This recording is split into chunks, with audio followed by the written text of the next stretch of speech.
Sports. It's time. It is that time. Time for Stiles and Watkins. You can join the show by texting 916-339-1140. Find us on YouTube at Sacktown Sports 1140. It's time for Alan Stiles and Chris Watkins.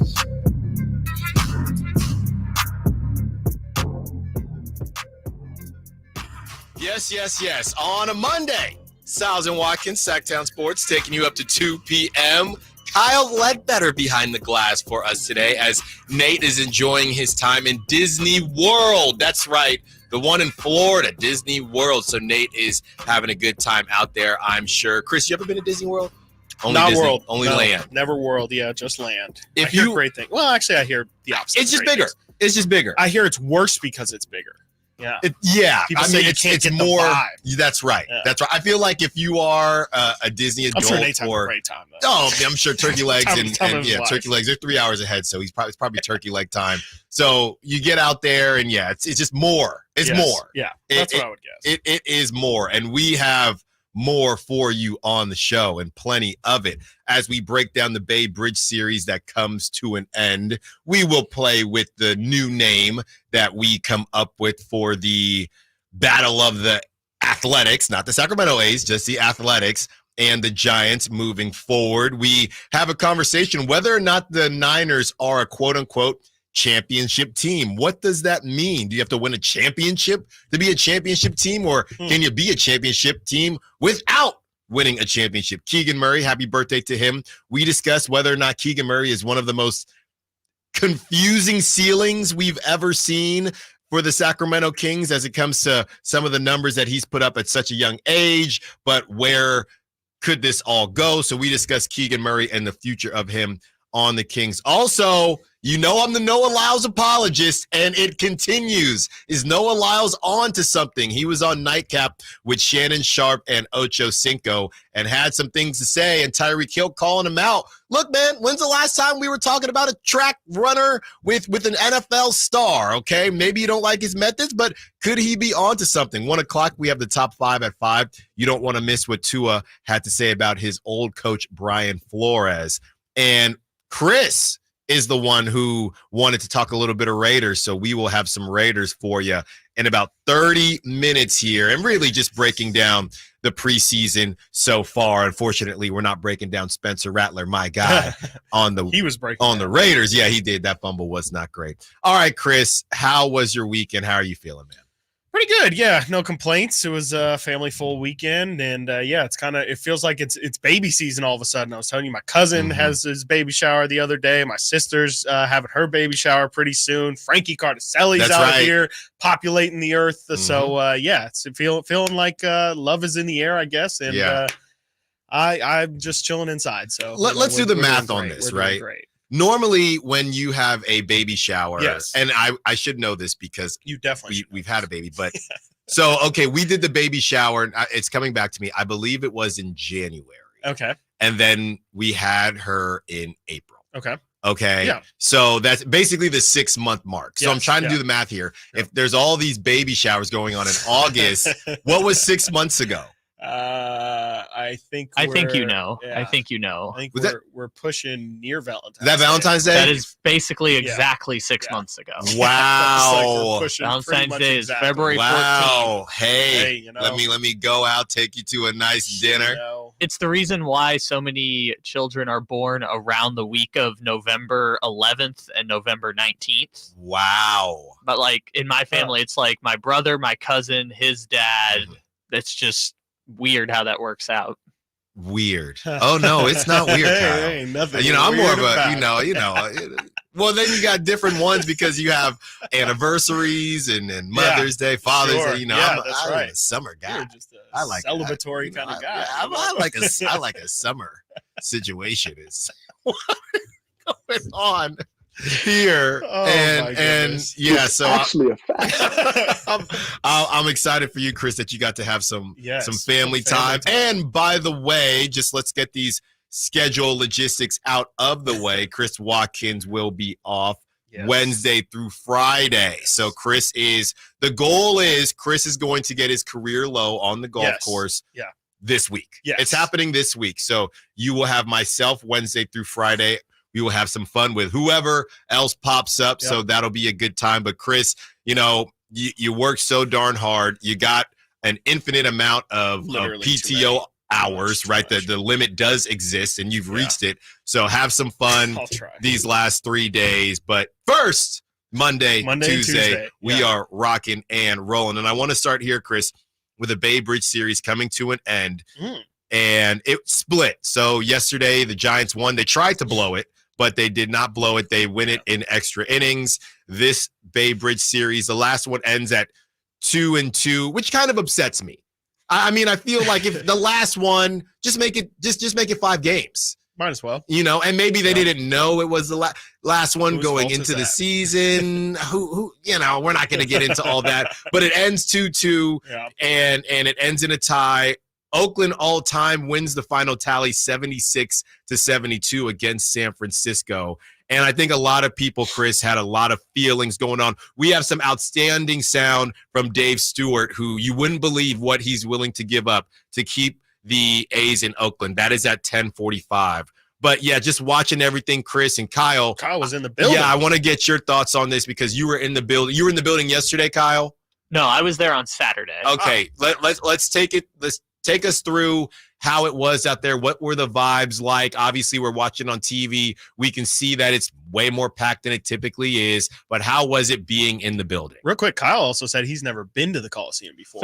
First and last time. First and last trip to the Coliseum. Wow, that's how you do it. Well, so I was telling Chris, it might have been cool to get the Coliseum experience of an A's game where you buy a ticket for 60 cents and then just go walk down to the front row. Right. But there's 37,000 people at the Coliseum. And when we first got there, because we drove over, tailgating was packed. Yeah, they get down. Packed at the Coliseum. But by the time we were leaving, everyone was gone. So my guess is a lot of A's fans showed up to tailgate and then just left instead of paying to go to the actual game. Awesome. I'm okay with that. Yeah. I'm definitely okay with that. Yeah, I'm definitely That's okay what they with did that. for opening day too last year. That's kind of become the protest of sorts, showing up for the community, but then not actually going to the game. Right. And in general, right, even when it comes to football, the tailgate, sometimes it's better than the actual 80% game. of the experience, right? Right. The game is honestly just trying not to go to sleep. To be real, that's football, baseball. It doesn't matter. Right. Well, I'm trying. Tailgating, right? We got to talk. We got to talk off air. But I have a buddy who he's a Niner fan, and he's trying to arrange something. Okay. And he was in my wedding, and I'm trying to figure it out. But my whole thing is, obviously, we're doing the show, and I'm thinking, if I'm not there for the tailgate, then what are we talking about? Right, exactly. What are we talking about? That's I'm right the there with whole you. thing. I'm right there with you. If you can't fully tailgate, then the game is fine, but frankly, the watching experience is a million times better at home. Like if you're not going to be able to fully do it, you might as well not do it. I mean, that is really, especially if you're going with a group of friends, that's 80 to 90% of the fun. So what are we doing? Yeah, exactly. Thank you, Kyle. So Kyle, continue to take us through how was the actual game, and what was the cheering more pro A's, pro Giants? So I think for the first game, which I think they said there was 37,000 people who showed up to the game on Saturday. I think it was probably 60-40 Giants, but healthy split between both. Third base side was all A's, first base side was all Giants, basically. I thought there were going to be more sell the team chance and have it be more like a protest type of atmosphere. It wasn't like that at all. It was just kind of a regular baseball game. I never realized when you walk through the outfield, around the stadium, how much is covered back there by the batter's eye and stuff like that. Cause it's Mount Davis. Yeah. Mount Davis and the batter's eye. Cause it kind of distorts perception a little bit, but yeah, that was cool. And other than that, it was a pretty normal game. I was thinking of you, Stiles, because me and my brother went to the game together, and Osvaldo Bideau for the A's had a perfect game going into the 6th inning, and the 9-hitter for the Giants hit a little dribbler down the third baseline. But he didn't bunt. It was just a dribbler. It was a swinging bunt, basically. A dribbler down the third baseline that broke up. It was either a perfect game or no-hitter at that point. But in the 6th inning, they got their first hit on a little dribbler. See? And what should the third baseman should have threw it away. Yeah, he should have chucked it into the crowd so that it would have gone down. Just like Puerto Rico, they would have figured that out. Game was awesome. We happened to be there for the Hall of Fame ceremony that they do for the A's, which had Jose Canseco, which I thought was funny because it was like his only like celebration of his career because he's not going to be a Hall of Famer. He's not going to be accepted into baseball anymore because of the whole juiced thing. So I thought it was cool to see Canseco, but it was pretty fun atmosphere, and I very much enjoyed my one and only trip to the Coliseum. Good. Did you get one of the bacon wrap hot dogs? Did you get any food? No, anything? Okay. I got the one outside the stadium. That's what I'm talking about. Yeah, we're not giving John Fisher. No. But so you didn't go to the treehouse because the treehouse is pretty legit. I don't think you can get into the treehouse without a plaza level access. Back in my day, they were just telling anybody to go to the treehouse. So. Yeah, maybe we could have tried, but there was definitely a security person standing outside of the plaza level. Well, I think we get a really good perspective just based on what this crew is doing. So we have Kyle, who went to the last Bay Bridge series, and Chris, you're going to the last game. I am, yeah. So, I mean, definitely want to be sure to keep it locked here as we break down all things A's as they start to make this transition from Oakland to Sacramento and then to Vegas. We think, both of you guys are on social media, and I saw some things kind of floating around. Sorry, I was looking up the last Raider game because when you guys brought up the tailgate, it reminded me I was there. Were you really at the last Raider game? Really? At the tailgate. Oh, okay. I didn't go in, and they lose to the Jaguars before the Jaguars were even. I mean, was that in between when they were kind of good? I don't know, but it was embarrassing. I will also say Derek Carr couldn't even do that. There were like 4 final Raider games because no one knew when they were actually going to leave. There was one year where they got Vance Joseph fired and they won. The year they were terrible, they won the last home game, and everyone was like, "This is the last game," and then there were 2 more last games. So I was just looking that up because I wasn't there. Yeah. But I see some people talking, and I understand at the beginning of all this there was some drama, but lately I really haven't seen, and look, correct me if I'm wrong, I'm not trying to wear my Bay Area glasses here, but it does feel like the Oakland, Sacramento, let's talk trash to one another, it feels like that's cooled off. I know some people are still talking about it, but it doesn't really feel like that's happening too much anymore. I feel like when Kyle brings up that there really weren't any sell chance, I feel like they've just been pretty beaten down at this point. I mean, the 5-6 stages of grief. I feel like where Oakland and Oakland A's fans are now, it's just not that they've given up, but they're to the point where they've resigned to. So I'm not seeing it, but I did see a couple people talking about on social media still saying Sacramento's being disrespected, and I haven't really seen too much of that lately. Early on, it was bad, but lately I feel like the Oakland A's fans have just said, I mean, it is what it is. They got bigger fish to fry. They're on to the next. What's the solution? Instead the Ballers, of complaining. The Oakland Ballers. That's the solution. In a bad way. But by the way, Ballers, they took a no-hitter into the 6th inning. And then wait, if you look at those Baller scores, that's a miracle. Well, no, it really is, because that place is a jet stream. Okay, it's ridiculous. I've seen some 26-19 scores in that league. So you're telling me a no-hitter. And by the way, so the pitcher Luke Short, he went to Cal, and he's going to be he's not going to be there. System here pretty soon.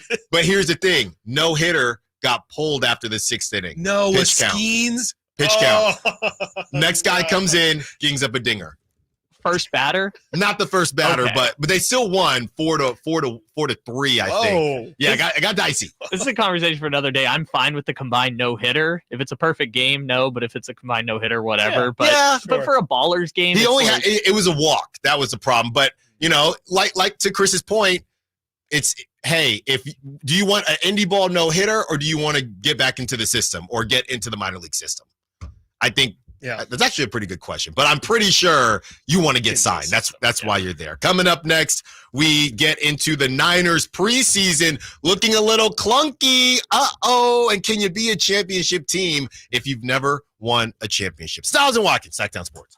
Domantas Sabonis plays here. He finds Sabonis, put the frosting on the cake, put the cherry on the sundae. Sabonis with a two-hand flush makes it 114-106. Sacktown Sports is your proud home of the Sacramento Kings. I found out that one of my players was vaping. I brought him in and asked him, where did this stuff come from? He said, it's better than you think, coach. He had told me that almost everybody in my team was vaping. The next day, all the parents came in, and I said, hey, you as parents need to do your part. You guys need to figure out how, why, and when this stuff is happening, and we got to get it fixed. Coach Sanchez and his team took vaping head on. Learn how he and other Californians are beating big tobacco at undo.org. What's that sound? That's the sound of Downy Unstoppable scent beads going into your washing machine and giving your clothes freshness that lasts all day long. There it is again. It's like music to your ears, or more like music to your nose. That freshness is irresistible. Let's get a Downy Unstoppables bottle shake. And now a sniff solo. Nice. With Downy Unstoppables, you just toss, wash, wow, for all-day freshness.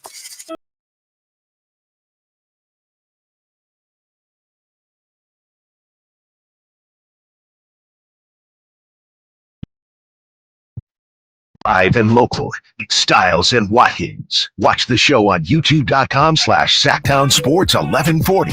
Or listen on the Sacktown Sports app.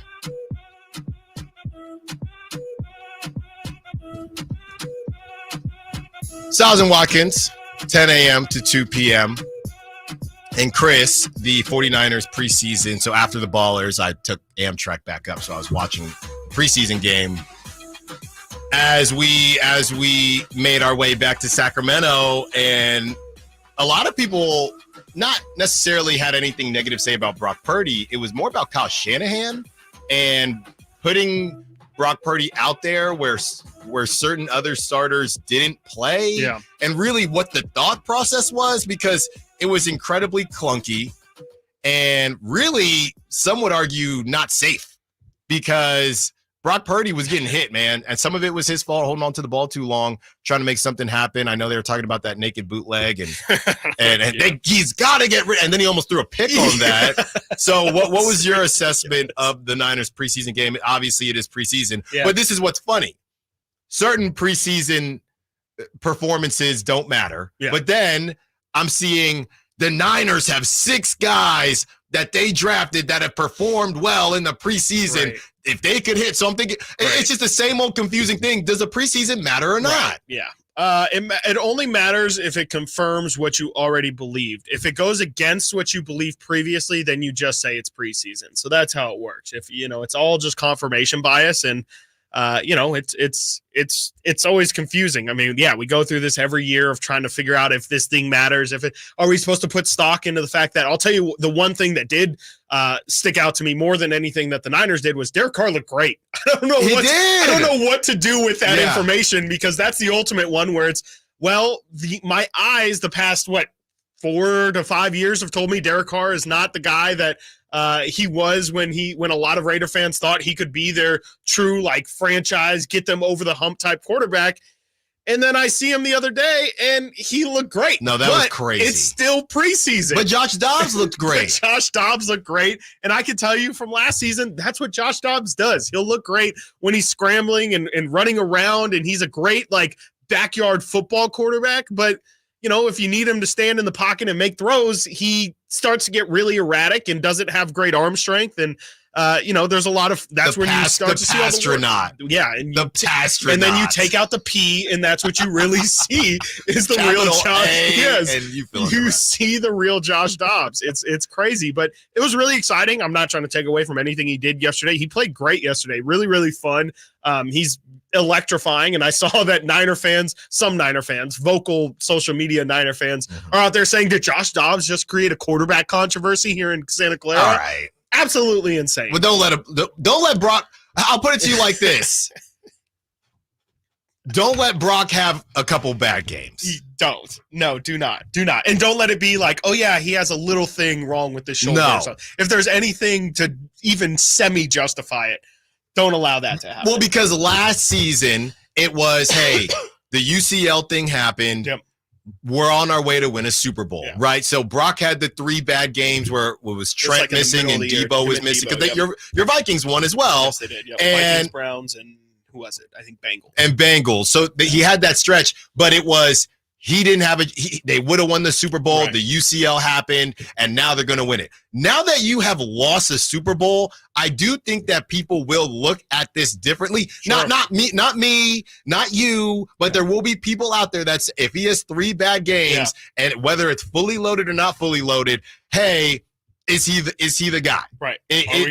Are we sure? Before we pay him $60 million. And that's fair. Which I think is a reasonable because question. the Jordan Love thing, I don't think that they didn't have a choice, but it's not about whether or not you think. I just think that some of these guys get paid too quickly, and I didn't think Jalen Hurts got paid too quickly. Yeah. All of them get paid too quickly, but because you don't have a choice. Yeah. And honestly, Brock would have to completely lay an egg this season because if Jalen Hurts got to a Super Bowl, but Jordan Love did not. Mm-hmm. And a lot of these guys, and Tua has not. So a lot of these guys have gotten paid already, and they haven't done what Brock did. Yeah. So the Niners are kind of stuck either way. It's really a matter of what range between the 50 and 60 are you going to land. Right. But as far as yesterday was concerned, I thought Derek Carr, I mean, he was my dark horse when he went to the Saints because I never really had a problem with Derek Carr. He wears number 4. I wore number 4 back in the day. I really thought that if he didn't break his foot those years ago, maybe the Raiders could have cooked. And I really, things ended awkwardly in Oakland / Las Vegas, and I wanted him to do well when he went to New Orleans. And I said, watch out, weak division, Derek Carr, he's gonna cook. And you know what he cooked, Chris? It was the meme with the dog, the cartoon dog, where he says everything is fine, and it's just fire everywhere. That's what he cooked. So he did not show up for the Saints. Maybe it'll be better another year with Chris Olave, another year with that offense. But it looked good again. It's almost like in the G League, right?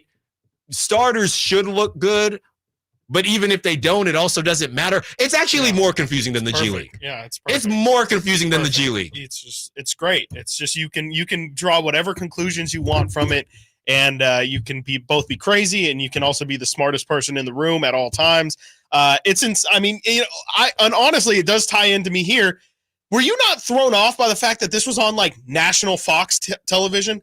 I turned this on and I saw Carissa Thompson and Julian Edelman, and I was like, "What's going on here?" Yeah. Like we are putting preseason football week two preseason football on national TV these days. Mm-hmm. What else are we supposed to do but draw crazy conclusions to things? Because we're not supposed to even be able. This is supposed to be on NFL Network. Right. Yeah, of course, maybe it's supposed to be on your local listings Niners, or something like that. Brock. But this thing was on national television. They had Tom Brady walking around on the sideline. I'm just like, what to bring it. I don't know what we're doing with the entirety of the preseason. Like, are we going to now, we being the NFL, going to try and make this into a television watching event? Because, I just think it's the first couple series are fine. And then, that's the problem. At the end of the day, none of it really matters. So, they looked fine. Definitely, I think the defense looked a lot more concerning than the offense did. But that first team offense definitely has some questions to answer. But to your point initially, nobody played for them. They barely had any of their starters out there. What they're going to do in 2 years is just get rid of the third preseason game and just make an 18-game season. So it's going to matter even less. Even less. Real quick, before we get to the other side, Chris, and get to the Raiders and the rest of the AFC West. Real quick, do you think that I saw a lot of memes with Brandon Ayuk saying, on Monday, Brandon Ayuk's going to say, "Give me my money." Do you think they can even say that? Because this wasn't the crew minus Brandon Ayuk. This was a bunch of dudes. This was Trent Taylor. Yes. And I didn't see, where was Robbie Chosen? Was he injured? Where was Bell dropping a bunch of passes? Yeah, where was Robbie Chosen? And then obviously Jacob Cowing, he looked good. He did great. The 30-plus yard pass. But I don't think that what we saw yesterday helps Brandon Ayuk because it wasn't the fully loaded first team. No. If they all played and looked like that, then okay. Yeah. But George Kittle, Debo, Kyle Juszczyk, Christian McCaffrey, Juwan Jennings, none of them played. So I don't see how this helps Brandon Ayuk. If that was the offense if that was the starting offense, then sure. Right. But that's not the starting offense. No, yeah. Maybe if Ricky Pearsall was out there and didn't look good, maybe then. But I think Cowings looked fine. Ronnie Bell looked a little shaky. But we're talking about depth receivers at that point. That's not impacting the Ayuk situation at all. Yeah, I don't think that really helped or hurt Ayuk's case. Right. At all, really. I mean, if anything, I know I keep saying that the further this thing goes, the better I feel about Ayuk, but if anything, maybe it shows like, oh, yeah, we actually do have some receiver depth here. Coming up next, the Raiders name their week 1 starter, and he's got a mustache. Stiles and Watkins, Sacktown Sports. Sacramento weather is brought to you by Folsom Lake Kia. I'm meteorologist Kelly Kern in the KCRA 3 Weather Center. We are expecting mainly clear skies across the area this morning, with temperatures starting out around 60 degrees and highs this afternoon in the upper 80s to low 90s. Get the latest forecast on the KCRA 3 News and the KCRA app. Shop Folsom Lake Kia for special offers right now. I'm Coach Doug Christie urging you to visit my friends at Folsom Lake Kia and save big on your next new or certified pre-owned vehicle right now. Visit FolsomLakeKia.com. I just don't like going to church, man. I don't like the people there. People at church have like coworker vibes. Ralph Barbosa, the super cool ass tour. Like some of them are cool, but most of them, they're just being fake nice because they want that promotion. Like if those are the people that are going to be hanging out in heaven, I just go to hell. Saturday, September 7th, the venue at Thunder Valley. Get tickets now. For tickets, visit ThunderValleyResort.com. Don't miss the hilarious Ralph Barbosa live. Bonneville International Radio Station contests are open to participants at least 18 years of age and older that are residents of California and who reside in one of the 6 counties that make up the Sacramento metro area, unless otherwise specified. Employees or agents of the station, Bonneville International Corporation, other area radio stations, or any entity associated with the contest are not eligible to win, unless the station otherwise specifies in its own discretion. Persons who have won in the last 30 days from a station contest or event may not be eligible. For a copy of the general contest rules, visit KHTK.com. The best things in life, they come in 2s. 2 scoops of ice cream, 2 tacos. And now for a limited time, get our best deal of the year. Buy any phone when you switch to Consumer Cellular and get 2 months of service free. That's right, the same fast, reliable nationwide coverage as Big Wireless, now with 2 months free. Proof the best things in life really do come in 2s. Visit ConsumerCellular.com or call 1-888-FREEDOM. Second and third month of monthly base service fee waived for new customers with a purchase of a phone and activation by September 2nd, 2024. Taxes, fees, and third-party charges will apply. See website for additional details. Right now at Wendy's, you can get a small Frosty for $1. And literally everyone is going. The car behind you, going to get a $1 Frosty. The car ahead of you, already had one, going for a second. The person who cut you off earlier, you guessed it, $1 Frosty. Maybe it's all a sign for you to go get one. Just don't cut anyone off. No one likes that person. The iconic Frosty for $1, gotta be Wendy's. Limited time only at participating U.S. Wendy's. Not valid in a combo. Prices may be higher in Alaska, Hawaii, California, and via third-party delivery. Labor Day, our annual celebration of workers and their achievements, was first observed in New York, and the first Monday in September became a national holiday in 1894. Hi, this is Frank LaRosa with a word about Naturewood Home Furnishings. Each year we commemorate Labor Day with parades, picnics, and family gatherings. And right now, Naturewood Home Furnishings is celebrating with their exceptional whole store Labor Day sale. Would you like to refresh your living room? Would you like to restyle your bedroom? Maybe you want to redesign your home office. No matter whether it's your dining room, kids' rooms, accents, or accessories, Naturewood's unique store-wide Labor Day sale offers savings in every department and savings on every brand like Stanton, Omnia, England, Stickley, Flex Steel, and all the rest of the award-winning furniture. When it comes right down to it, it's all about choices and always about quality. Visit Naturewood Home Furnishings right now for this remarkable Labor Day sale. Off Highway 50 at Hazel, look for the water wheel. Jerry and Kenny here from Bell Brothers. And if you've even thought of replacing your old, outdated, inefficient windows, now is the time to take action. Right now at Bell Brothers, when you buy one window, you'll get the second one for 30% off. That's right. Buy one, get the second one 30% off. That's real savings, up to $6,000. You have to buy at least 4 windows to qualify, and you can't mix windows and doors. But beyond that, every second window is 30% off. For example, when you buy 10 windows, you will get 5 windows at 30% off. We also have 0% interest financing available for qualified buyers. Call for details. To take advantage of our buy one, get one 30% off sale, call Bell Brothers now at 916-444-1234 or find us online at thenosurpriseguys.com. The No Surprise Guys, Bell Brothers.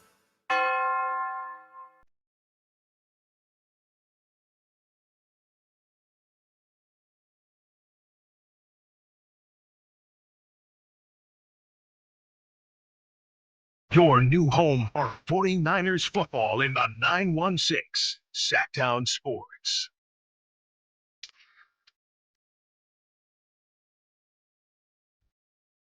Knick-knack, paddywhack. That's what Gardner Minshew said in his pregame or postgame, Chris? Was that pre or post? That was pregame, right? Yes, definitely.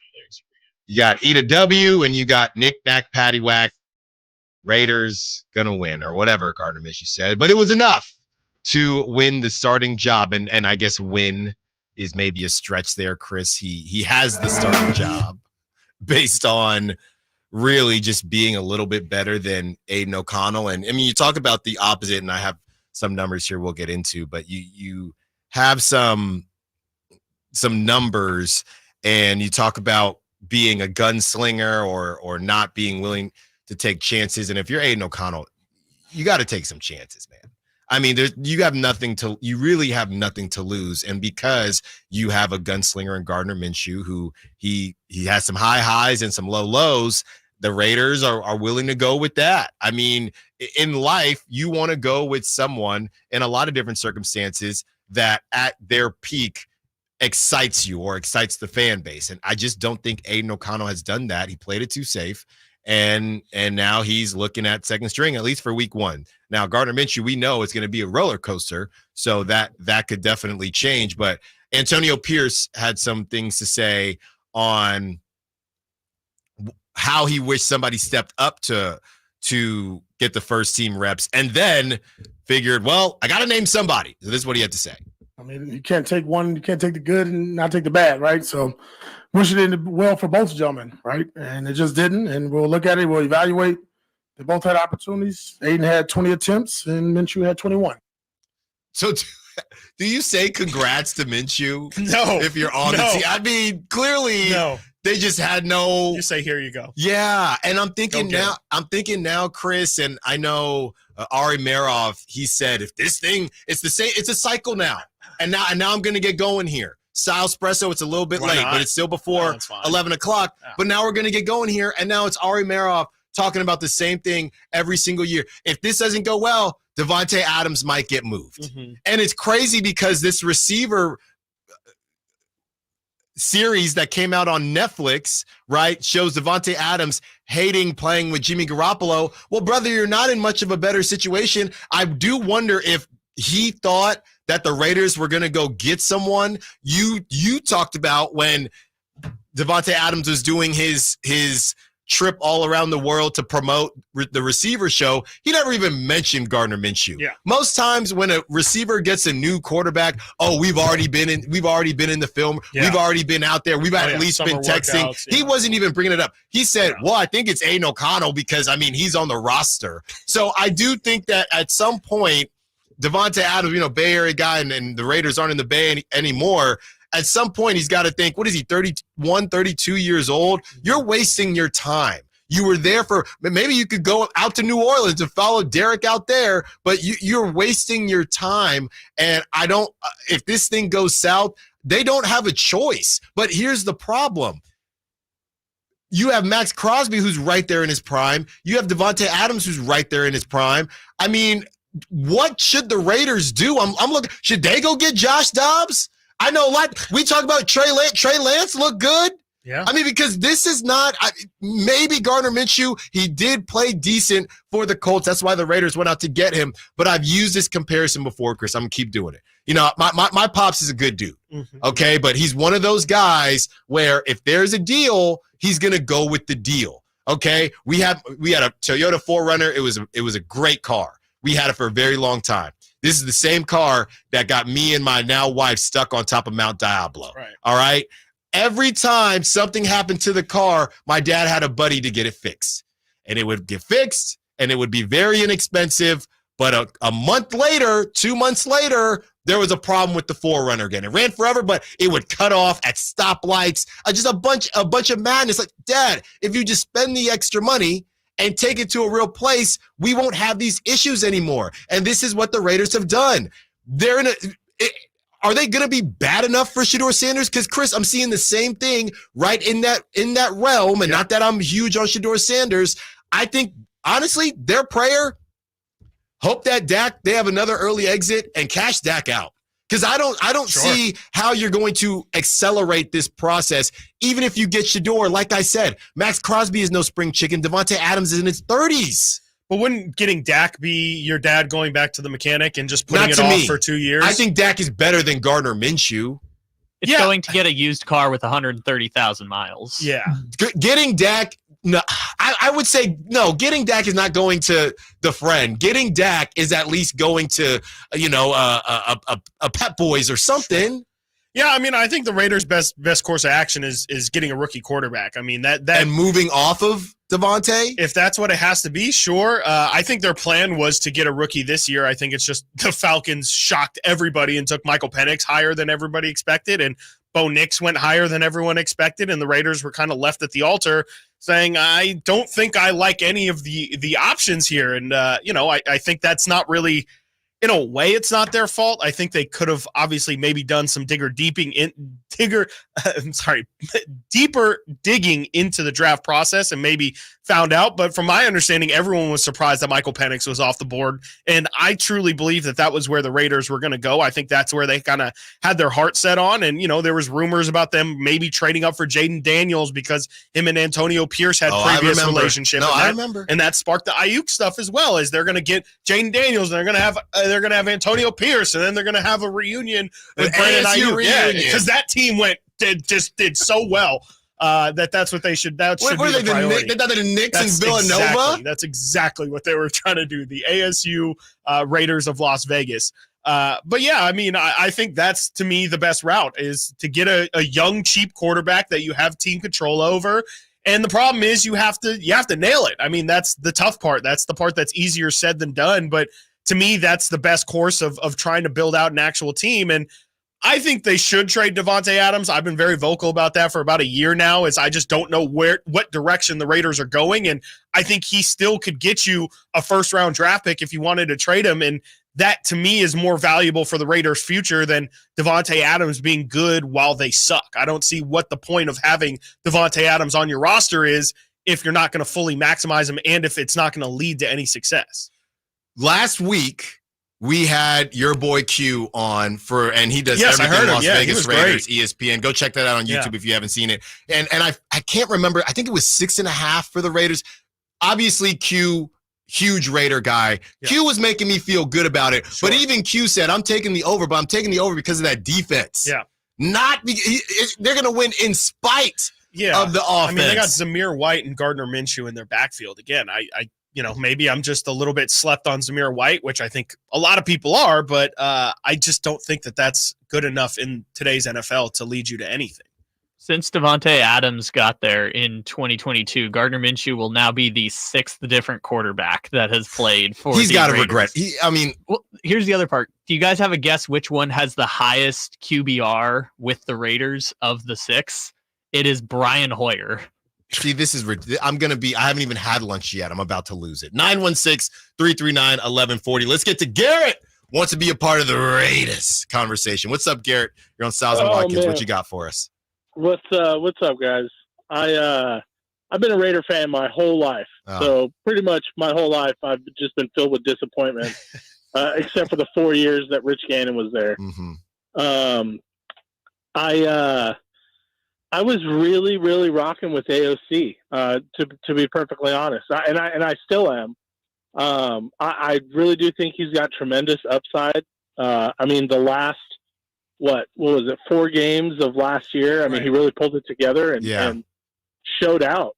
But I mean, the one thing that really bugs me is the stat comparison for this preseason with Minshew and O'Connell.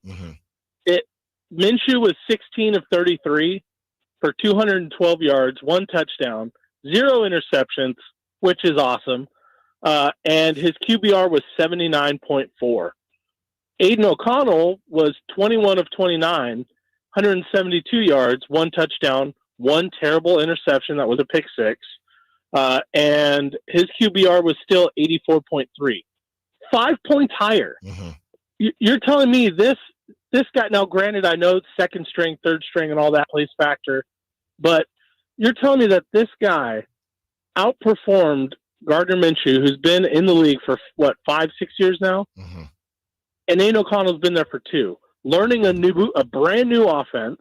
Yeah. Same as Minshew, I get it. Outperformed him in preseason.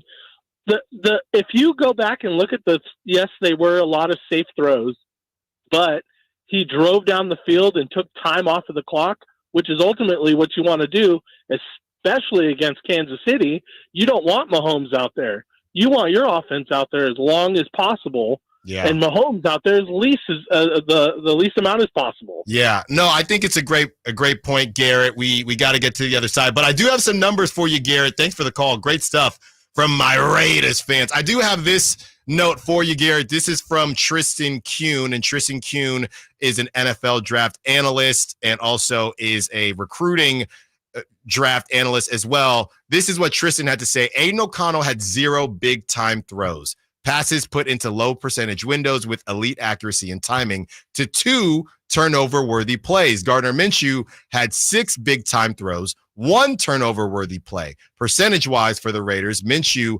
11.5% big-time throws to 3.2% turnover-worthy plays to Aiden O'Connell's 0% for the big-time throws and 6.5% for the turnover-worthy play. So again, I think that's just a really advanced way of saying the highs were higher for Gardner Minshew, and really the lows weren't that low either. But I hear what you're saying. It is a bit different for a team to go in the direction of the older guy when you bring him in and you've already played your younger guy. I think that just speaks to the fact that they don't think Aiden O'Connell has that high of a ceiling. Real quick, Chris, and I love you 279, but 279, they say on the text line, giving the Raiders this much crap, the Jags need to be banned paying Trevor Lawrence as much as they did, and he's, in all caps, worse than Gardner Minshew. So please stop. Stop. And I love you, 279. You know that. Stop that. Gardner Minshew and Trevor Lawrence, come on now. Stop it. Just stop. You stop. We're not stopping. You stop. Coming up next, we continue the conversation, and we go really all over the scoreboard with A's versus Giants, some of the all-time stats as the sun sets on the Bay Bridge series. And then we say happy birthday to one of the youngest shooting stars in the NBA. Stiles and Watkins, Sacktown Sports. I didn't ask to be thrown in the streets with nowhere to go. I didn't think I'd survive. But I did ask for help, and Covenant House was there for me. 1 in 10 young adults will experience a form of homelessness this year. For these kids who didn't ask to be put in this unthinkable situation, Covenant House is there. Covenant House helped me break the cycle of homelessness in my family. They gave me the love that I needed. Over 2,000 young people will sleep safely in a Covenant House bed tonight. When youth who are experiencing homelessness have a hot meal, a safe place to sleep, medical care, and love, they can overcome heartbreaking challenges and have a brighter future. They just really genuinely just wanted to help me succeed, and I'm succeeding. I'm a speaker, I'm an author. Covenant House really helped me and really helped mold me into the woman I am today. If you or someone you love is asking for help, go to safeplacetosleep.org today. When an overwhelmed injury victim calls Ashton or Price, we immediately remove their legal burden and introduce them to the very best medical care in the region. They focus on their health, and we handle all the rest. When they reach the end of their medical journey and are reunited with happiness and hope, we unleash our decades of legal experience to obtain maximum compensation. We are real, local, experienced litigators and snappy dressers too.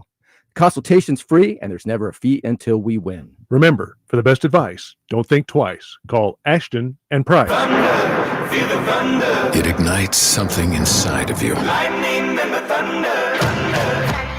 Sets alight an elevated state of being. Days are pure exhilaration. And the nights, they're simply electric. See it, hear it, feel it. Thunder, feel the thunder. Lightning and the thunder. Thunder Valley Casino Resort. Feel the thunder. Labor Day savings now at Maida Chevy with $12,000 off MSRP on every new Silverado half-ton Turbo Max in stock after rebates. $12,000 off every Silverado LT Turbo Max at Maida Chevy with at least 5 at this price. Labor Day savings up to $12,000 off MSRP exclusively at Maida Chevy at MaidaChevy.com. Sacramento Silverado headquarters. Together, let's drive. Not available with special financing, lease, and some other offers. Must trade in 2010 model year or newer. Ends 9/3/24. Made a great deal at Maida.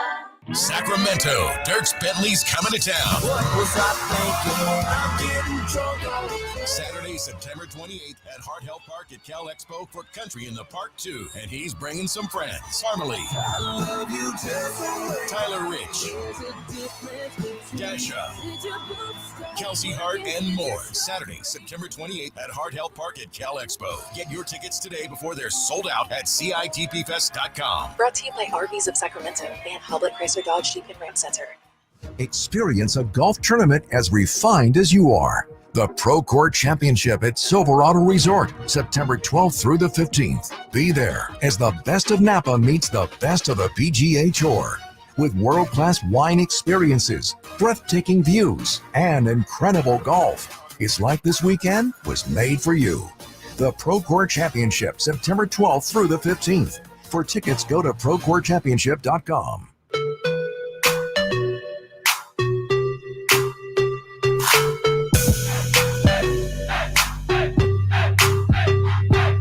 Live and local, 6 a.m. to 6 p.m., Monday through Friday. Sacktown Sports.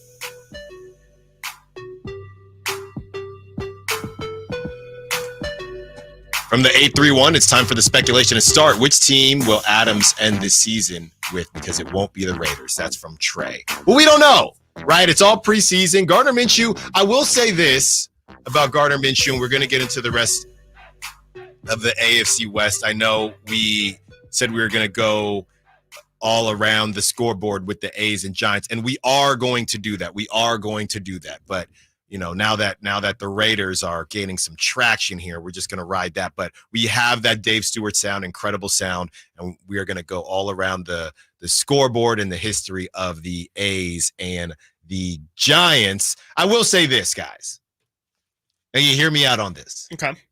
Gardner Minshew, he is a gamer. And maybe when the lights are actually on week 1, we see some of that Minshew magic. Is there any part of you that might believe, you know, I mean, it's in the preseason when the lights turn on and he's there at Allegiant and the black and silver and you know, you got everything rocking and rolling. I saw some of those price tags. Did you guys see? I think it was Darren Ravel posted. He was in one of the suites at Allegiant and he posted the prices. No, I did not. I heard see Dave that. talking It was about it. insane. I can literally only imagine. So when you got that going on and there's a club also in the stadium and you're Gardner Minshew, when those lights turn on, he can get you to 500. He can. I think that's it. I mean, I think that's the hope, I guess, is he can get you to 500. I don't think the problem has ever been Gardner Minshew's a bad quarterback. I think the problem is he is what he is, and he is a bridge quarterback. And I just think the problem becomes when you want him to be anything more than that. And he's perfectly fine. Yeah, last season with the Colts, he was 7-6. His rookie season, he was 6-6 with Jacksonville. I think that's kind of obviously what put him on the map. Those are his most two start-heavy seasons. He's fine. He's totally fine. And I think that's just what's wrong is he'll have good games, but he will also have really terrible games. And you just know exactly what you're signing up for. I think that's what I think is so surprising about them going with him over Aiden O'Connell is you know what you have in Gardner Minshew. You can put Gardner Minshew in at any point in the season and you're going to get a 500 quarterback. That's why I'm surprised that they didn't at least try and go for the not even theoretical higher ceiling, but just the variable of I don't know what AOC is. AOC could be way worse than Gardner Minshew. There's also a chance that he is slightly better and maybe they can go 9-7 and or whatever. I can't remember 9-8. I guess it would be in this new NFL. Like I think that's what's so surprising to me about this decision. Not that they went with Gardner Minshew. I do think Gardner Minshew is a better quarterback. It's just they went with what they know instead of taking the risk of, hey, we should see what this guy maybe is. Gardner Maybe he can be better. Yeah, Gardner Minshew, once Anthony Richardson went down. So the Colts in general, they went 9-8 last season. In an AFC South, Chris, the Jaguars are respectable. Sure. The Texans are good. Yeah. Right. They surprise everyone, and the Titans are bad. Yes. So I mean, it's not the worst division in the world. No. It's definitely not the best division in the world. Tell you what, the Raiders division's a lot harder. That's what we're talking about here. To me, and I know I've said it, and I'm going to say it again. You didn't get one of your top picks. Cool. Okay. All of those dudes were gone. But why not? And I hear you. I probably would start Aiden O'Connell unless that's what I'm saying. Starting Aiden O'Connell at least says we think that maybe he could become better than Gardner Minshew. So not starting Aiden O'Connell says, because you already have Gardner Minshew, we know what he is, right? Not starting Aiden O'Connell tells me they do not think very highly of Aiden O'Connell. So to that, if you already know that, why didn't you get my guy Spencer Rattler? And I don't even know if he's going to be good, but at least he's different. At least he's different. At least Spencer Rattler has a higher ceiling than Aiden O'Connell. I think that is not even a question. That's not even a question, Kyle. Don't look at me like that. Keep backing this guy that we have seen nothing from in like 5 years. He had 2 good years at South Carolina. That the Raiders should have pursued Kirk Cousins? No, and I'm there with you. Spencer Rattler. Kirk Cousins. First. I would have liked Tyrod Taylor. Go get a Tyrod. Sure. Go get Tyrod. Tyrod's kind of getting Minshew though. Wasn't Minshew? Sure. Yeah. Wasn't Minshew also Aiden O'Connell before Aiden O'Connell, the 6th round pick who just took over for Nick Foles as a rookie? Yeah. Sure. They're kind of. But this is the second time this is why I'm saying just draft someone. They already did this, Chris. This is my father. The second time the forerunner broke down. They did it with Jimmy Garoppolo. And then they do it again. The new coaching staff, baby. New coaching staff. Don't care. And this is one of the guys that the Raiders maybe were interested in, and all of a sudden, everyone's high on this guy. Nobody thought he was going to be any good, and because he's 34 years old. But now Colin Cowherd said that Bo Nix will be the best QB in this class. This is what he had to say. Bo Nix got a better arm than I think people think. I think he's more cut and athletic than people think. I noticed this when I saw him live on the field against Utah. And I know it's preseason, John, but I've watched Bo Nix, and I'm like, Caleb defensive coach, Drake May defensive coach, Jaden defensive coach, JJ McCarthy hurt, Penix may not play. Hot take. Bo Nix is the best quarterback this year. So, and I love Colin. I did want to play. I didn't make Kyle go get it, but it did remind me of the Ben Simmons take.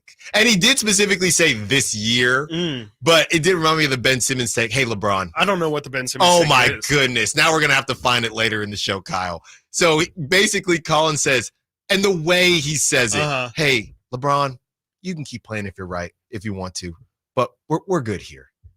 Ben Simmons, and he just starts breaking down. Interesting. Ben Simmons. Well, at least Ben Simmons was cooking. Exactly. This was years ago when Ben Simmons was cooking on the Sixers. So it reminded me of that and how poorly that aged. Yeah, that's Colin does be sure to say this season. He's not saying all time, and maybe he's right. I don't know. If we're just talking once, I guess there's a lot to be said about one season. Everybody decided that the Panthers made the wrong decision after one season, right, with Bryce Young and CJ Stroud. I could see him being correct, but honestly, Chris, I don't know. The defensive situation didn't hurt the Texans and CJ Stroud, and I watched Caleb Williams, and maybe Bo Nix plays better than we expect, but I think Caleb Williams is a dog. Yeah, I think Caleb's got it. I'd be very, very surprised. Yeah, I mean, maybe if he's just saying rookie season, there's a chance that Bo Nix has it, but I'm even trying to look at the supporting cast that Bo Nix has. To my memory, I don't really think that they have a star-studded receiving crew. It depends how you feel about your Tim Patricks and your, Cortland Sutton is fine, but that's right. They had traded Jared Jeudy this past offseason or at the end of last season. Yeah, I mean, I would be pretty surprised if Bo Nix ends up being better than Caleb. I'd be pretty surprised too, honestly, with what we've seen from Jaden Daniels so far this season, this preseason. If Bo Nix is better than that preseason, it's great to look, especially me coming from a JJ McCarthy world. Like, it's great to see them completing passes and look competent at a certain level, but especially for rookies, there's still another hump to get over once the actual games start to flow, and once you start to lose games and how you bounce back from those. That's kind of how you really determine how good a quarterback's going to be. I just can't see Bo Nix really doing anything substantial in terms of wins or losses this year either.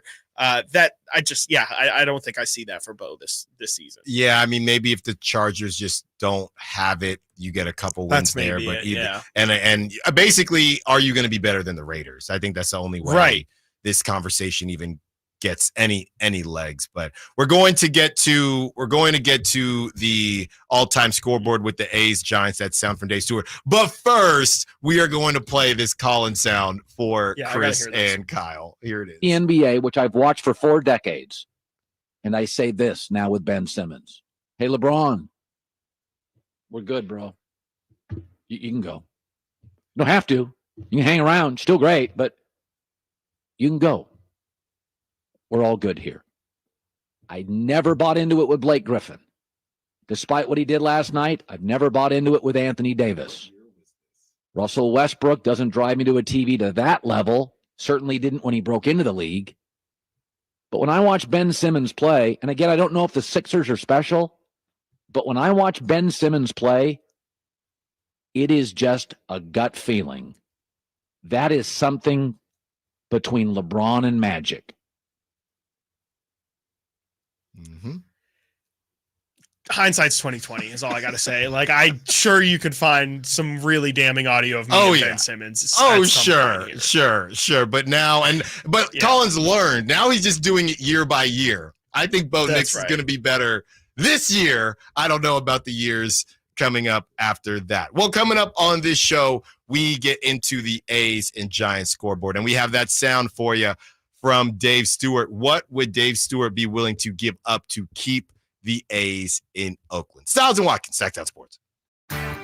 Hey, it's Carmichael Dave inviting you to make the switch to electric this spring and save big with American Energy. Stay ahead of those spiking energy bills this summer with up to $9,000 in rebates on a new ultra-high efficiency comfort system. American Energy is providing huge rebates from SMUD as well as spring specials by installing one of many incredibly efficient AC options available to you right now. Get rid of those fluctuating gas bills in the winter and switch to year-round all-electric with American Energy. Let them perform a free in-home energy efficiency analysis and see where they can help you save for the warmer months ahead. These guys are the best. Been serving the greater Sacramento area since 1981. A+ from the Better Business Bureau. Learn more by calling 916-520-9990. That's 916-520-9990.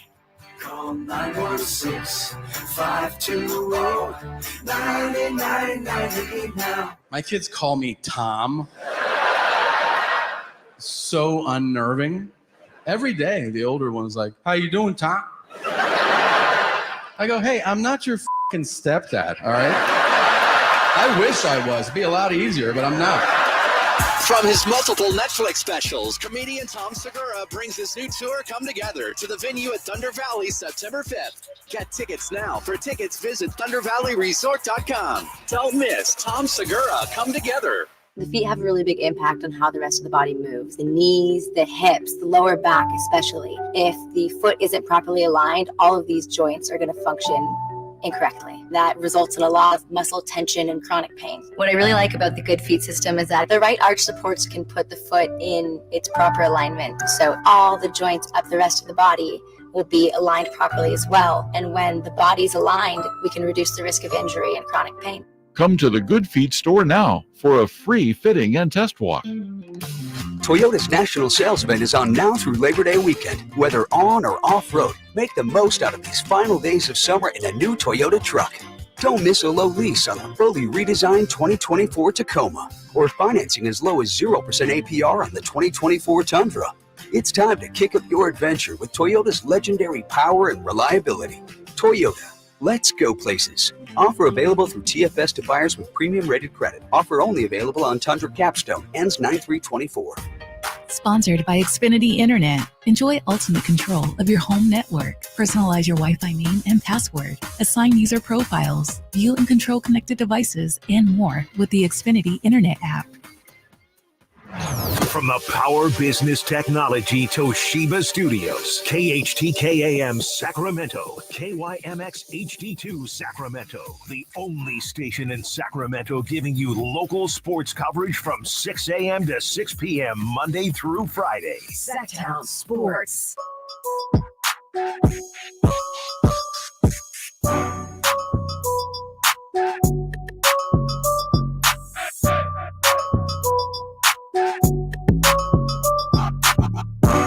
The only station in Sacramento giving you local sports coverage from 6 a.m. to 6 p.m. Monday through Friday. Sacktown Sports.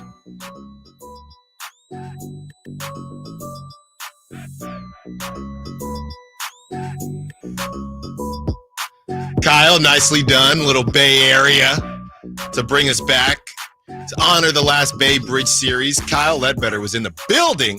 Chris will be in the building for the last game at the Coliseum. It ends 2-2. A's end up winning the overall series 76-72. And Chris, you have some other notes just on how this, not that the rivalry is done, but we're trying to come up with a new name. 916-339-1140 if you have any ideas for the new name when the A's play in Sacramento. Obviously, the Causeway Classic is already taken, but if you have any other names, we are listening. But Chris, you had some notes on just the A's and Giants and their comparison while they were both the big brother and little brother in the Bay Area. Yeah, these numbers are from John Shea on his Twitter account. So shout out John Shea. Obviously writes for the SF Chronicle. He outlined just how the history has gone in terms of the leaderboard in the head-to-head matchups and some not so head-to-head matchups.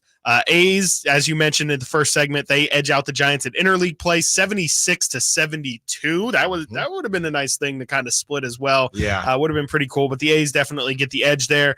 And at the end of this, I'm going to ask you a pretty obvious rhetorical question, but I'm curious to see where you land. In the Bay Bridge exhibition matches, which I assume is just the spring ball and things like that, I believe this is also the A's. Yep, the A's have the edge here, 51-45-2. I guess you can tie in spring training as well. And then, of course, in the World Series, 4-0.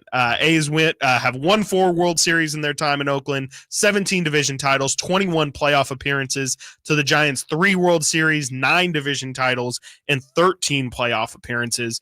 And my semi-rhetorical question to you, Alan, is who do you think was the better franchise throughout their 2 existences? Wow, you talk about some high highs and some low lows. Yeah, and that's definitely something interesting to factor in. Yeah, I mean, without a doubt. But, I would say that, and it's a little bit before my time, but with Ricky Henderson and everything the A's had going on, I mean, Giants, they weren't little brother, but it was about the A's. Yeah. And I think that some of the younger Giants fans, and I would assume the younger A's fans do know this, but I don't think younger Giants fans realize that the A's, they were that team. Were the show. They were that team to be a part of.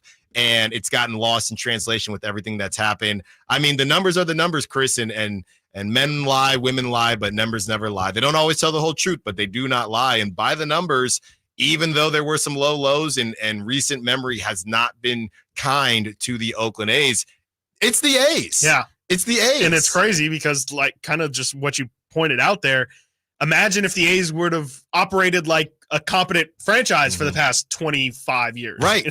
Right. And they had more opportunities. You had the whole the Moneyball era. Exactly. And then after that, just recently, a couple years ago, the A's were in the mix, but they traded off dudes. And that's when the tricking off started to happen. So I think it has to be the A's because they haven't even really been trying. The last couple years they haven't been trying. They still were making the playoffs. Figure it out. Yeah. With guys that they moved off of. Right. It's an all-star. When you look around, you got all-stars everywhere.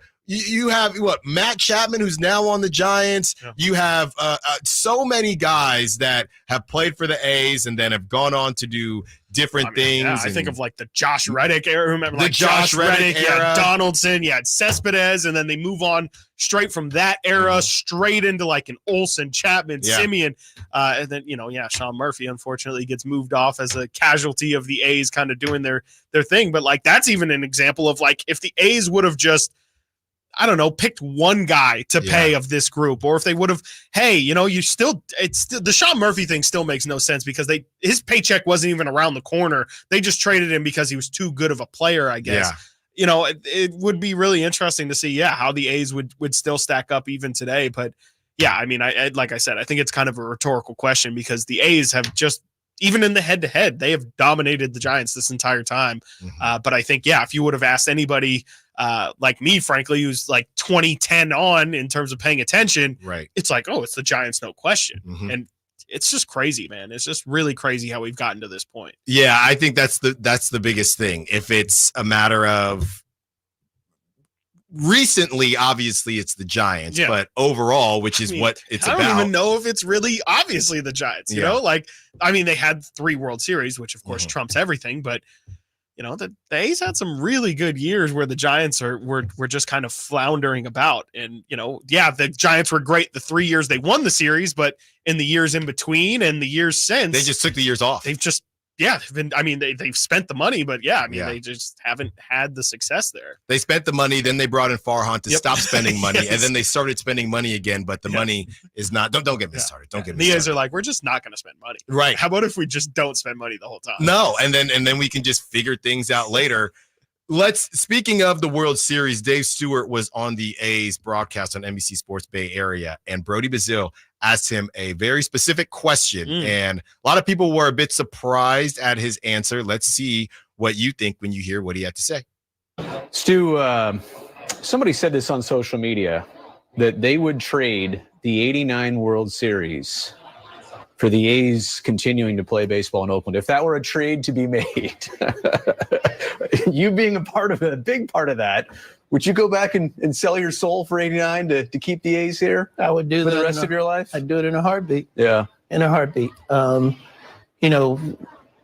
grew up in this ballpark from game one. So there you have it. He said he'd give it up, and obviously that was the earthquake World Series, the battle of the Bay right there. Yeah. And he said he would give up the ring to keep the A's in Oakland, man. Yeah, that's crazy, but I think it does really speak to, just what that organization means to the city of Oakland. I mean, I think he was going to get into it there, but like there's a lot of, it's not just him, but I've heard multiple stories of people saying, I grew up at that ballpark. Like that was the place where I fell in love with baseball. And I think that's just the case for so many people. And, it's just really, it's honestly, I mean, the only word is sad that that legacy is just going to stop, that people won't have their first experience going to that game or going to an A's game and things like that. I am a bit surprised to hear it, especially considering, that there's no greater feat than winning a title. But again, I think it really just speaks to the people who are in that community and know what the A's mean to the city of Oakland. I think it's more just telling that it means more than what I think anybody in the A's organization up top at the tippy top wants to lead on. Yeah, and I mean, when you sit there and say that you're willing to give up, a World Series just to have a team continue playing, and it's not even no guarantees of anything. Right, right. He is a 3-time World Series champion, but. I mean, that specific one that's one of the most well-known World Series in baseball. So you're willing to give that up. I think it just speaks to, how much it does and did mean to that community, and people are going to have to pick up the pieces and find a way to move forward. Especially for Dave Stewart, who, like he was going on to say, born in Oakland, grew up in Oakland, played for the Oakland A's. Yeah. Like, for people who are around that community, I mean, ask Marcus Simeon about it. Yeah. They've been there, 56 years. That's like multiple generations of people that have been raised on Oakland A's baseball. It's like at a certain point, it just becomes a staple of a community when you've been there for grandparents, parents, and children all going to A's games, or it's just an integral part of the community. Yeah, and Marcus Simeon, I mean, he's a guy, Bay Area dude. Through and through. They didn't even offer him when he had a chance, when he was a free agent and he had an opportunity to stay with Oakland. That was before he had the crazy season. He was the first one to go, too, right? Yeah. That was before he had his crazy season. He leaves. Like, what did he go to the Blue Jays first? And that's where he balled out. Got super paid.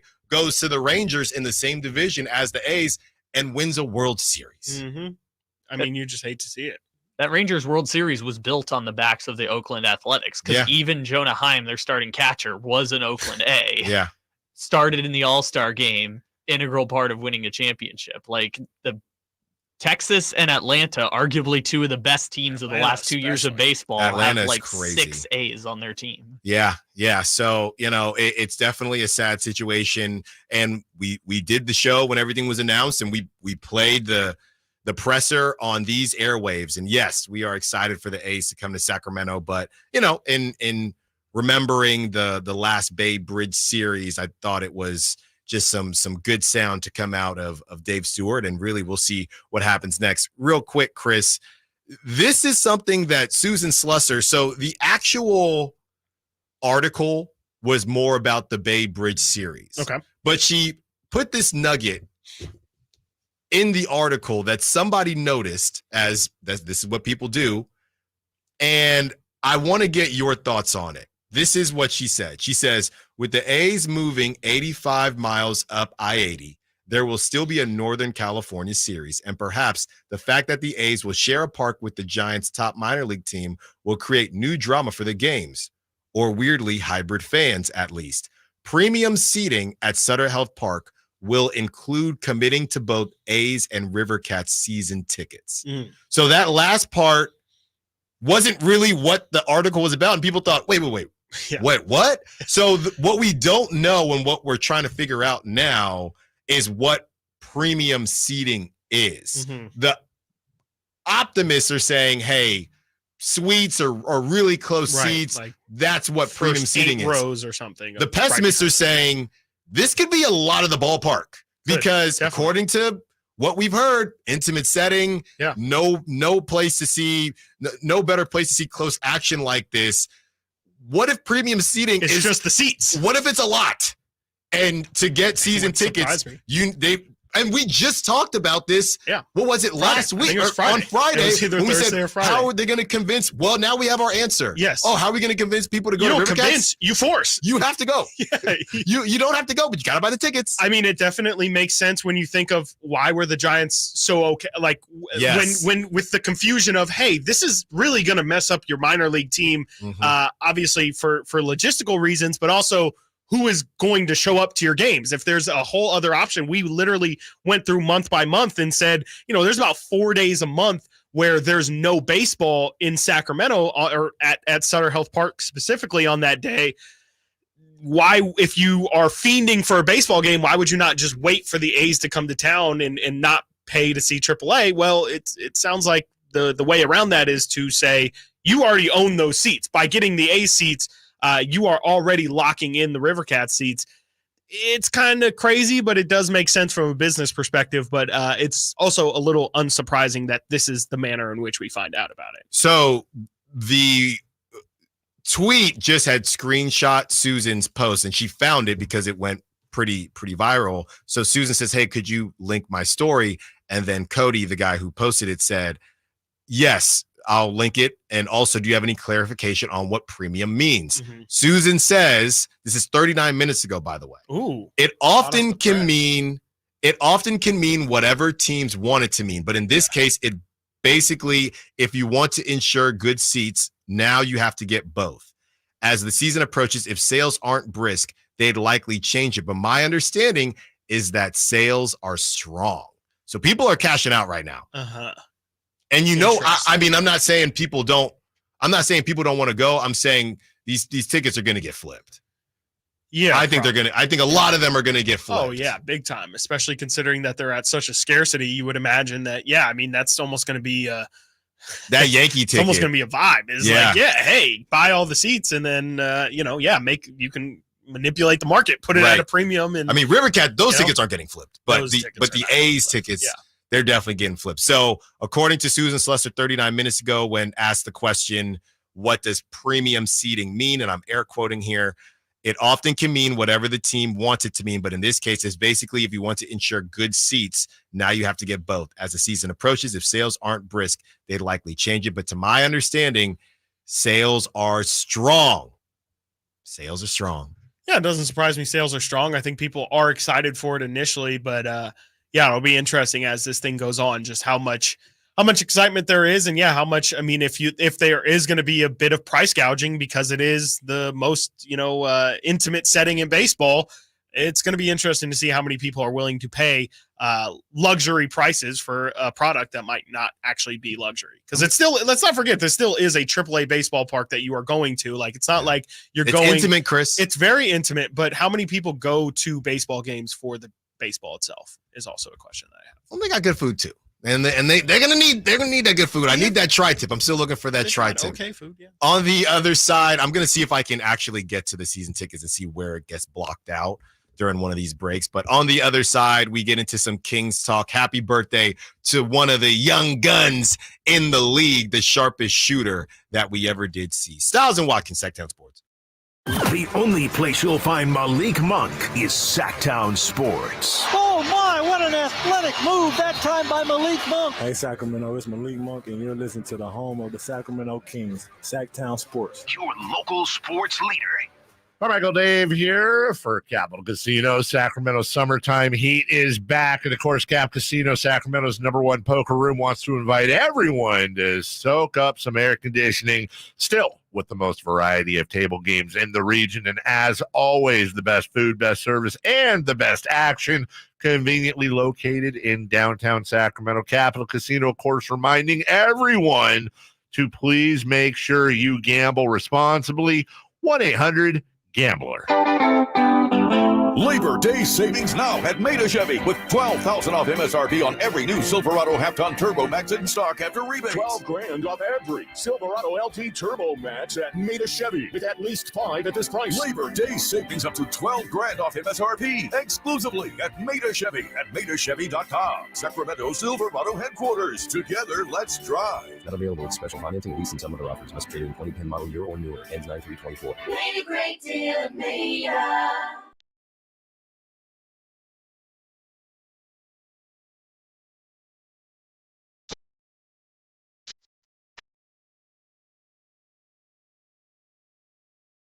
Or flagship station for the Beam Team, Sacktown Sports.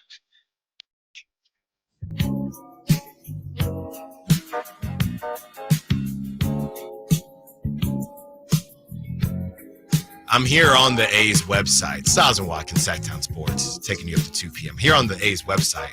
I'm trying to do this thing, Chris. The gold ticket plan. Catch games from our gold season tickets seating without ever leaving your seat for concessions. Again, other unique season ticket holder benefits include parking, in-seat, blah, blah, blah, blah, blah.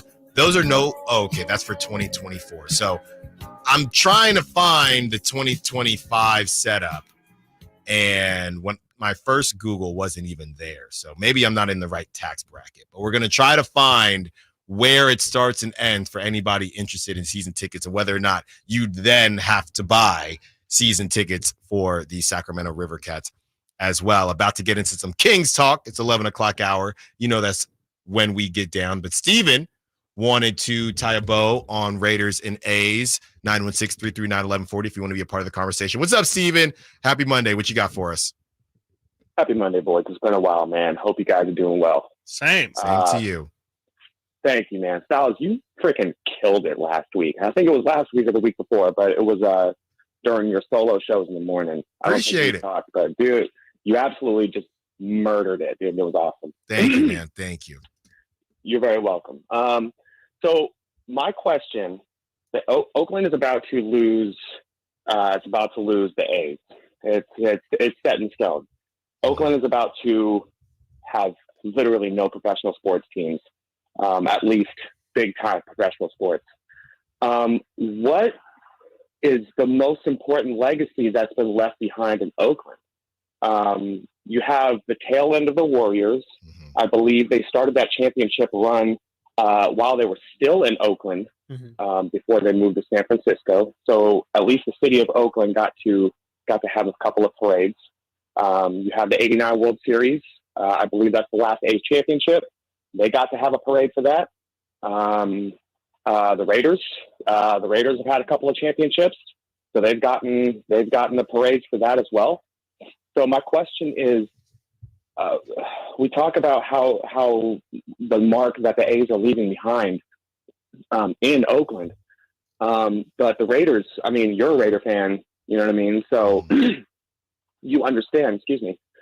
You completely understand what it's like to actually lose, the one team that you actually love, maybe multiple teams, because I don't know where your true fandom lies. Let's be real here. So to just tie a bow on this, man, that's essentially my question, man, is like, out of all the teams that Oakland has lost, which one, like, do you think hurts Oakland the most? Like the whole region, the city, the whole sports fandom, economics, just which one do you think just hurt the most? Yeah, thanks for the call, Steven. I mean, I think it's pretty cut and dry. I think it's the A's because the Warriors were in San Francisco before they were in Oakland. Right. The Raiders, they were in Oakland, they were in LA. I mean, they've been other places. A's, they literally had a slogan rooted in Oakland. We're the ones that aren't going to leave you. Right. We're the ones that aren't going to leave you. And then they left too. So I think it's pretty cut and a great question by Steven. Yeah. To me, when you bring up the economics, maybe you can make an argument for that with the Warriors. I was going to say the Raiders. Well, I was going to say both, really. Yeah. Both probably above the A's, but outside of the economics and how much money these teams bring in, just based on which one hurt the most, it's the A's. I think it's the A's that hurts the most. Yeah, like you said, I mean, they're the ones who position themselves as the one that was going to stay forever, rooted in Oakland. And, they have the history of winning in Oakland. They directly beat the Giants in the Battle of the Bay. That gives them a nice little tip in their or feather in their cap, I guess. I think there is a shout for the Raiders. I think the Raiders definitely connected themselves with that community for sure. I think the Raider image does fit that of Oakland too. It is a bit grimy, in good ways, right? Obviously in bad ways too. But I definitely think that it fit the personality of the city really, really well. And I think, of course, tons of people embraced it, not only in the city of Oakland, but again, I will continue to champion the amount of Raider fans that are here in Sacramento. I think the city of Oakland definitely did spread its wings pretty far with the Raiders. It was a very welcoming community as well. And just had a blast. I mean, we were just talking about Raider tailgates and things like that. I don't know if you'll have more fun and feel as much of a community as what you did with the Raider games. But yeah, I mean, everything else is definitely in the A's favor. So I would say in terms of who leaves the strongest legacy in Oakland, yeah, I definitely think it's the A's. Yeah, it's the A's to me. But I do think if you want me to put them in order, that gets tough because after the A's, it is really tough because the Warriors, I think the Warriors didn't hurt as much because when the Warriors started winning championships, they started pricing out. Already, yeah. I mean, nobody from Oakland was even going to the games. They already too were Bay Area. Exactly. They were not really specifically ever Oakland. That's a great point, right? They're the Golden State Warriors. Yes. They're not the Oakland Warriors. Yeah. So I think you'd have to, as much as the championships make you feel bad, right? I think that you got priced out. Okay, nobody from Oakland was even going to the games at the end of the tenure. And then you never even had the name of Oakland in the name where they were the San Francisco Warriors at one point. So I think you'd have to go A's, Raiders, Warriors. I will say too, yeah, that is definitely the IRL, the in real life rating. But I am curious, like if the Raiders were good, what would that have been like? And they still left. Yeah. Well, just in general, like how would could that hierarchy have changed if during the 2000s, more specifically, besides the early 2000s, if they were good the last 10 to 15 years that they were in Oakland, as, financially, the NFL kind of takes another level as well. It felt like fandom kind of changed and the economics of fandom kind of changed in that, 10 to 15 year window. I wonder if the Raiders were good, how much more impact they would have felt in the city of Oakland during that, because they were terrible. Yeah, they weren't good. And still everybody loved them. I mean, Kyle was just saying to them, if you're still a Raider fan at this point, you're always going to be a Raider fan because of all the crap that they put you through. If they would have been good, I just wonder how much stronger that connection would have been. And of course, that's a unanswerable question that we'll unfortunately literally never get the answer to, but with just how strongly everybody feels, because I will say in terms of passion, not to downgrade any of the Niner fans out there, because there's definitely some really, really diehard, but like Raider fans just are a different breed of diehard to where they live and breathe. It's part of a lot of their personality and in great ways. And I just wonder how much more the impact would have been felt by the Raiders if they would have been good, and just how much it would have ultimately mattered in the end. I guess we'll never know. Well, we will literally never know. What we do know is that it is Keegan Murray's birthday. We talk about the 24-year-old sharpshooter, and we discuss whether or not his ceiling is confusing. Also, another Sacramento Kings celebrating a birthday, but it's not his. Stiles and Watkins, Sacktown Sports. What's up, Vancouver?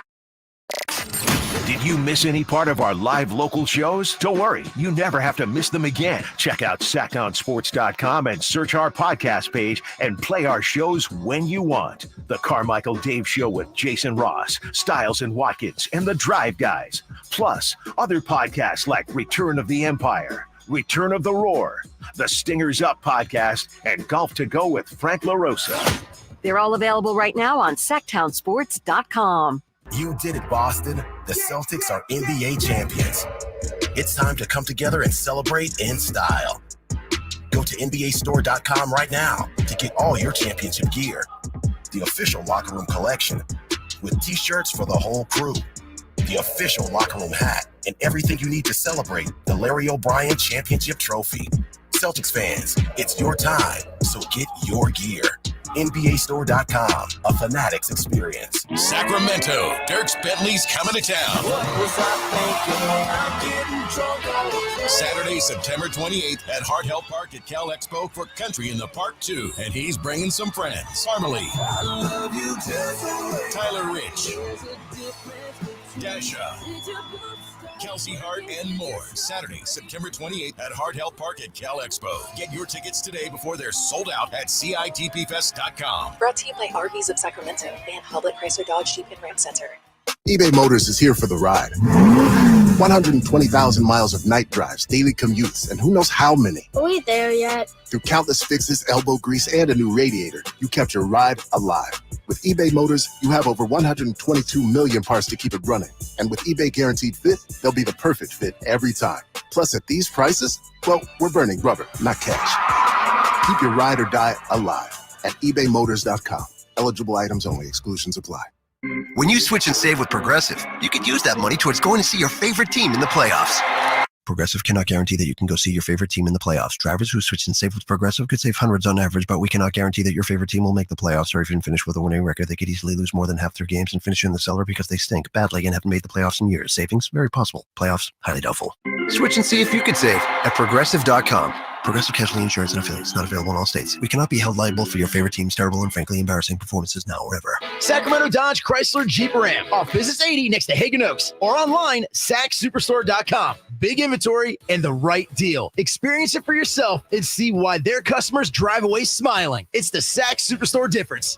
Bing Maloney Golf Course is 27 holes of high-flying public fun, and Bing Maloney's a classic design for golfers of all abilities. Bing Maloney's lighted driving range is a great place to learn and practice this summer under the covered hitting stations. The range also offers a practice putting green and outdoor furniture to relax with friends. Enjoy tasty beverages or comfort food from Maloney's Grill. The Association of Golf Merchandisers has named Bing Maloney a top 100 golf shop. For tee times, visit bingmaloney.com. It's Sacramento Golf's great value course.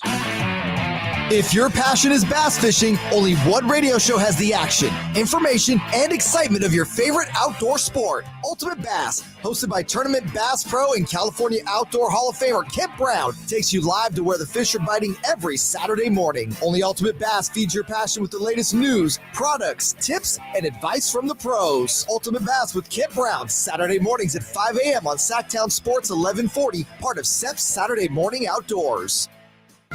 Lead generation is one of the most important aspects of any marketing campaign. Let us help you identify your target audience and market your products or services to them. Go to aimyourdigital.com today. aimyourdigital.com. As a mom, I'd do anything to keep my child out of physical pain. Dr. Pamela Maida is a board-certified orthopedic surgeon. As a doctor, I know that growth spurts can cause pain in my child's feet, and that can affect their legs and back too. Good Feet Youth Arch Supports are designed to alleviate, even eliminate common pain. Investing in youth arch supports for your child or teen is one of the best decisions you can make. Come to the Good Feet store now for a free fitting and test walk.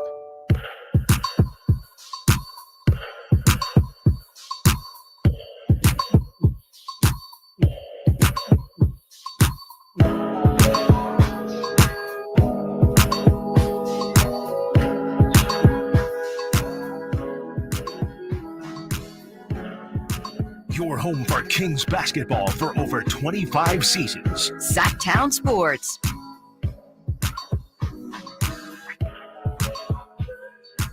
Last note. We've been going very A's Raiders here. Last note before we get into Kings. This is from the 831. From our guy Trey. See if he's got sources. He got sauces or not, Chris. Trey area? Just letting y'all know now. Uh-oh. My boy plays blackjack with Tay, Devontae a.k.a. Devontae, out here in Cali on a boat. Tay wants no part of this Raiders mess. Just letting y'all know. Ooh. That's from Trey, 831. Keep an eye on it. Huh. Thank you, Trey. It's got to be loud. He's got to start being Devontae Adams, that is. He needs to start being loud about it. Better do it now. Yeah. Better do it now. Yep. He already tried, remember? He said last year in an interview that he did not like that Jimmy Garoppolo was quarterback of the Raiders. Yeah. It didn't matter. Well, that was... Wow. It wouldn't surprise me. I mean, he said it the entirety of the receiver show. So. Well, and that was now you have a situation where he maybe thought maybe they would get a Caleb Wood or somebody, and they did not. Just not Gardner Minshew. Right. The list is, if I remember, Derek Carr, Jarrett Stidham, Jimmy Garoppolo, Aiden O'Connell, Brian Hoyer, back to Aiden O'Connell, and now to Gardner Minshew. I'll never forget when Jarrett Stidham cooked. What was that on New Year's? I thought they might have something here. Yeah. They did not. All right, Chris, happy birthday to one Keegan Murray. Keegan Murray, 24 years of age. This is from Frankie Cardicelli. Happy birthday to Keegan Murray, who's 389 career threes are the second most of any NBA player through his first two seasons, only trailing Damian Lillard. And then Frankie has a clip from the Jazz game where Keegan dropped 12 of those bad boys. Keegan just has these random, and I know a lot of players do, but Keegan is in some rare air with some of these stats that he has, which I do think is part of the reason I find his ceiling to be somewhat confusing, because he just has random stats where he's compared to guys like Damian Lillard, and then he's got other stats that compare him to other greats in the game. Give me your assessment at 24 years of age. Give me your assessment of Keegan Murray and just how good this dude could be. Yeah, I mean, I think we're still trying to figure out exactly how good he can be. I think that's the toughest part about Keegan right now is trying to determine ultimately what you think his ceiling could be. And I think that's just a pointless exercise, or not a pointless, but it's just a really tough exercise to get an actual answer to. So, I mean, we can just talk about what he's great at right now. I mean, we know he's a phenomenal spot up shooter. I think he's still working on the off the dribble stuff. There's no reason from what we've seen so far to believe that won't come at some point here, as maybe as recently as this season. It could definitely come. But yeah, I mean, he's a 6'8", 6'9" guy who can create, I'll say create his own shot more so in the sense of he can really hit some difficult contested threes. And of course, he can hit wide open threes at a really high clip too. He's somebody who knows who he is, which I think is great for anybody who's entering their second or third year in the league. If you have an idea of what exactly you do at an NBA level and can just expand upon that, that's how you can at some point become great. To contrast, like Jonathan Kuminga, we still don't know what exactly Jonathan Kuminga is great at a pro level, and that's just an example of maybe somebody to the contrary of Keegan. I think the question is just also how much further can he go in his development? Like, I think his athleticism in terms of like his jumping ability and his speed, to me, is a bit topped off. Like, I don't think that, when a lot of people talk athleticism or ceiling or things like that, a lot of times it is connected directly to, we'll just go right back to the Jonathan Kuminga well. We don't know what Jonathan Kuminga does well, but we know that he is such an outlier of an athlete. Right. Odds are he can figure something out at this level that he can contribute to. I think that's the question with Keegan is just, okay, we know exactly what you're great at. Is there going to be anything else that surprises us about what you can bring? And I think the defense was a bit of a surprise last year. And to me, the thing that could ultimately determine if Keegan can be somebody who breaks through the glass ceiling of what people think he can be is if he can start to actually attack the rim. That's really the part of his game that I think is lacking the most. Is we've seen him want to be aggressive around the rim and going for big time dunks, but he's got to figure out how to make layups and get crafty finishes and get Euro steps and things like that. That's really the next part, which also ties in with getting to the free throw line. He gets to the free throw line maybe one time a game, and that's how you really improve as a scorer. And if Keegan is going to be a scorer in this league at that level, he's got to figure out how to get to the free throw line at least 2 different trips a game. Yeah, when I look at Keegan Murray, obviously we know what he can do as far as shooting the basketball. And I would say that bringing in somebody like DeMar DeRozan, it just forces the hand of the Sacramento Kings. And maybe the Sacramento Kings, maybe they wanted that. Maybe the front office, and that's in part why the reason they went after DeMar DeRozan, because they wanted somebody that's going to make them make some decisions. And with Keegan Murray, because he's got some shady athleticism, because he is still young, I do think that the Kings maybe were, I don't want to say afraid, but they didn't want to get caught up in, wait, could he be this or could he be that? Let's just bring in DeMar DeRozan and kind of push Keegan into a role. I do think that as long as of a runway that some people think players have, it can happen quick, right? And 1 second you have all this potential, the next second it's been 3 years, and who are you? Sure. Right. And I think that the Kings would rather bring in somebody like DeMar DeRozan and maybe force Keegan Murray into a role that he can be elite in versus we're kind of floating. And I don't think, Chris, I don't think they could have went through another season like this past season where Keegan is kind of doing a lot of different things. It was the jack of all trades, master of none. I don't think that they looked at this past season. I think that they thought it was good for Keegan, but I think it was also eye-opening for them, and they didn't want to go through another season like that where it's, okay, is Keegan going to be is he going to be our shooter, our primary defender, and I do think he needs to get to the rack more, but I feel like he got stretched a little bit too thin this past season, and they didn't want that to happen again. Yeah, I mean, I always kind of think that that's naturally going to be it, though. After your first season, and especially when you succeed at the level Keegan did, like you do have to push the limits. Like I think you have to figure out, okay, if he checked every box that we threw at him last year, let's start making those boxes a little bit tougher to clear. And I think even still last year, he checked a lot of the boxes, maybe not from an efficiency standpoint, but again, from like a proof of concept standpoint where, yeah, he wasn't great or excellent at creating shots off the dribble, but he did it, and he might have not looked comfortable a lot of the time, but he got to a point where he was making those shots, and you saw him start to take some mid-range jumpers instead of just kind of taking a contested three, pump fake, and then take that step in and hit the easier shot.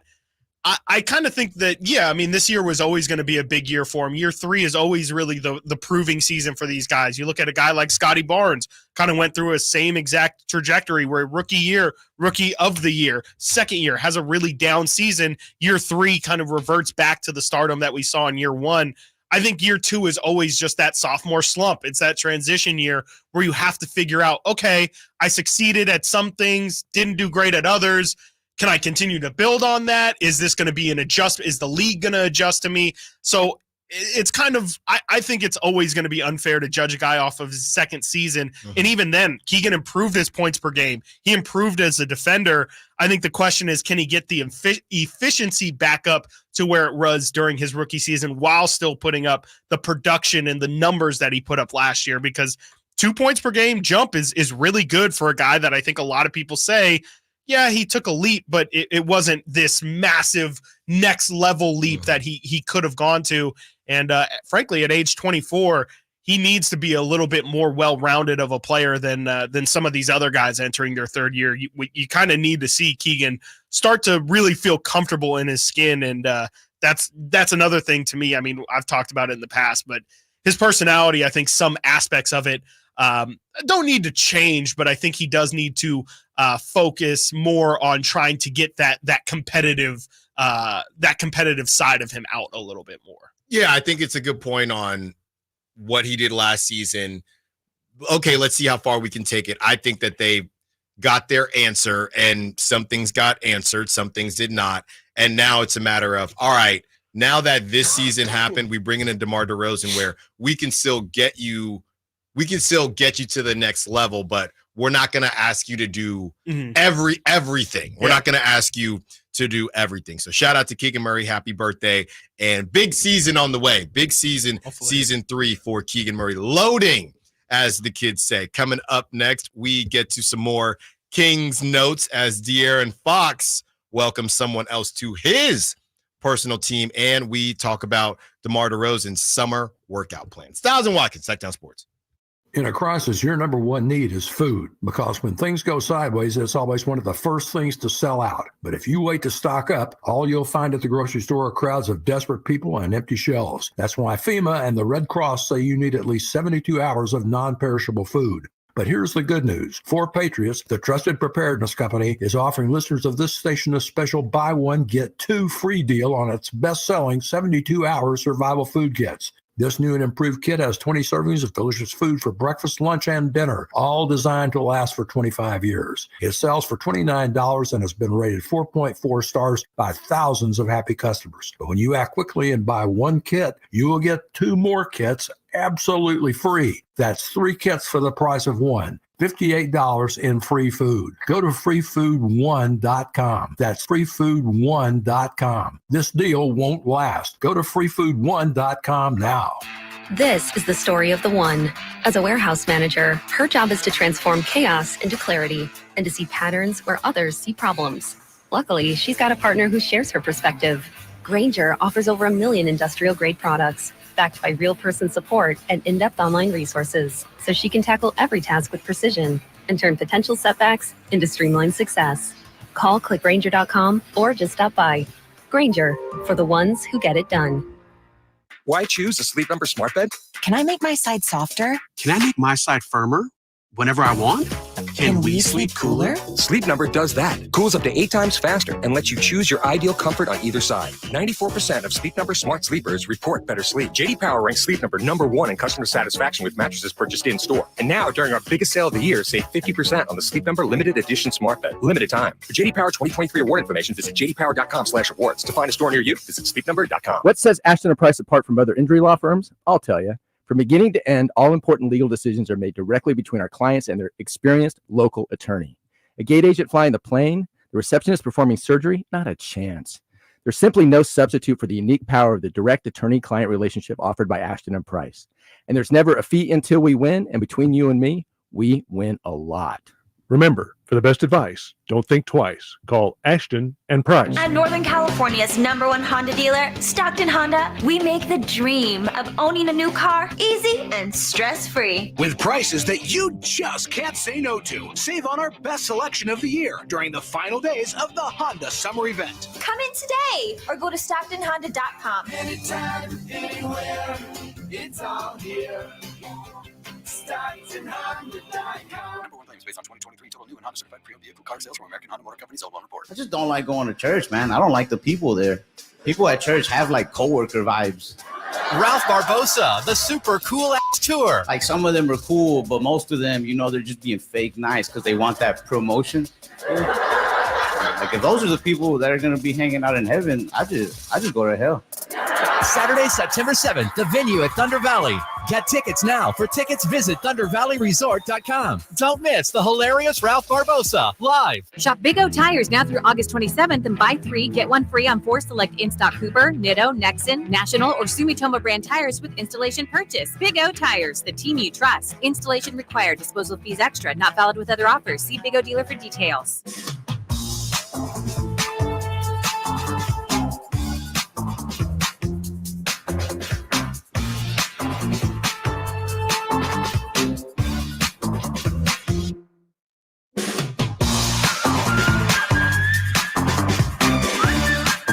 Your new home for 49ers football in the 916 Sacktown Sports.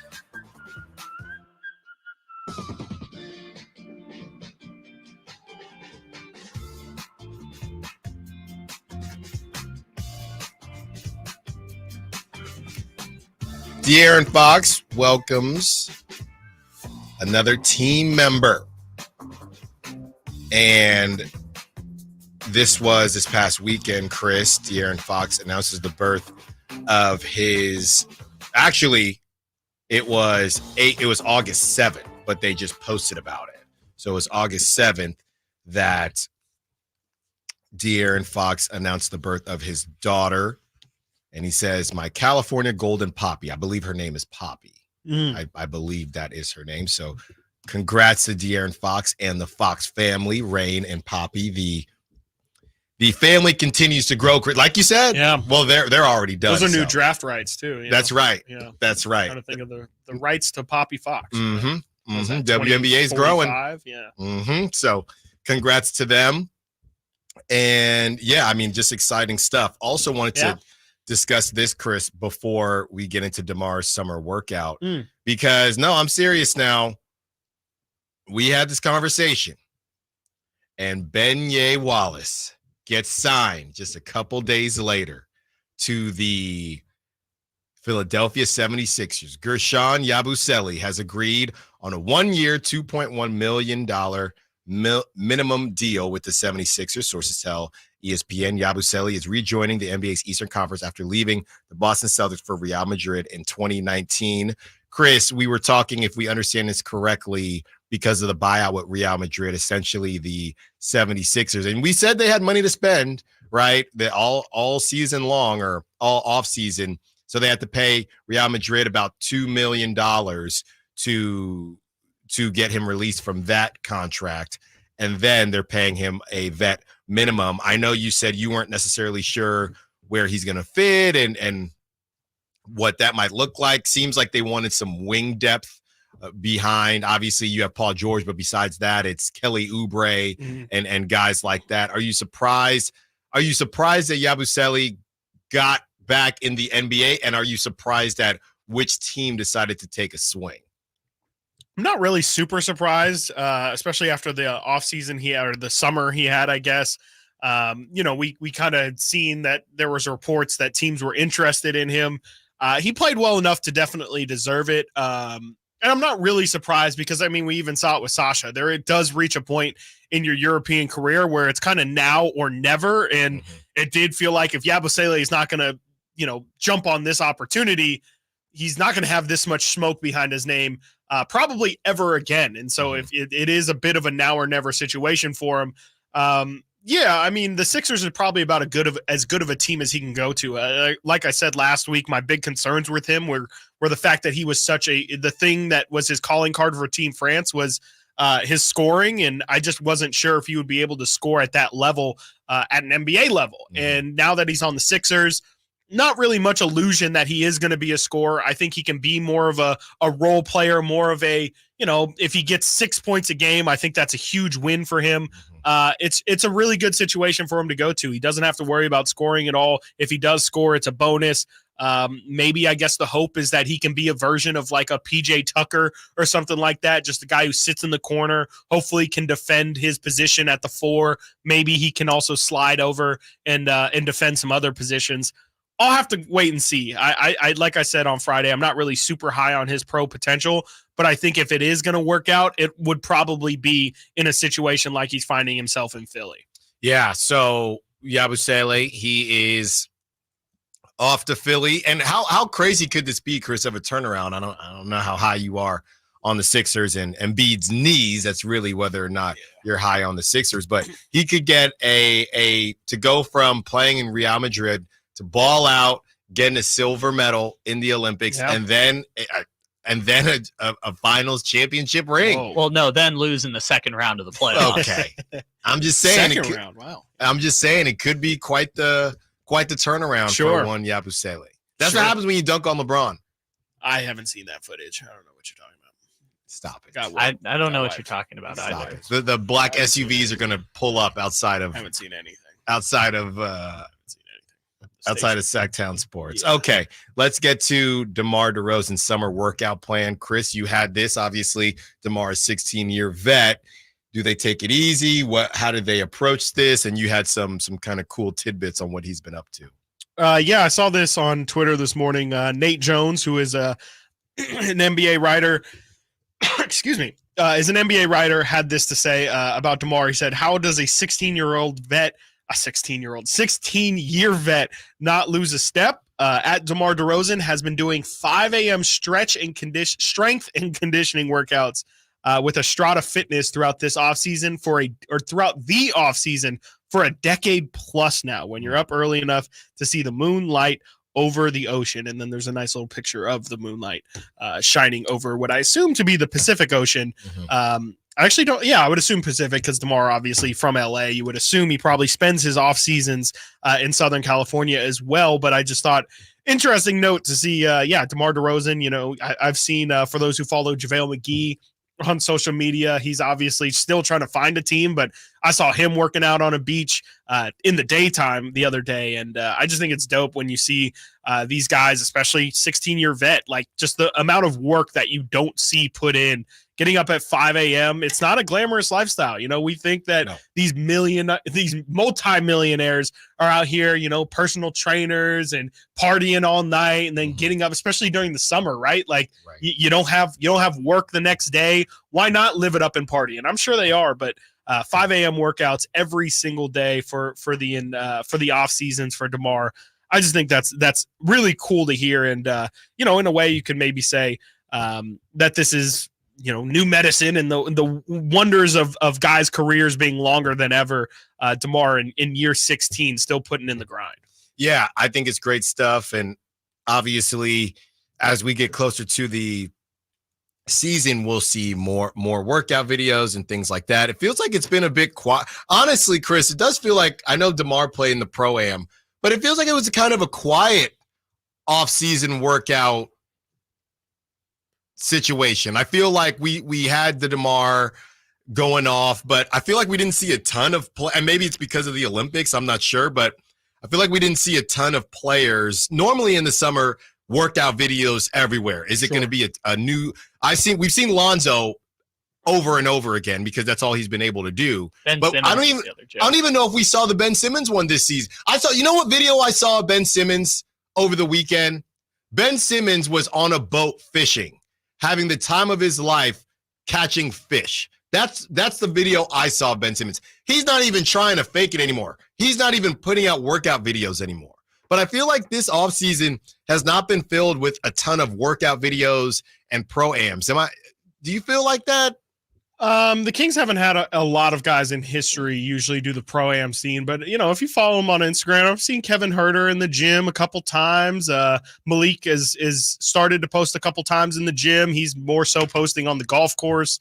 The Kings have honestly done a really good job of posting when guys walk throughout the summer. Not like a ton. You haven't seen definitely a ton of workouts. You haven't seen guys doing the Rico Hines run out in LA or anything like that. But you've seen a good bit of DeMar, I think. Yeah. No, DeMar, yes. yeah. I'm saying not even just Kings, just in general. Nobody's been at the summit in Brooklyn.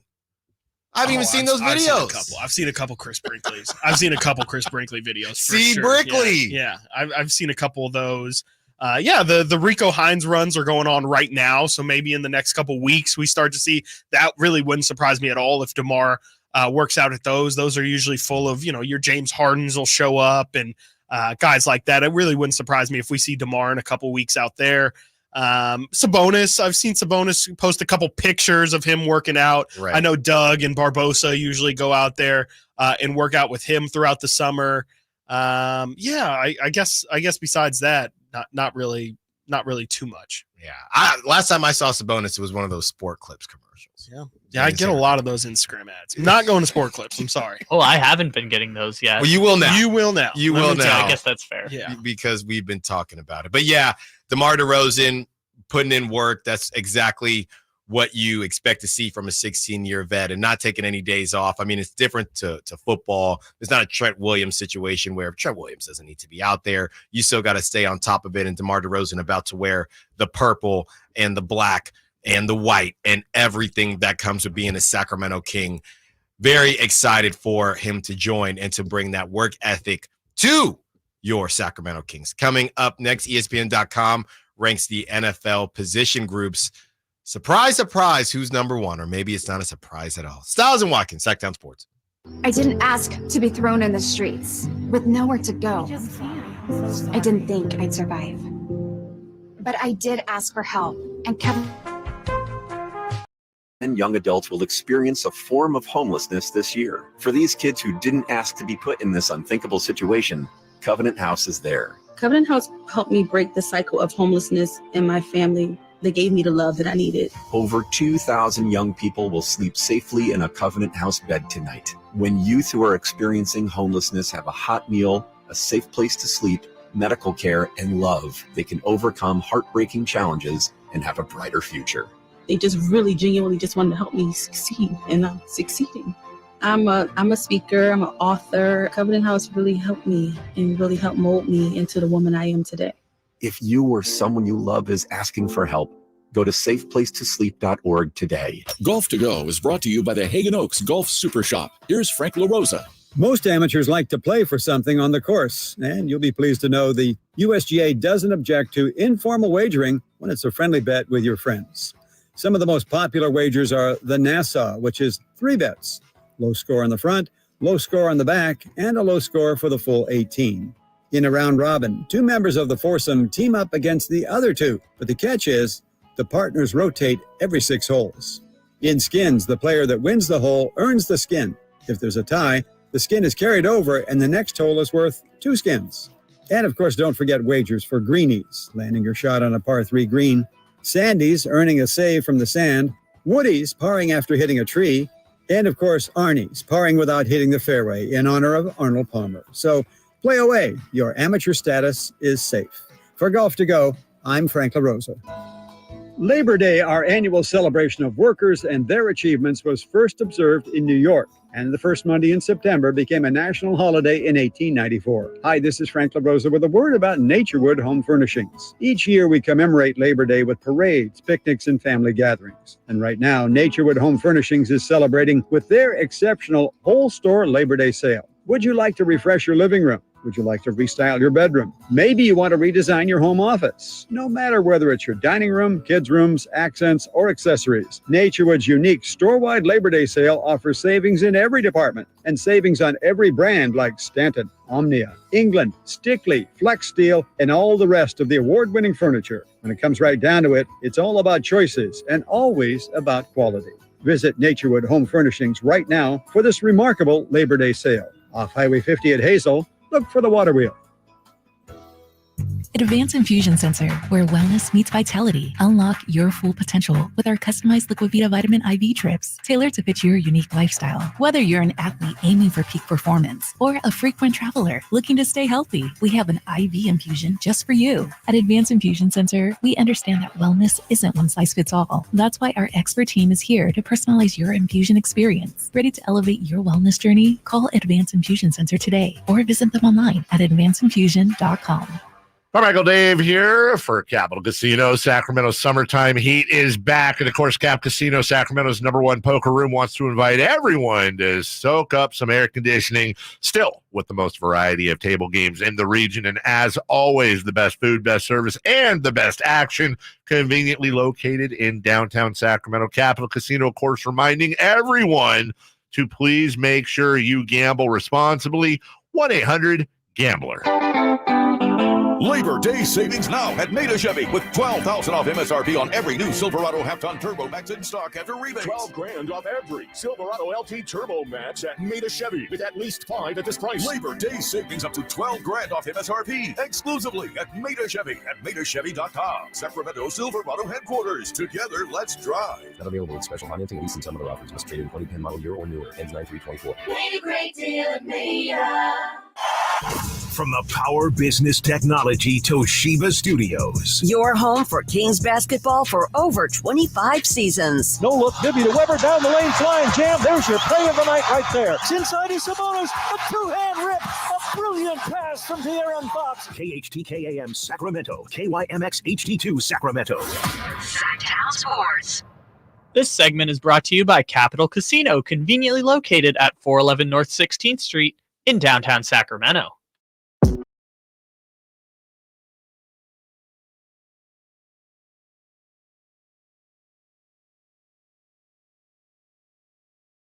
Live and local, 6 a.m. to 6 p.m., Monday through Friday. Sacktown Sports.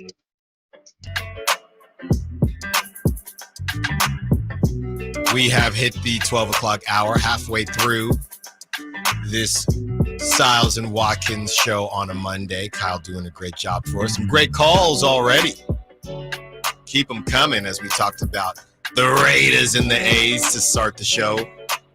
Got into some Kings. We got some more Kings to come as well. They're the schedule quirks, as we're calling them, and whether or not they have the most miles traveled. So we will get into all of that. But first, ESPN.com ranks the NFL position groups, Chris, and you have this for us. And the Niners, they've done pretty well in a lot of these groups, but not all.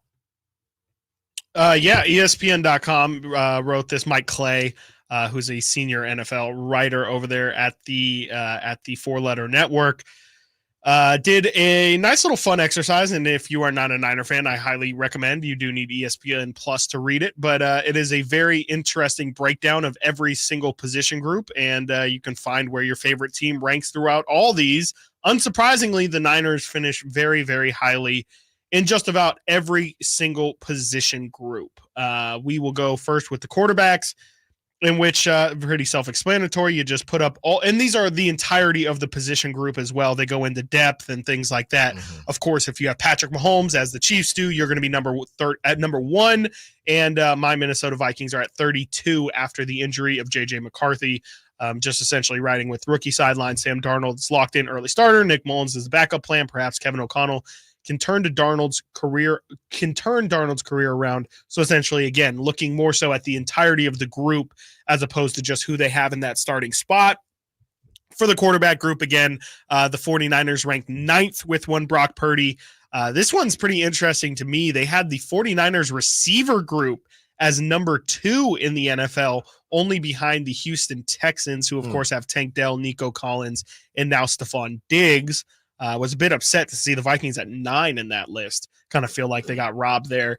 Number 2, again, is the 49ers. Number 1, they sit for the running back group. No surprise there with the best running back in the NFL, Christian McCaffrey. Their write-up is the Niners have the league's best all-around running back in Christian McCaffrey, who finished his past 4 healthy seasons no lower than 4th amongst running backs in snaps, touches, and yards. Elijah Mitchell, Jordan Mason are in the intriguing rookie as well, provides solid depth, and Kyle Juszczyk is arguably the league's best fullback. So the Niners getting number 1 for the running back rankings. They finished number 4 in the tight end rankings. Thought that was a little bit interesting. Of course, George Kittle's numbers looked good last year, but I kind of feel like George Kittle took a small step back last year. They have the Niners behind the Chiefs, the Ravens, and the Bills at number 3. That's really surprising. Number 4. It really comes down to how much weight they put on the starters, because for years we've talked about how the Niners and their tight end situation isn't great after George Kittle. So they must be putting a ton of weight on the starter. Well, it's also on the depth in general. Well, that's what I'm saying. I don't think the Niners tight end depth is that good. And I think that's why they're 4 and not 3 or 2. That's still high though. 4. It is. I mean, George Kittle is one of the best tight ends in the NFL, and I think that's kind of doing a lot of the heavy lifting there. Detroit is number 5. They obviously have Sam Laporta. Number 6 is Jacksonville. They have Evan Ingram. Number 7, honestly, the Raiders. That's your category. You have Brock Bowers and you have Michael Mayer. Yeah. Even 7, I guess, production-wise is pretty good for them. They haven't really – Michael Mayer didn't really do a ton last season. Bowers so maybe hasn't 7. done anything. Bowers hasn't done anything, exactly. So maybe that is fair, and you would expect the Raiders to rise there. But, again, the Niners rank 4th. When it comes to the O-line, this is the one where ESPN.com, this is Mike Clay wrote this, breaking down every single position group in the NFL.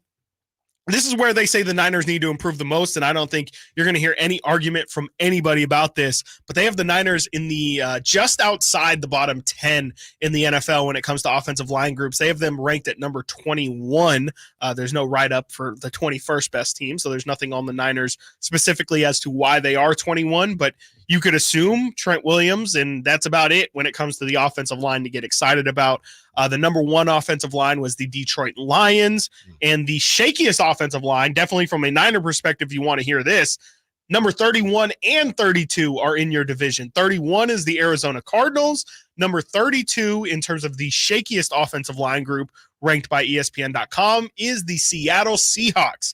Seattle continues to throw darts at its line, but it is yet to pay off. 3 of the team's 5 projected starters posted poor PFF grades in 2023. New center is recovering from a torn ACL, and their left tackle hasn't lived up to his first round pedigree. Seahawks spent 3 first-round picks on the line in April's draft. 3 of their picks, not 3 first-round picks. 3 draft picks on their line in April's draft, but only 1 was before the 6th round with third rounder and Christian Hayes.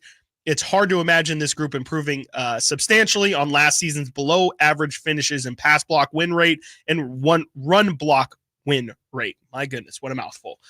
Interior defensive line, where the Niners probably should have ranked number 1 last year. Well, hold on, with Chris, how much? hold Yes, on, go Chris. ahead. The Seahawks have had a bad offensive line for nearly a decade. Okay. How is that possible?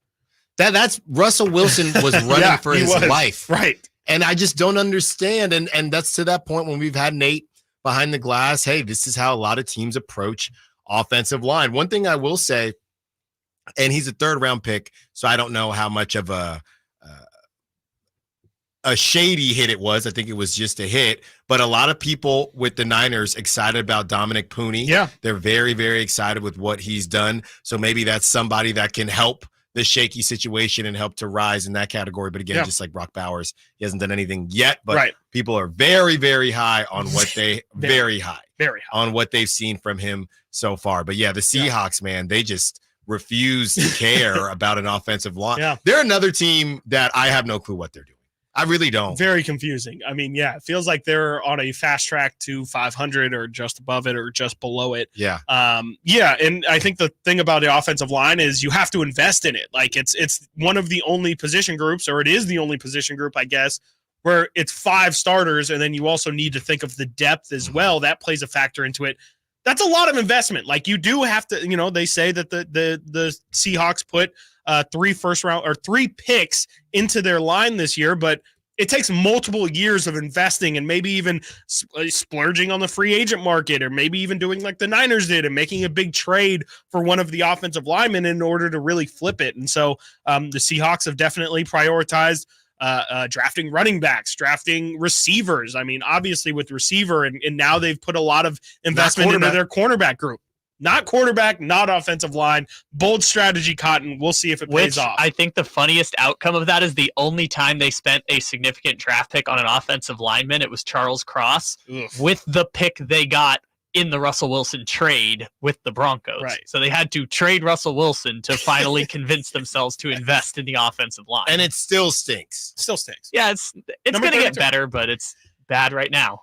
And so, yes, they are number 32 on offensive line. And when it comes to the interior defensive line, again, a position in which the Niners spent a lot of money on, or a lot of assets on last season, not so much this season, their interior offensive line ranks pretty much in the middle. Number 14 in the NFL. Number 1 is Indy with former Niner DeForest Buckner. And number 32 is the Chargers. That's just the interior. When we move out to the edge, you have 8th. The San Francisco 49ers finishing. Of course, that is your Bosa's of the world and things like that. Number 1 is Pittsburgh with TJ Watt. Let's see here. Number 32 is Tampa Bay. Number 31 is Washington. Number 30 is Arizona, who is finishing, I'm noticing, very low in just about all of these. Off-ball linebacker, which is, I think, just how they categorize their, so it's pretty much edge rusher and then off-ball linebacker. They have the Niners at number 2. This is a really good ranking for them. Obviously, they are absolutely stacked. They have Devondre Campbell now as an off-ball linebacker. Obviously, Fred Warner, best in the NFL, but apparently not better than the Washington Commanders, who have Bobby Wagner and Frankie, Kyle, maybe you can help, Luvu during free agency. They added.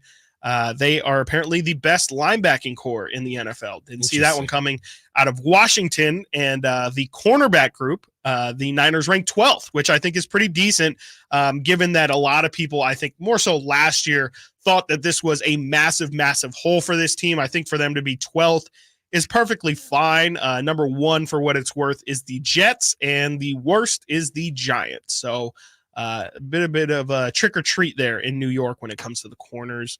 And I believe, and then safety group, they also ranked 19th. I think that's a little bit tough with Jair Brown and not having Talanoa Hufanga out there. And of course, overall, the Niners ranked number 1 of the entirety of the rankings. Niners are number 1. The defending champions remain absolutely stacked, still learning about Brock Purdy's ceiling, but the plan is certainly working as Purdy led the NFL in QBR and EPA in 23. Purdy will once again benefit from the league's best skill group and has Trent Williams protecting his blind side. The defense is just as good. Nick Bosa, Fred Warner, Javon Hargrave, and Charvarius Ward leading a unit that returns 9 of its top 11 players in terms of snaps from 2023. Niners are number 1 overall. This is crazy. Number 2 overall.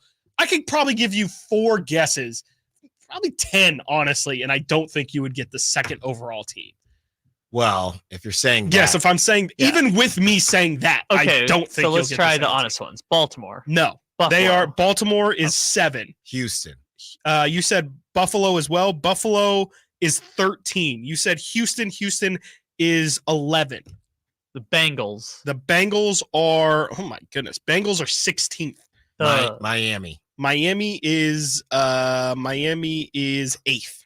The Lions? The Detroit Lions are 9th. Well, I'm just going to say the Commanders because that one was super high.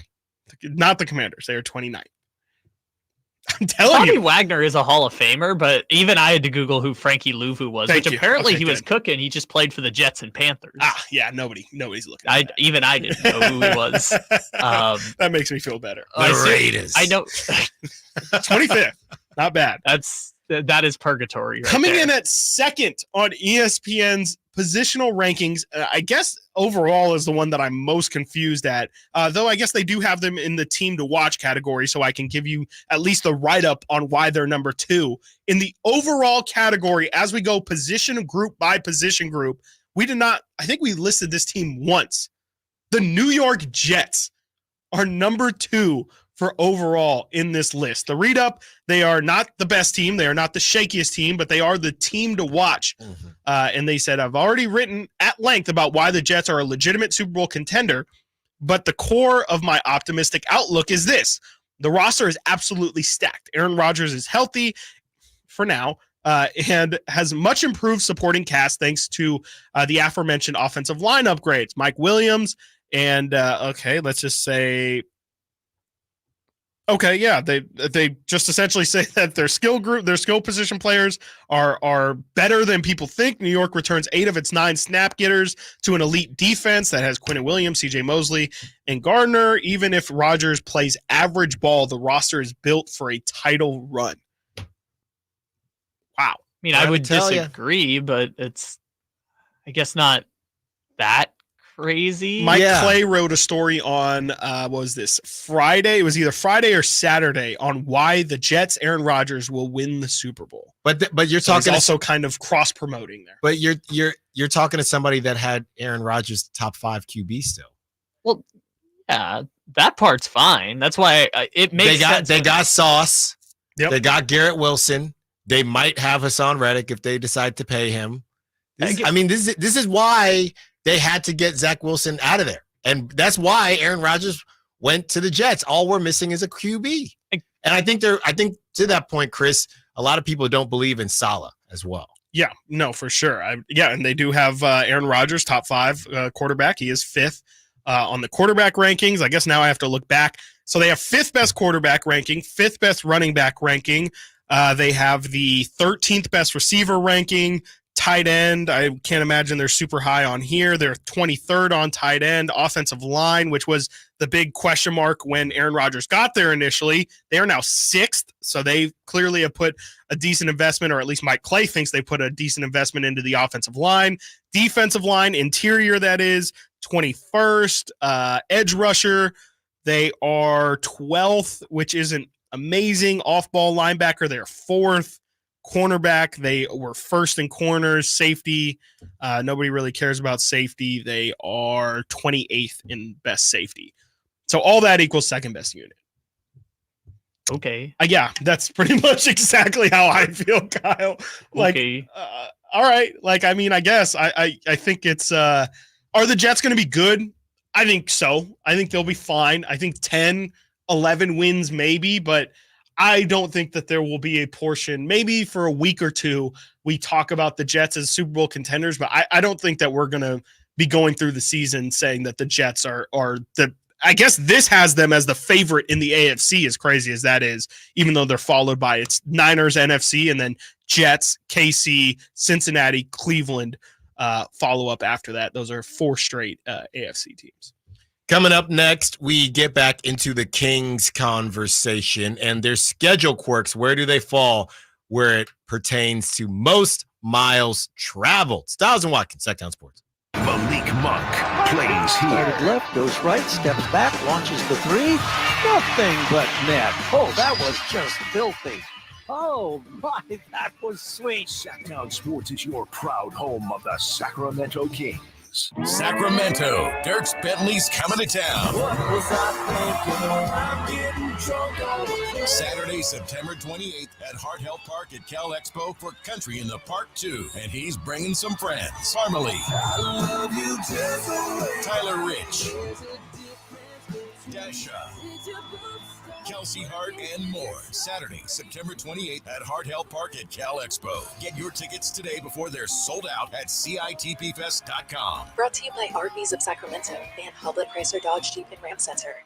For most of the people that walk in our store, it's been an ongoing, nonstop issue, and they're finally walking into the Good Feet store. Okay, the guy that came into my store last year that has had plantar fasciitis for 30 years. I looked at him, I said, "Are you kidding me? I've been here for 14. Where have you been?" I helped relieve a problem that's plagued him for 30 years. I mean, how do you not go home and talk about that? Come to the Good Feet store now for a free fitting and test walk.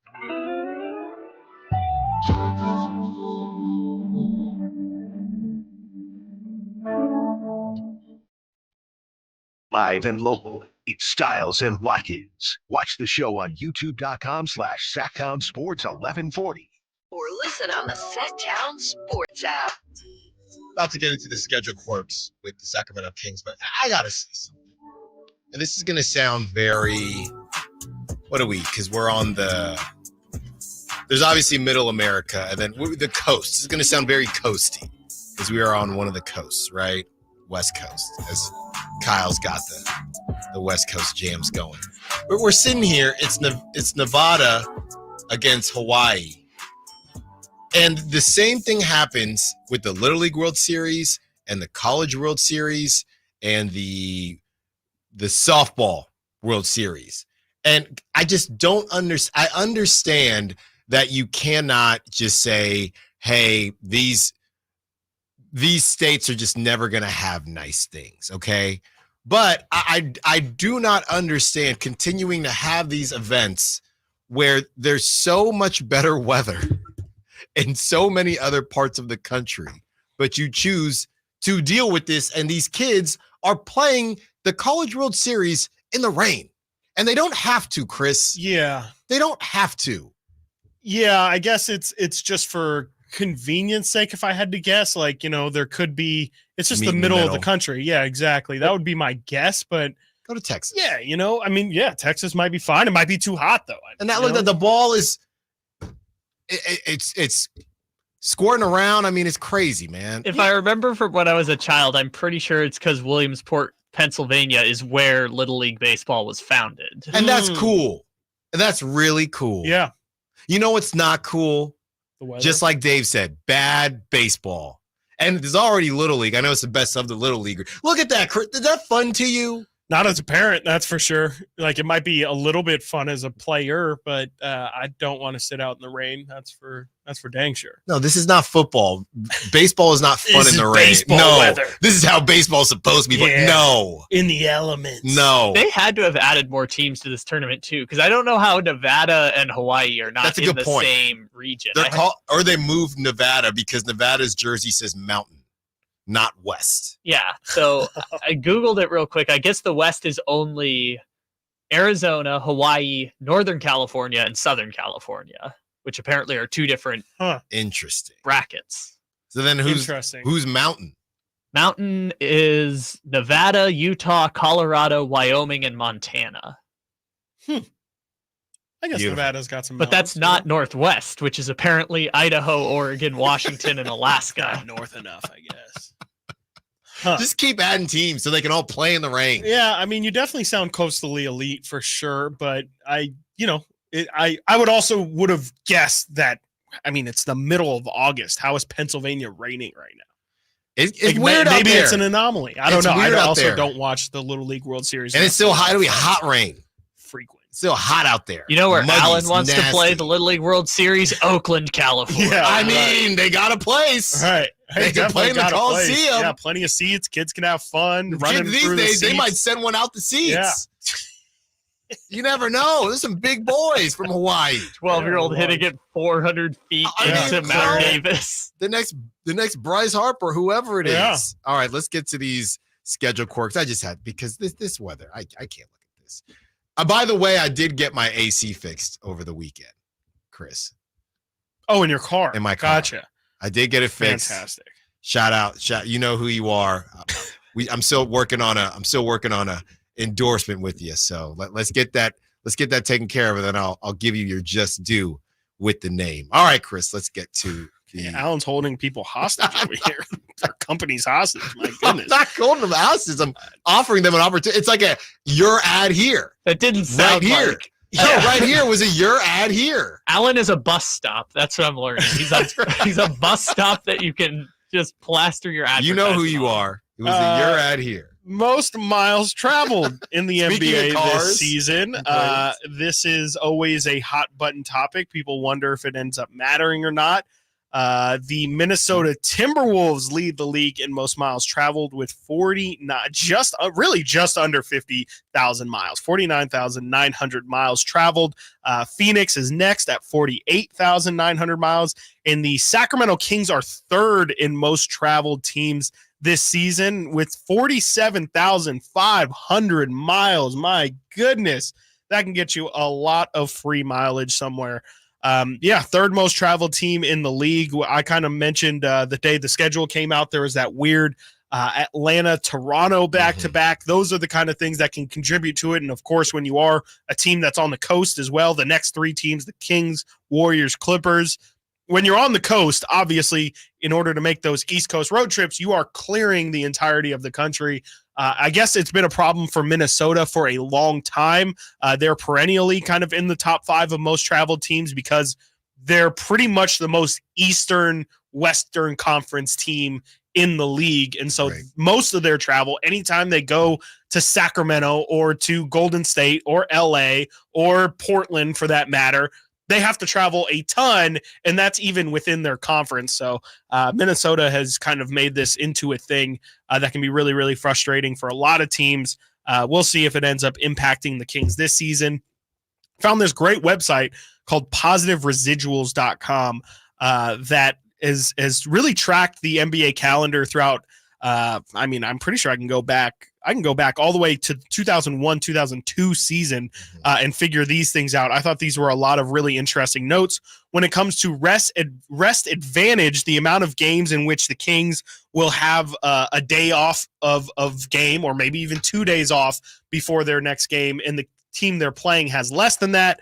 That happens 11 times, and then also 11 times the Kings are at a rest disadvantage. So obviously the inverse of that kind of scenario. That also happens 11 times. So that's a pretty balanced schedule when it comes to the Kings front on that note.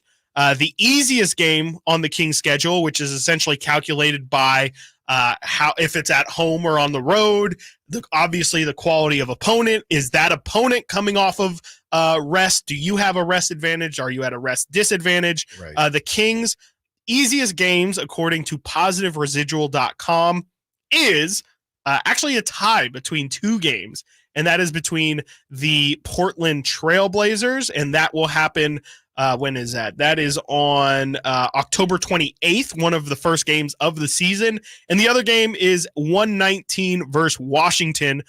Both of those games, the reason why they are at a rest advantage is because the reason why it is the easiest game is because the Kings are at a rest advantage for both of those games and have it at home as well. The toughest game of the season, you could guess, based off of those parameters, is going to be in Denver. At altitude, the Kings don't have the rest advantage, and I believe that is coming off of a back-to-back where they play the Golden State Warriors the night before, and then will go on to play in Denver against the Nuggets the very next day. So that is very, very clearly a disadvantage for the Kings. And then when you factor in the fact that, the Denver Nuggets are pretty decent, or should be pretty decent this year, that leads to the Kings making that one the toughest opponent, toughest game, that is, and that's on January 23rd. Their next toughest game will be on the road against the Celtics on January 10th, where they again do not have the rest advantage. If I'm not mistaken,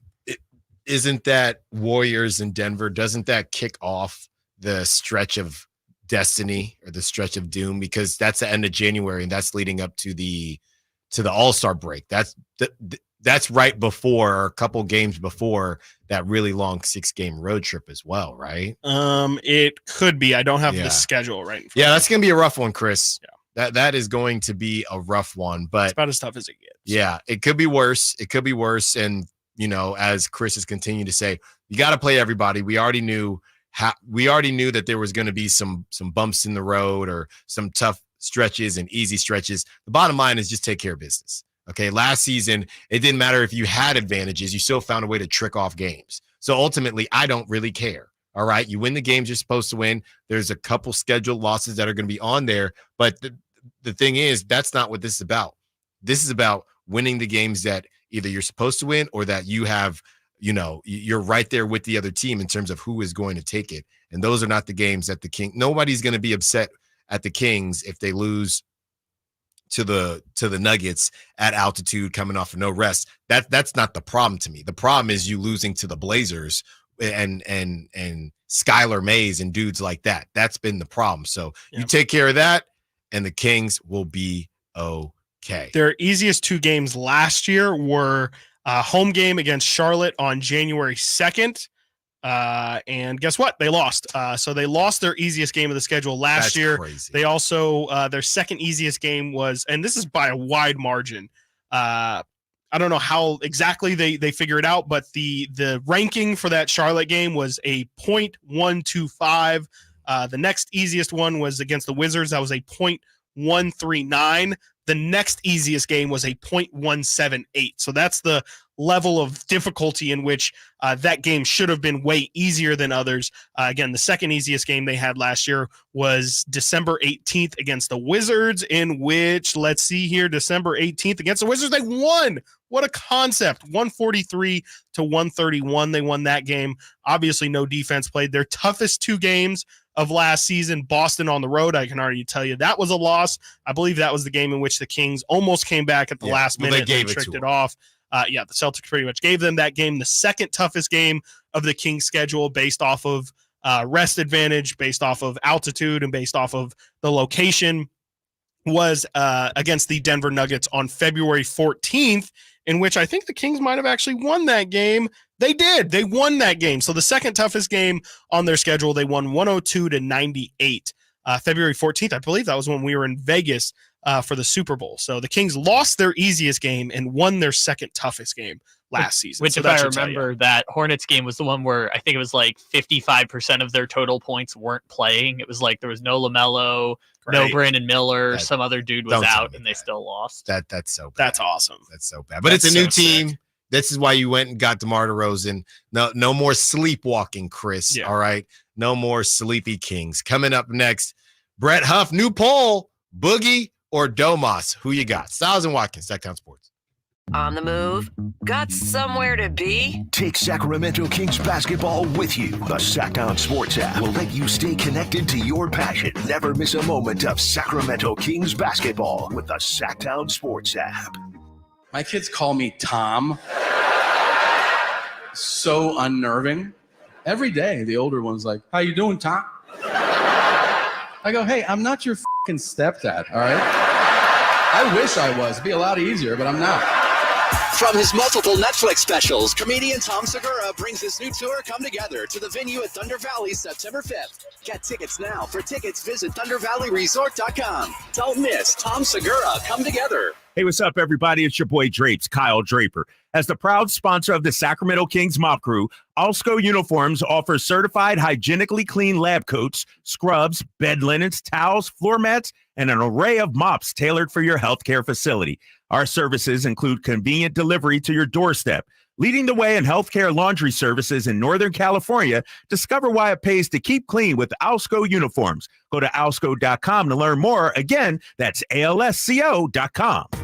Sponsored by Xfinity Internet. Enjoy ultimate control of your home network. Personalize your Wi-Fi name and password. Assign user profiles. View and control connected devices and more with the Xfinity Internet app.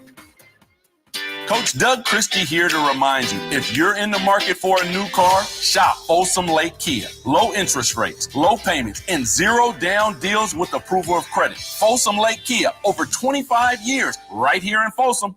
Bing Maloney Golf Course is 27 holes of high-flying public fun, and Bing Maloney's a classic design for golfers of all abilities. Bing Maloney's lighted driving range is a great place to learn and practice this summer under the covered hitting stations. The range also offers a practice putting green and outdoor furniture to relax with friends. Enjoy tasty beverages or comfort food from Maloney's Grill. The Association of Golf Merchandisers has named Bing Maloney a top 100 golf shop. For tee times, visit bingmaloney.com. It's Sacramento Golf's great value course. You drove the miles and your tires are done. Got to shop the best prices under the sun at Big O. Big O Tires. Shop top brand tires with the lowest tire price guarantee and visit your locally owned Big O Tires. Now through August 27th, buy 3, get 1 free on 4 select in-stock Cooper, Nexen, Nitto, National or Sumitomo brand tires with installation purchase. Installation required. Disposal fees and shop fees extra were permitted. See store for pricing. Eligibility may vary. Not valid with other offers. Match applies to identical tires at regular retail price. Exclusions apply. See dealer for details. When you're ready to get properly fitted for golf clubs, join the thousands of Northern California golfers who visited the indoor-outdoor Hagen Oaks Player Performance Studio. Players of all abilities found the Hagen Oaks Player Performance Studio offers answers to questions about golf club fitting. You'll find a professional staff of fitters, major equipment brands, and cutting-edge technology featuring TrackMan. See for yourself at the Hagen Oaks Player Performance Studio, Fulton Avenue at the Cap City Freeway. Call 916-808-2531 to schedule your fitting. 808-2531 for longer, straighter drives.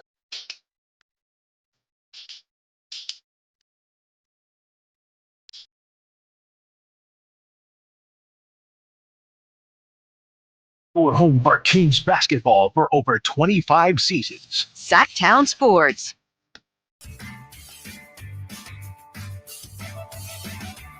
From the 916, you play to win the game. Herm Edwards. That is correct, 916. And that's what I'm talking about here. I mean, you're losing to the Hornets with half of their points missing. Just go out there and take care of business. You lost to the Pistons. You lost to the Blazers. I don't want to hear it. Yeah, I feel bad for on the sack chat here. Brandon Deitzman says, I went to both of those games. That's crazy. Like, awful luck. 2 games you went to. You buy those tickets also thinking, look, like I've been to enough Kings games. I don't need to see the Kings Warriors. It's fine. I'm just trying to get my fix in. I just want to see my team win, have a good night, whatever. Maybe it's a Thursday. Maybe I'm just trying to get through the week, and they pull that crap on you. I want a refund. Well, I'm emailing somebody. That's Brandon, crazy. I'm going to tell you this. Just for the sake of if you see a bad team, for the sake of all of Kings fans and the team, don't go to just that game. Just buy good games, Brandon, please. Just don't go. Don't go. Let's make a list for Brandon. Yeah. You can't go. And I'm going to get the Western Conference. You can't go to the Blazers. No Blazers. You can't go to the Hornets. Yep. You can't go to the Pistons. Yeah. What about the Jazz?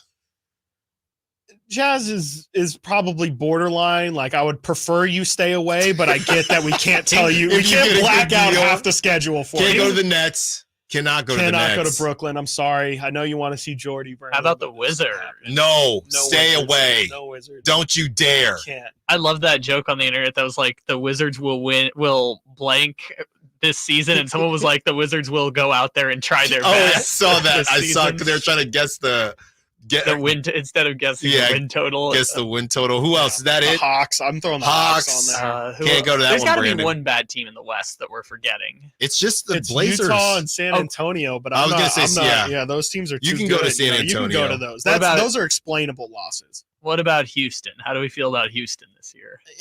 Again, I'd prefer you not to, but I can't in good consciousness tell you to not go to any games. Yeah. Oh, Toronto. Yeah, Toronto can't go to Toronto. Gotta avoid Toronto. Gotta avoid Toronto. And personally, I'm gonna ask you to avoid the Pacers game too. I'm gonna need that. I'm gonna need that one. Where is this going now? To be above board. Where we is this going? literally just listed half the Eastern Conference, which means one of those teams is gonna have to make the play-in. One of these terrible. Eastern I got one. I got another one. The It's a Bulls. segment for a different day. Can't go to the Bulls. Add that one to the list. That's 7. We just listed 7 Eastern Conference teams that we think are going to be truly awful. You cannot go to the Bulls. Are you excited? I think that's it though. Are you excited for the play-in game between the Raptors and the Bulls? Oh, I can't wait. I can't wait. Billy Donovan, come on. Yeah, I'm sorry. You got that kid. I'm sorry. You can't go. You can't go, but hey, it's been a good ride. Just go to the good games. All right. As we get into some more Kings talk here, plenty of Niners talk to come as well. But as we get back into Kings talk, Brett Huff, who's been on just a heater with these polls, Chris, is really trying to divide the good people of Sacramento and Kings fans all over. We see people lighting the beam all over nowadays. He asked the question, Domas or Boogie, which I think is a very polarizing question to just ask straight up. And the results came out. And did you already see the results, Chris? I have not. No, there were still a couple hours left when I put it in the rundown. Final results. Well, let's give you a guess. I believe the official question, who is/was better in their prime? Domas or DeMarcus Cousins? DeMarcus was up, I think, 52-48 with like 2 hours left when I last checked. I would say DeMarcus barely squeezed it out. I'll say 51-49. DeMarcus Cousins, Boogie Cousins, wins 53.7. Wow, got bigger. To 46.3. People, Wow. A lot of Kings fans and NBA fans believe that DeMarcus Cousins was better in his prime than Domantas Sabonis is in his prime right now. Yeah, and just for clarification, too, in the comments, it was talent-wise, or does attitude count as well? And Brett said, whatever you want. It is you take this question at wherever you want to take it. And, I personally will say I will share how I voted. I voted for DeMarcus. I just think in their primes, I think specifically that's the key part as well. DeMarcus was like 27 a game, and there was debate, but the only reason why DeMarcus wasn't viewed like just universally as the best center in the league was because the Kings sucked. And if the Kings were even just an 8 seed, a 7 seed, as the play-in didn't exist at that time, like I think DeMarcus would have pretty firmly been the best center in the league. I think the fact that he made as many All-Star games as he did with the Kings in their situation speaks to just how great he was. There was every reason to just ignore what was going on in Sacramento. Tyreek Evans had great seasons before that were forgotten because the Kings were terrible. DeMarcus was actually so good that it was undeniable that you could say he was the reason exactly why the Kings weren't successful. Of course, he definitely played a hand in it, more specifically with his attitude, but as an individual talent, as a player, I just think, no disrespect at all to Sabonis, it's really more just a compliment to how ridiculous DeMarcus was at his peak in his prime. And we even talked about it, I think the last time we brought up this kind of debate, we didn't even really get to see the prime of DeMarcus Cousins. Right. He kind of got hurt as his real prime was about to enter. When we talk about DeMarcus's quote-unquote prime, it's really his pre-prime. It's from like age 24 on to 28, 29. And then that's really where he started to pick up injuries. I think DeMarcus is only probably, if I had to guess, DeMarcus is 32 celebrity birthdays. Let's see. DeMarcus is, doesn't say, 34. He's 34 years old. So I kind of think we missed DeMarcus's real prime. So long answer short. I would say DeMarcus Cousins. The 209 says, like in his prime, Domas makes people better. Boogie was a good individual player, but the team is better with Domas, which makes him a better player. I would just, is that chicken or the egg? Which one came from? Like, Domantas Sabonis could have been on a bad team. If Sabonis has more talent around. It's a funny similar Brock Purdy situation in a different way, right? I mean, just basically talent matters. Having a good team around you matters. How good is Sabonis with Ben McLemore, Darren Collison, Rudy Gay, and Jason Thompson literally surrounding? It's also funny to blanket it as like Sabonis teams were better when Sabonis in his now 8-year career has won 0 playoff series. Decent point. DeMarcus, you could shoot back. DeMarcus doesn't have any either. I mean, not. Let me ask you this question: you put, and this is a dicey one, but you put Boogie on the team this past season. Do they still miss the playoffs?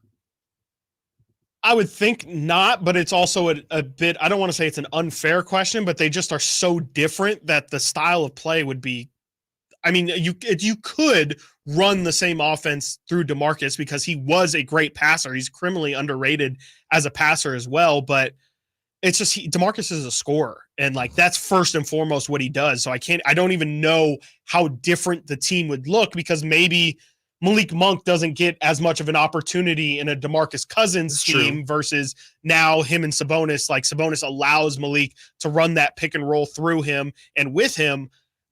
It's a bit of it's not as clean as what I would want it to be. So I would say why not, honestly, would probably be my answer. Why couldn't DeMarcus be as good? Why wouldn't this team be as good with DeMarcus?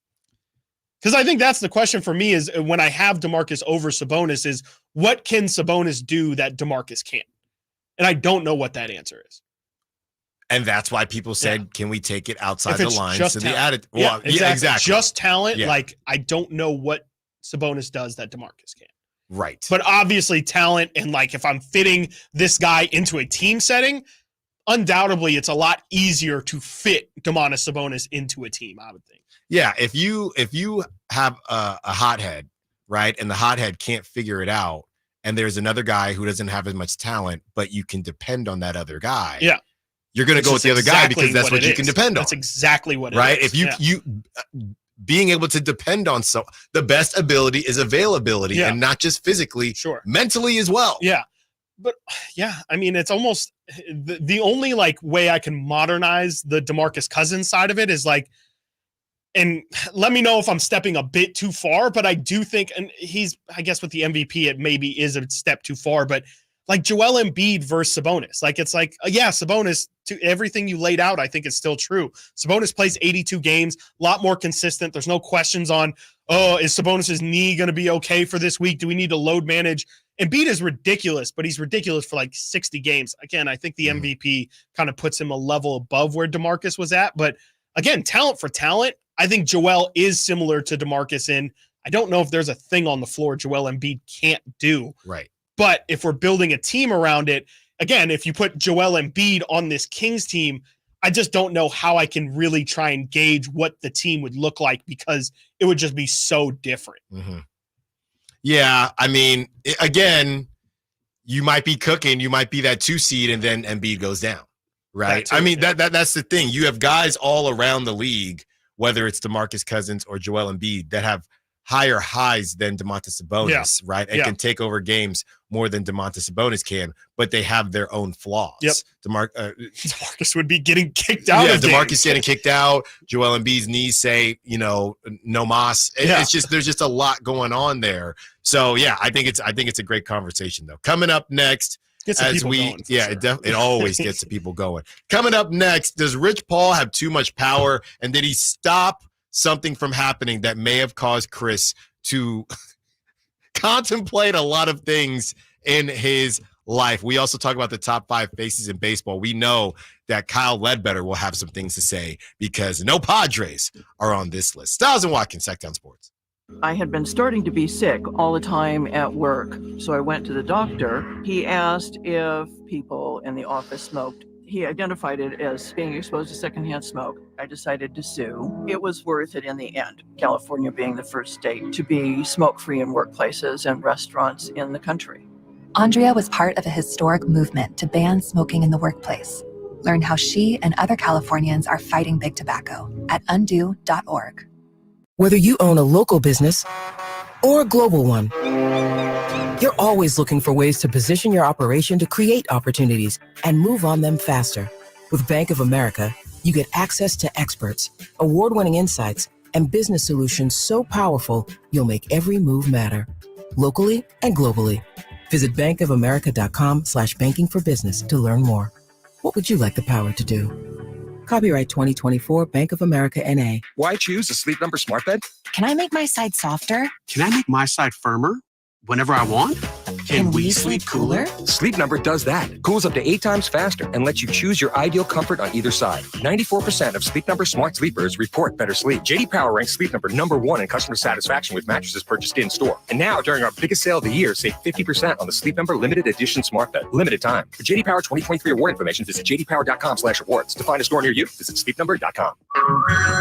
Hey everyone, it's Ted from Consumer Cellular, the guy in the orange sweater, and this is your wake-up call. If you're paying too much for wireless service, you don't have to keep having that nightmare. Consumer Cellular has the same fast, reliable coverage as the leading carriers for up to half the cost. So why keep spending more than you have to? Seriously, wake up and call 1-888-FREEDOM or visit consumercellular.com. Savings based on cost of Consumer Cellular single line 1, 5, and 10 gig data plans with unlimited talk and text compared to lowest cost single line postpaid unlimited talk, text, and data plans offered by T-Mobile and Verizon January 2024. Hey, it's Carmichael Dave for American Energy Heating and Air with a question. Have you recently had a technician diagnose your HVAC system and you were a bit surprised at how much it cost? Or did something seem off about their quote? Because at American Energy, they take pride in giving you honest, straightforward solutions to get that system up and running. Have their qualified technicians come out and give you a free second opinion. It's free. You got nothing to lose but some dollars off of that original quote. They're making the uncomfortable comfortable. They've been doing it since 1981, serving the greater Sacramento area. A+ with the Better Business Bureau. That's why they keep having customers coming back for more and more and more. You can call them and set that appointment at 916-520-9990. That's 916-520-9990 or AmericanEnergyAir.com. Call 916-520-9990 now. Hi, this is Frank LaRosa. And this is Scott Marsh. Join us weekly for Golf to Go right here on Sacktown Sports. We talk to all the local golf experts in the area and give you the latest on all the courses as well. And not to mention all the golf legends and celebrities, along with all the latest in equipment and tournaments too. Most importantly, we'll just have some fun talking about a game that's fun to play. You know, it's my favorite hour of the week, Frank. Golf to Go, Thursdays at 6 p.m. and Saturdays at 8 a.m. right here on Sacktown Sports. Give us a listen. I think you'll enjoy it. Maida Chevy saves you $12,000 off MSRP on every new half-ton Silverado LT Turbo Max. In stock after rebates. Always 5 to choose from. Labor Day savings on now at MaidaChevy.com. Together, let's drive. See dealer for details. That is my 324.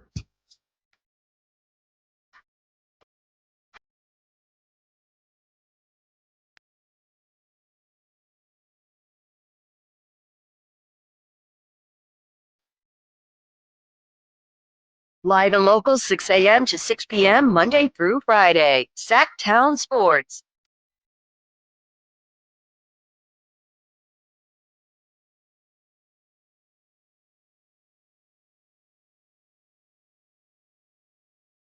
All right, my camera got caught on with this, and we're gonna get into this top 5 faces of baseball, and also what Rich Paul had to say between the Lakers and the Warriors.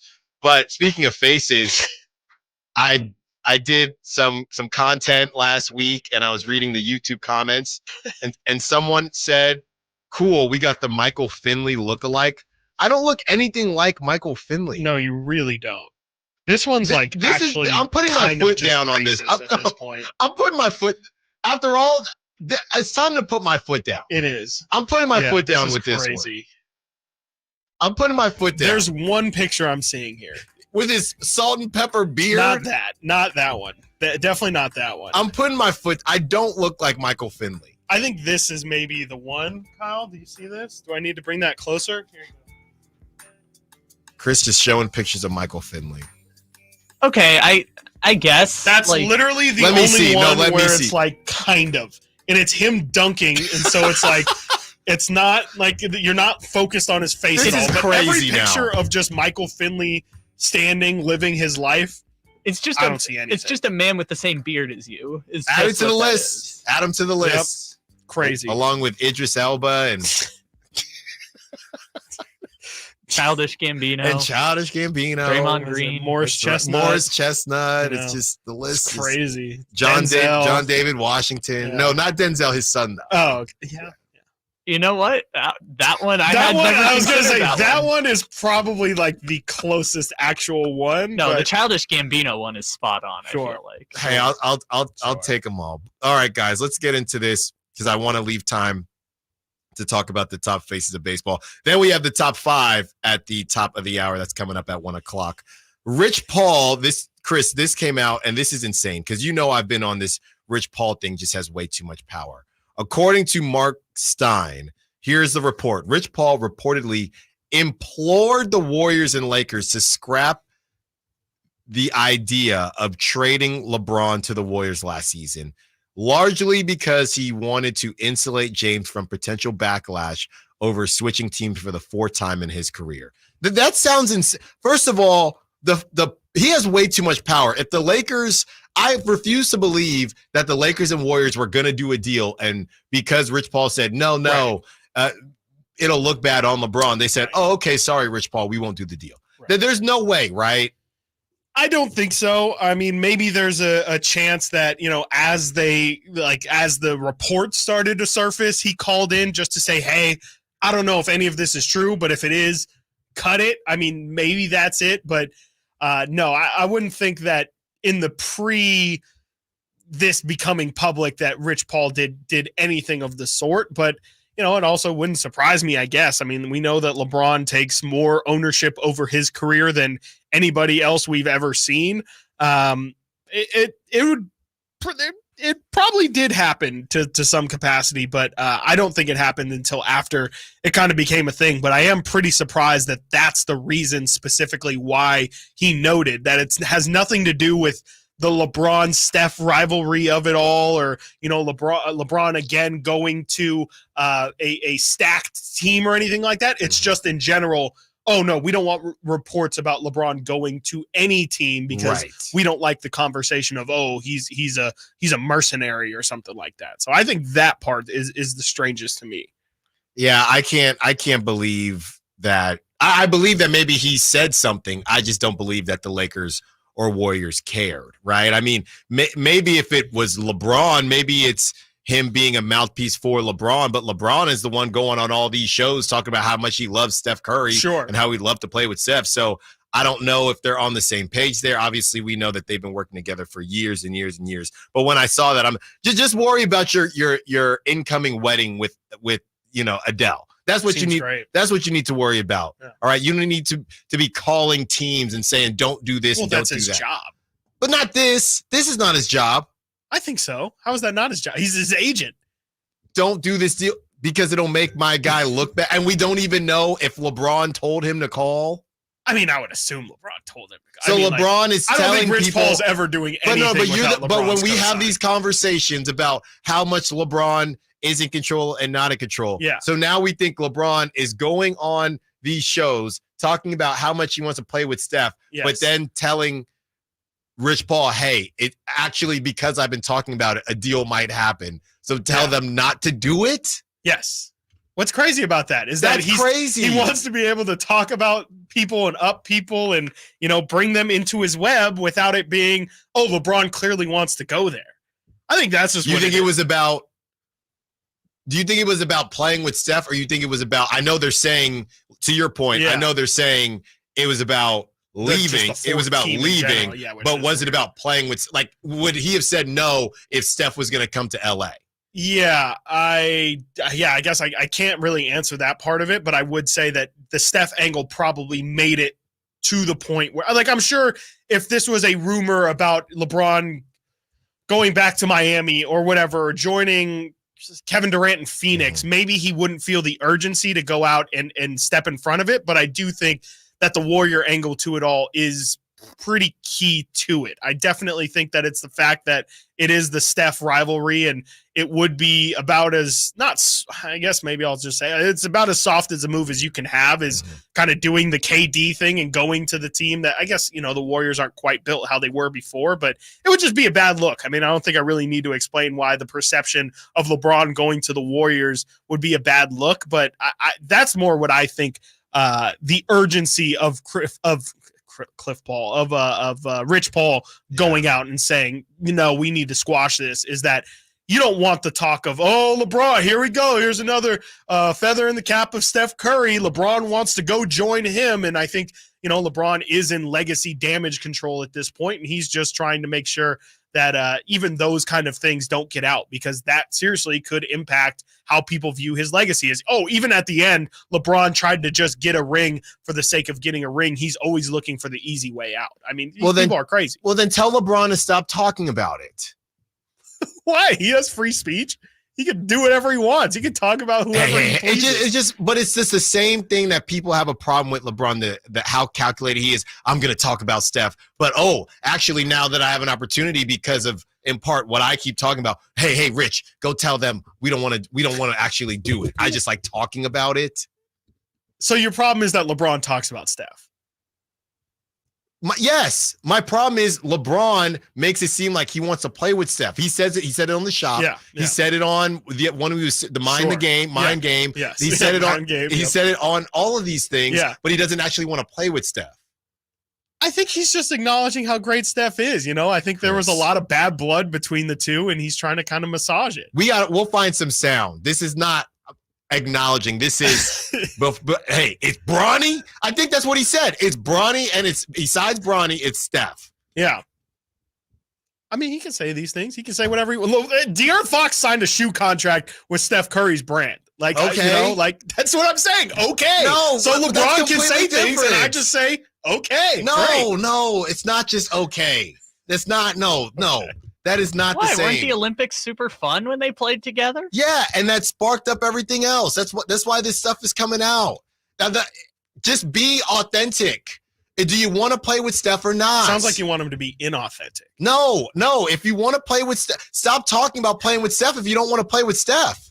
Can he just say that Steph would be a great person to team up with? Yeah, but without that's not what he's saying. But Steph could be like the greatest teammate of all time, and that's just what he said. It's just like, yeah, I mean, it would be a dream to play with the second best player of this generation. But then also say, I don't, but in reality, I don't want to do it. Okay. I'm just saying. I think that he's leaving it, I'm down to do this, when he's clearly not, because he's got Rich Paul making underground calls on a burner phone. Don't do this. Yes, I think LeBron's living his life, and nobody is going to tell him how or what to say. That would be what I would guess, is that LeBron. But feels then like he's he can going speak back with and telling ultimate Rich freedom. to go do this. Yeah. But Yeah, because the birds are out here talking and saying that he's implying things that he's just saying. Yeah. He's just bored, honestly. And did you see him singing, by the way, singing Adele in the rain? Set fire. Yes, there's a video going around LeBron singing in the rain with an umbrella. He looks like he's in Boys to Men. Coming up next, the top 5 at the top of the hour, including a bonus of the top 5 faces in baseball, according to Mark DeRosa. Where he was wrong, where he was right, and more. Stiles and Watkins, Sacktown Sports. Subscribe to Sacktown Sports on YouTube and watch the Carmichael Dave Show with Jason Ross, Stiles and Watkins, and the Drive Guys. Live Monday through Friday from 6 to 6. Plus view archive shows and exclusive content. Subscribe at youtube.com/Sacktown Sports. I didn't ask to be thrown in the streets with nowhere to go. I didn't think I'd survive. But I did ask for help, and Covenant House was there for me. 1 in 10 young adults will experience a form of homelessness this year. For these kids who didn't ask to be put in this unthinkable situation, Covenant House is there. Covenant House helped me break the cycle of homelessness in my family. They gave me the love that I needed. Over 2,000 young people will sleep safely in a Covenant House bed tonight. When youth who are experiencing homelessness have a hot meal, a safe place to sleep, medical care, and love, they can overcome heartbreaking challenges and have a brighter future. They just really genuinely just wanted to help me succeed, and I'm succeeding. I'm a speaker, I'm an author. Covenant House really helped me and really helped mold me into the woman I am today. If you or someone you love is asking for help, go to safeplacetosleep.org today. Sacramento Dodge Chrysler Jeep Ram. They believe it's all about people and choices. Their goal is to find the car that fits your lifestyle. With their huge inventory of models, they've got the right car and, more importantly, at the right price every time. Experience for yourself why their customers drive away smiling. Discover the difference, because it's not just about the car, it's also about the people. Experience the Sacramento Dodge Jeep and Chrysler difference off Business 80 next to Hagen Oaks, or you can find them online, sacksuperstore.com. My kids call me Tom. So unnerving. Every day, the older one's like, "How you doing, Tom?" I go, "Hey, I'm not your fucking stepdad, all right? I wish I was. It'd be a lot easier, but I'm not." From his multiple Netflix specials, comedian Tom Segura brings his new tour, Come Together, to the venue at Thunder Valley September 5th. Get tickets now. For tickets, visit ThunderValleyResort.com. Don't miss Tom Segura, Come Together. Sacramento, Dirks Bentley's coming to town. Saturday, September 28th at Hart Health Park at Cal Expo for Country in the Park 2. And he's bringing some friends. Harmony, Tyler Rich, Dasha, Kelsey Hart, and more. Saturday, September 28th at Hart Health Park at Cal Expo. Get your tickets today before they're sold out at CITPFest.com. Brought to you by RVs of Sacramento and Hoblet Chrysler Dodge Jeep and Ram Center.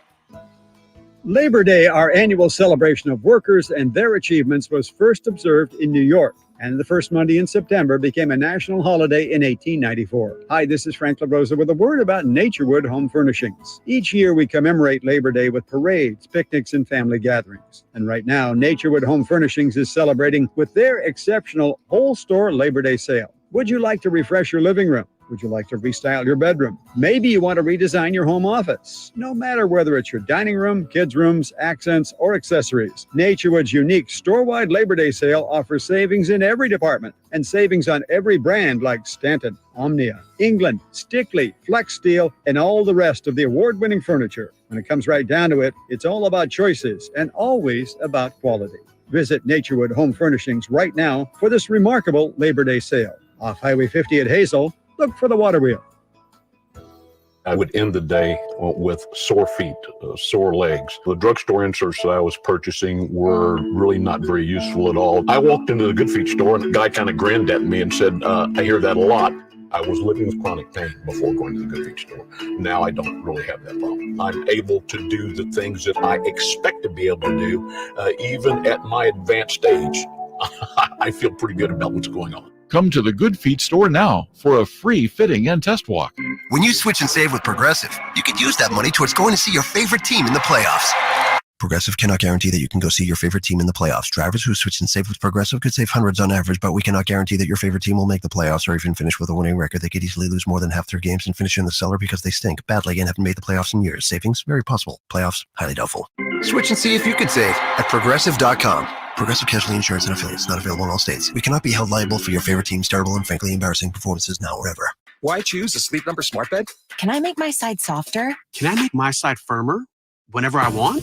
Can we sleep cooler? Sleep Number does that. Cools up to 8 times faster and lets you choose your ideal comfort on either side. 94% of Sleep Number smart sleepers report better sleep. JD Power ranks Sleep Number #1 in customer satisfaction with mattresses purchased in-store. And now, during our biggest sale of the year, save 50% on the Sleep Number limited edition smart bed. Limited time. For JD Power 2023 award information, visit jdpower.com/awards. To find a store near you, visit sleepnumber.com. KHTKAM Sacramento, KYMX HD2 Sacramento. From the Power Business Technology Toshiba Studios, your new home for 49ers football in the 916. Sacktown Sports. This segment is brought to you by Capital Casino, conveniently located at 411 North 16th Street in downtown Sacramento.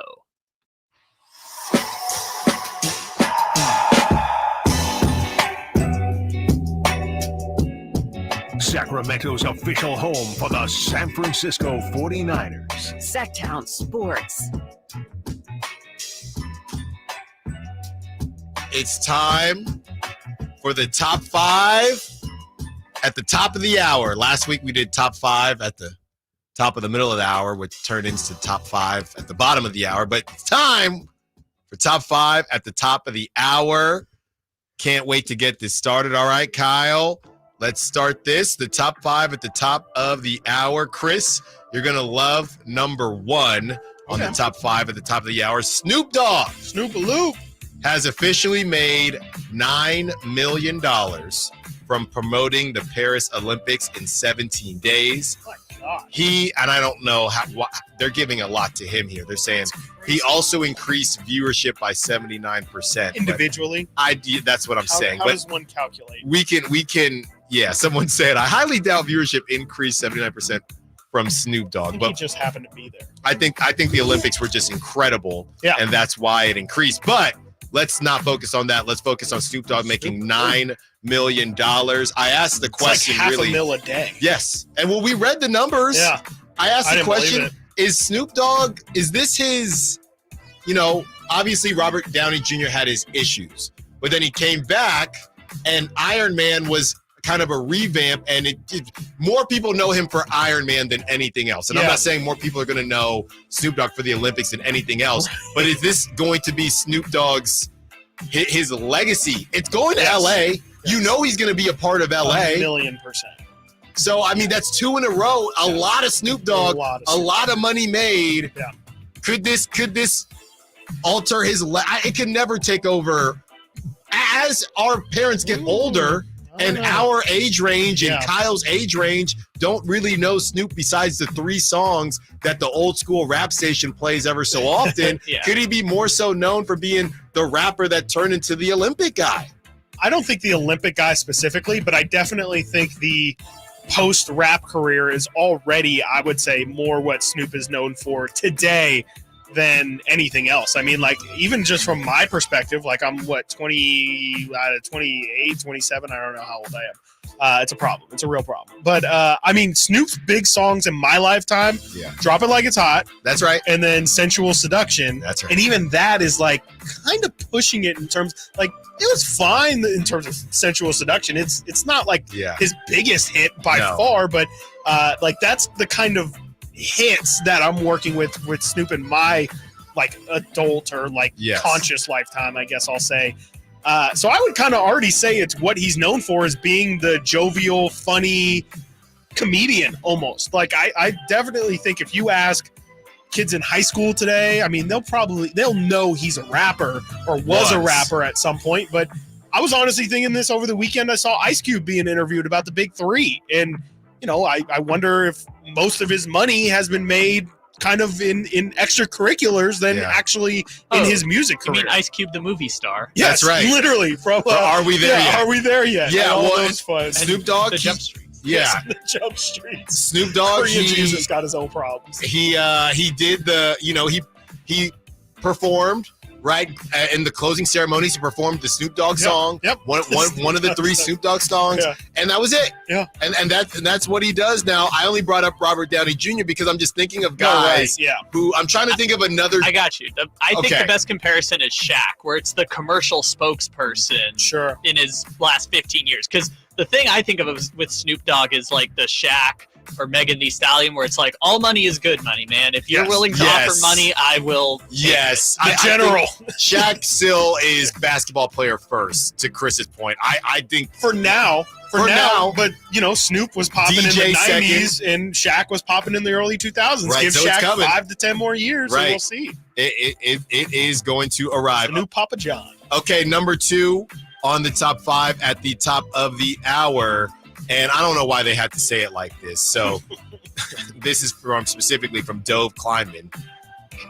Trending, 5'8", 140-pound U.S. flag football QB. That's crazy. Daryl Doucette thinks it's disrespectful to assume NFL players will take the Olympics team spots when the sport debuts at the 2028 LA Games. He says, Daryl does, I think it's disrespectful that they just automatically assume that they're able to just join the Olympic team because of the person that they are. They didn't help grow this game to get to the Olympics. Brother. That last line, the flag football. They didn't grow the game? Snoop, I was reading the text line. Someone said Snoop and Martha Stewart. I'm saying flag football specifically. Flag football doesn't exist without tackle football in terms of popularity. Like flag football. So they're going to battle it out? Isn't popular. Is there a world where maybe the nuance, Darrell or Daryl, is there a world where maybe Daryl is just a nuanced better quarterback than Josh Allen in the flag football? No, Josh Allen is a literal linebacker who's playing quarterback. He will. We're not trucking people here. But even like 7-on-7s exist, and I guarantee that Daryl is not the best 7-on-7 quarterback in the world. I mean, he looks like he can spin it. He looks like he would play maybe running back if he were lucky. Not at 140. Yeah, in high school. Not at 140. Yeah, so homeboy is tripping. He didn't grow the game. They didn't grow the game, Chris. He didn't either. You don't just get to hop in. This is literally the first I've ever heard of Daryl Doucette. Yeah, or Doucette. I don't know. I'm calling him Doucette. You know what they need? Netflix is just doing the Birdman hands. We got another documentary coming. Exactly. They're just going to pick up Daryl and just fling him out of there. Come on, man. What exactly? I mean, maybe this is like a 3x3 thing. I mean, this is honestly like Jimmer saying, you know what they do? Yeah, we're the best 3x3 players in the world. NBA players, they think they can do 3x3, but the second they have to take the ball out from under the hoop, their minds are scrambled. Maybe. You know what we need? About? 2 USA teams. One represents the NFL, just NFL players, and one lets Daryl cook. Dude, and I got money on Daryl. The smallest NFL player I can think of is Devonta Smith. Even he's like 175. No, you got Deuce. Deuce, yeah, the running back. Okay, running back. But he's barely an NFL player. I'm talking about like an NFL player. Whoa, he was cooking this weekend. What is his name? Deuce Vaughn. Deuce Vaughn. Don't disrespect Deuce Vaughn. Okay. Deuce Vaughn, 5. Listed at 5'5". Yeah. Hey, you can't find him behind the Even line. still, listed at 175. It's Devonta Smith and the fourth string quarterback running back on the Cowboys. Yes. All right, I want to get through 5'6", these. 176. I'm rocking with Daryl on this one. I just got to figure out how to pronounce his last name. Number 3 on the list, Zion down 25 pounds since December. Wow. Some pictures have been going viral. Guys, are we in or out on the Zion return? I mean, we thought the Pelicans were picking Zion over Brandon Ingram, but they still have Brandon Ingram. Are you in on Zion taking over the league this next season for the whole season? Yeah, I mean, if he's in shape, that's definitely a good starter because a lot of people, obviously injuries is a big concern, but I think that the injuries might be tied into his weight. Like, that's a lot of pressure to put on your body. And when you're playing for 82 games, you do kind of need to be as light as possible, just from a fitness standpoint. And of course, from a health standpoint, we'll see. I know Nate's not happy about it because this ruins his favorite drop, but yeah. What will he eat now? He'll eat the labels? Yeah, well, no, he will eat the vegetables. Yes, he will eat the veggies. That's what it is. Next, we have Taco Bell releasing a nostalgia menu with items from every decade. The 1960s, you're getting a tostada. The 1970s, you're getting a green burrito. The 1980s, you're getting a Mexi Melt. The 1990s, you're getting a beef gordita supreme. I'm in on that. And from the 2000s, you're getting a caramel apple empanada. I remember that. I know a lot of us weren't around for these days, and Kyle wasn't around until the caramel empanada. But are we excited? I'm most excited about the beef gordita supreme, personally. That thing was smacking. I like a gordita crunch. I guess the supreme is just with like tomatoes and sour cream. I think that's what qualifies for supreme at Taco Bell. The Mexi Melt, I don't know what it is, but I like the name. I remember the name. I remember the name. I thought there would be like a dash in it. It's just one word, Mexi Melt. No, the Mexi Melt. Is that in the dictionary? It will be soon. They've got some pictures here. I mean, I see the tostada. Okay, so I guess the Mexi Melt is this little. Looks like it's got cheese. I mean, it's got the standards. It's got cheese. Like it's got beef, and it's got some pico de gallo on it. Yeah. So, I mean, I guess I'm a Mexi Melt kind of guy. Not to disparage potential advertisers, but Taco Bell is gross to me. Oh, so I will not be partaking. Stop it. Kyle. I'll give you a crunch wrap disagree. and you're going to like it. All right, last but not least, we have the top faces of baseball, according to Mark DeRosa, guys. Quickly, he has Aaron Judge at number 1, Shohei Ohtani at number 2, Bryce Harper at number 3, Bobby Witt Jr. at number 4, Paul Skeens at number 5. I have a couple snubs. You tell me if any should be on the list. I'm sorry, Bobby Witt Jr., you don't get to be on this list after one. I mean, the season's not even over yet, and he's balling. But give me Mookie Betts somewhere on that list. Somewhere on that list. Yeah, these are just other names. Ronald Acuna Jr., Mike Trout, Justin Verlander, Fernando Tatis, Juan Soto. Here's my question when it comes to faces of a sport in general. To me, I know he's not where he used to be, but more people know who Justin Verlander is than Paul Skeens to me. I would think so. I think in general might be. Because is it future faces of the league or right now? Because I would put Justin Verlander over Paul Skeens I think now. Verlander, I think that was 7 years ago. Verlander was in that group. I How don't about think Kyle? it's still I'm there. saying if Kyle, we can open the phone lines right now, 916-339-1140. How many of you have heard of that's my question though. Is this if a face of the league, he's still in the league, and more people know Justin Verlander than Paul Skeens to me. I don't know about Skeens. Definitely Bobby Witt Jr. Bobby Witt, that's the one. Like, can you be a face of baseball if I don't know if I would recognize his face in a crowd? Right. If it's like an NBA comp, like the Skeens to Verlander, is that like a Ja Morant versus CP3, where it's like pretty much? I'm not saying That's he's actually not, but it's just like I think that in general, more people. And it could be definitely just because of longevity, but I just think in general, more people are familiar with Verlander. Yes, no, Chris, that hit the nail on the head. So give me, fine. I won't fight you on Verlander, but I like Verlander. I think you got to that's get a good Mookie shout. in there. You got to get Mookie. And I would still put Mike Trout in there. The other snub that you snubbed, I feel like, is Julio Rodriguez too. I thought about it. Play better, Kyle. Play better. Yeah, he had 1 or 2 good seasons, and now he's injured. Yeah. You don't get on this list. No. Not in front of Acuna. Okay. Acuna, who also famously doesn't get hurt. But they're neither of them. I don't have either. I have him on my. You're mad at my snub list? Yeah. I didn't put him as a snub. You snubbed your snub.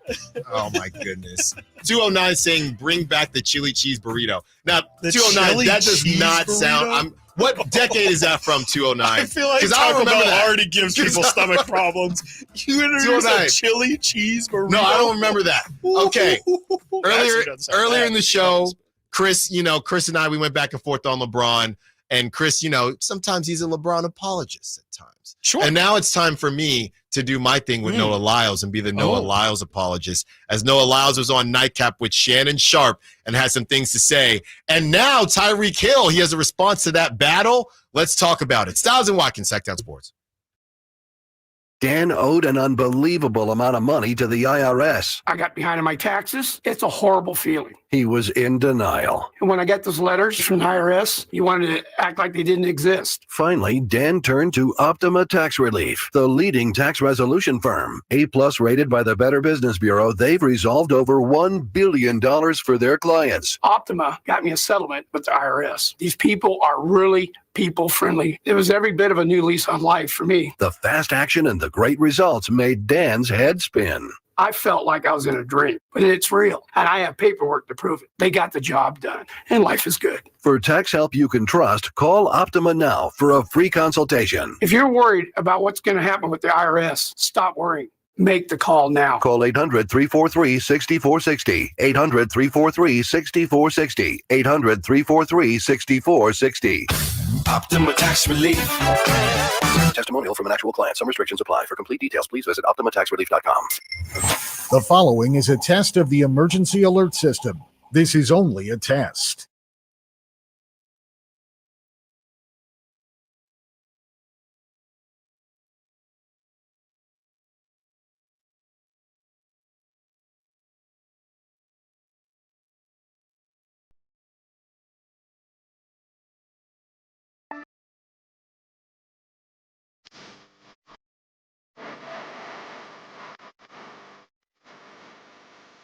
Live and local, it's Stiles and Watkins. Watch the show on youtube.com/SacktownSports 1140. Or listen on the Sacktown Sports app.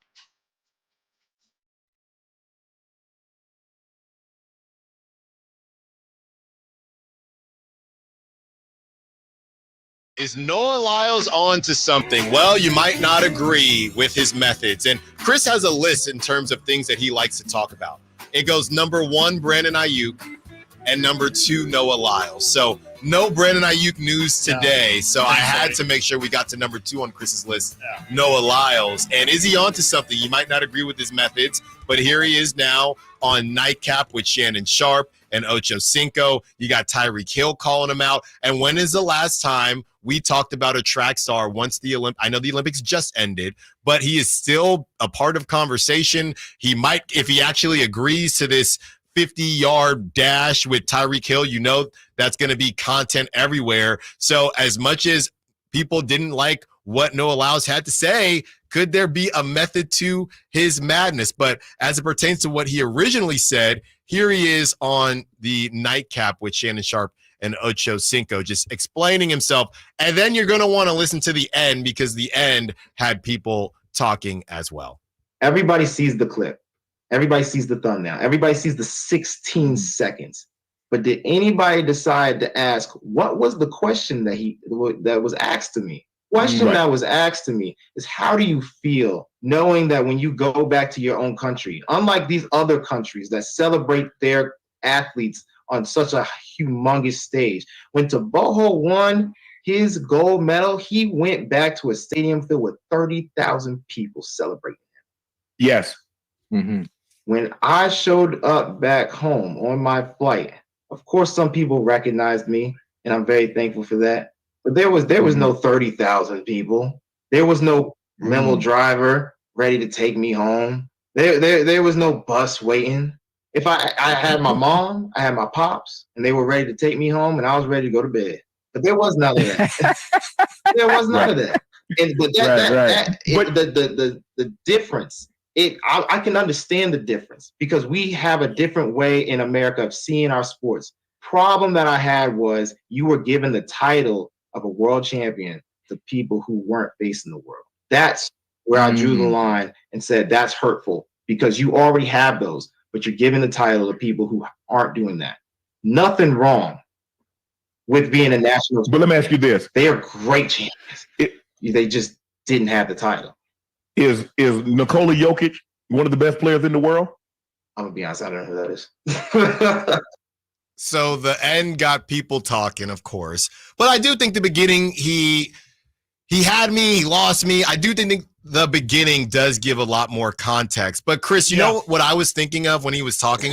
It just reminded me of soccer, right? I mean, it is what it is to a certain degree. I think the difference is with soccer, you don't have to be in the US, right? Oh, you're saying popularity. Yeah, you can go if you're one of those dudes, right? You just go overseas and then you get treated like a king, whatever it is. Now, when you come back, and even when you come back to the US, so I don't even know if soccer is a good comparison, but number one, you can't compare those two countries. I think it's pretty tough, right? Because obviously some countries don't have as much going on as the US. Yes, so it's that's really the real problem. It's really tough to find that comparison. And I think that's where I struggle with Noah, because it just kind of is what it is. I mean, if you play in the MLS and you're balling out, it's just not the same as playing in the NBA. I mean, you're kind of just arguing popularity, and every country is different. The same, like we just talked about. I'm sure there are, I don't know, not even Canadian football, but what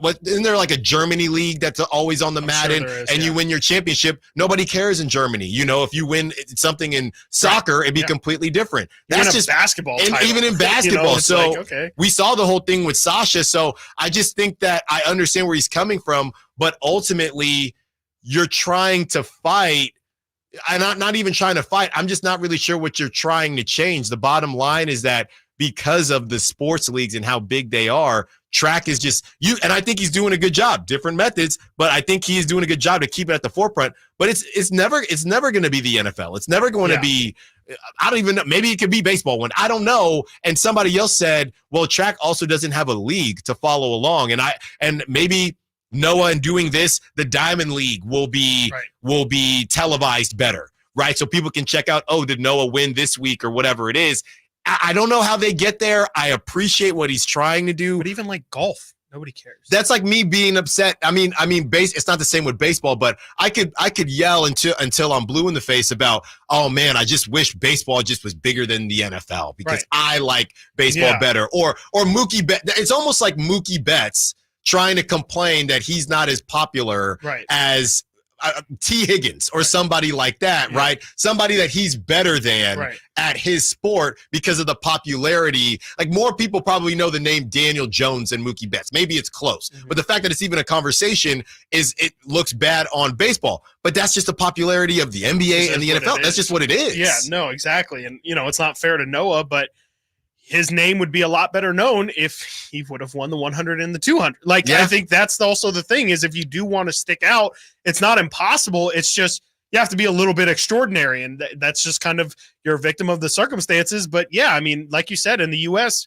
it's just always going to be that way. So to me, the problem is he had a point, but then decided to shift his point to something else that then, as Kyle said in the pre-show, created a sports debate that I don't think anyone was having before. So I hear, and like you said it like he had me and then he lost me and then he had me, but it's just strange to me. And I think a lot of people, I didn't know the context, the full context of everything beforehand. But even then I would say now knowing it, why did he turn the conversation into what it was? It could have been a whole separate, his issue was he's not getting the recognition he deserves.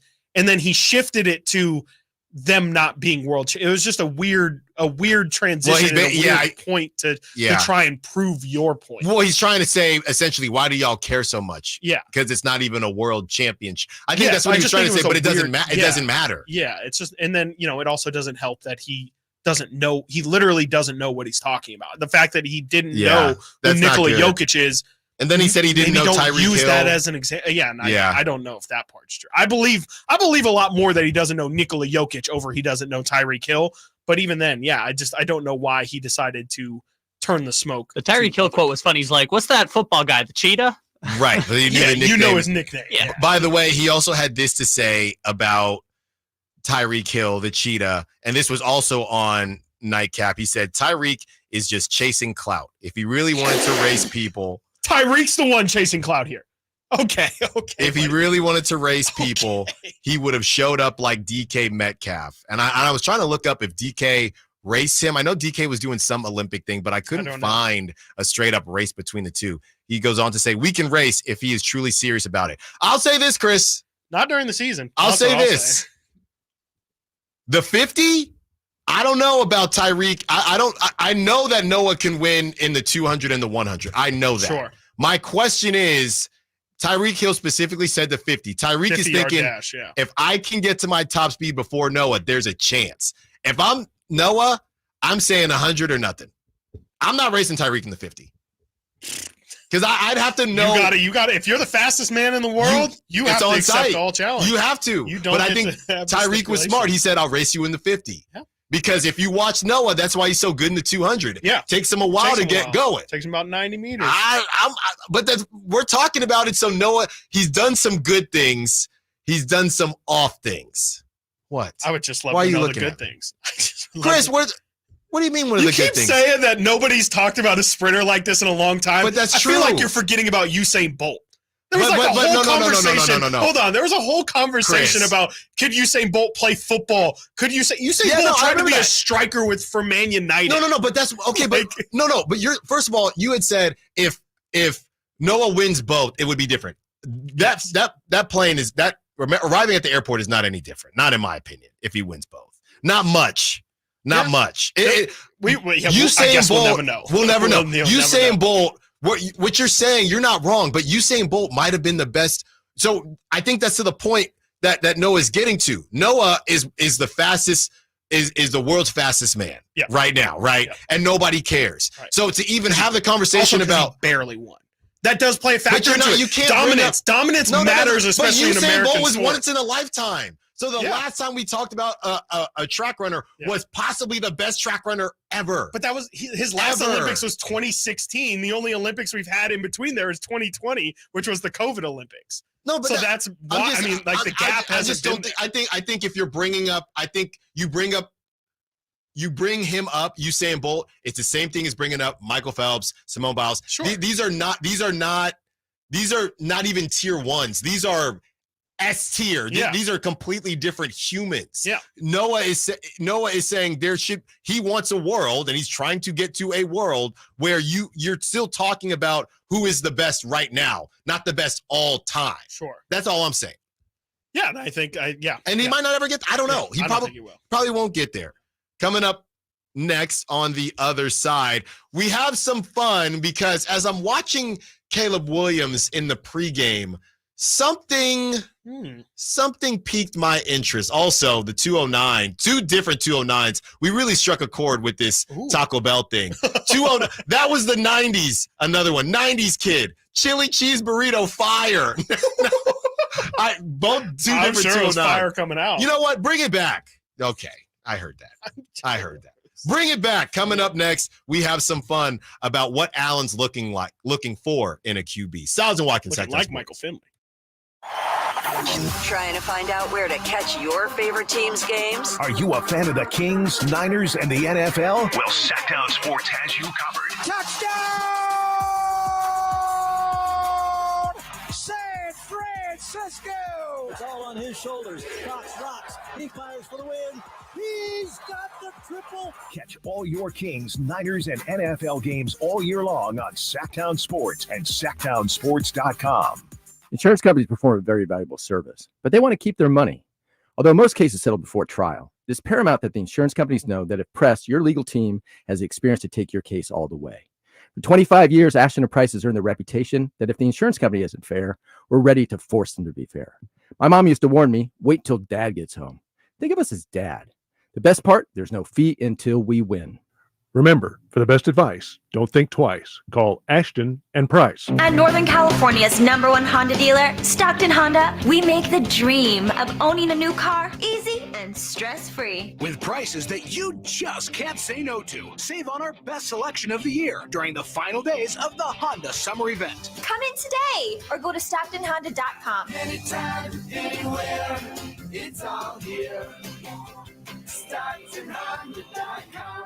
Based on 2023 total new and Honda certified pre-owned vehicle car sales from American Honda Motor Company sold on report. Don't miss the action as the Kings celebrate 40 years in Sacramento, with this season poised to be the most exciting one yet. It all tips off on opening night at Golden One Center on Thursday, October 24th, when the Kings take on the Timberwolves. Tickets for all games are on sale now, so be sure to get yours to see De'Aaron Fox, Domantas Sabonis, new addition DeMar DeRozan, and all of your Sacramento Kings take the court at thekings.com/tickets to secure your seat for the action.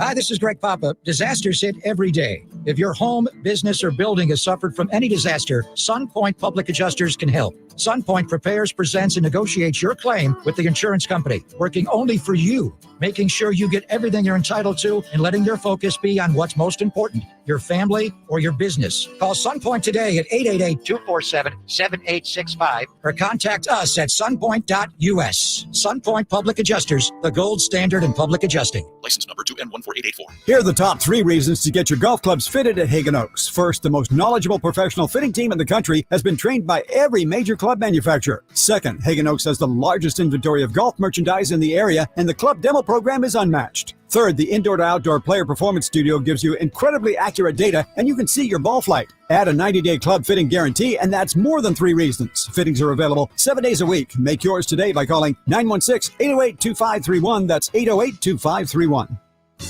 Got a drain that's clogged up? Or maybe a toilet?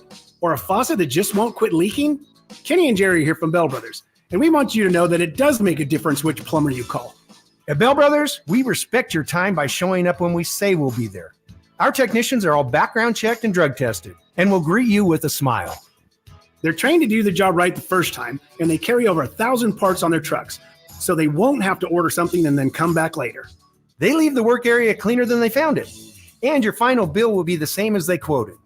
That's why they call us the No Surprise Guys.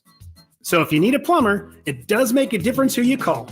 Call Bell Brothers. Our number is 916-444-1234 or find us online at thenosurpriseguys.com. That's 916-444-1234 or find us online at thenosurpriseguys.com. The No Surprise Guys, Bell Brothers. Sacramento, Dirks Bentley's coming to town. What was I thinking? I'm getting drunk on the plane. Saturday, September 28th at Hart Health Park at Cal Expo for Country in the Park 2. And he's bringing some friends. Parmalee. I love you just the way. Tyler Rich. Dasha. Kelsey Hart and more. Saturday, September 28th at Hart Health Park at Cal Expo. Get your tickets today before they're sold out at CITPFest.com. Brought to you by Arby's of Sacramento and Public Chrysler Dodge Jeep and Ram Center.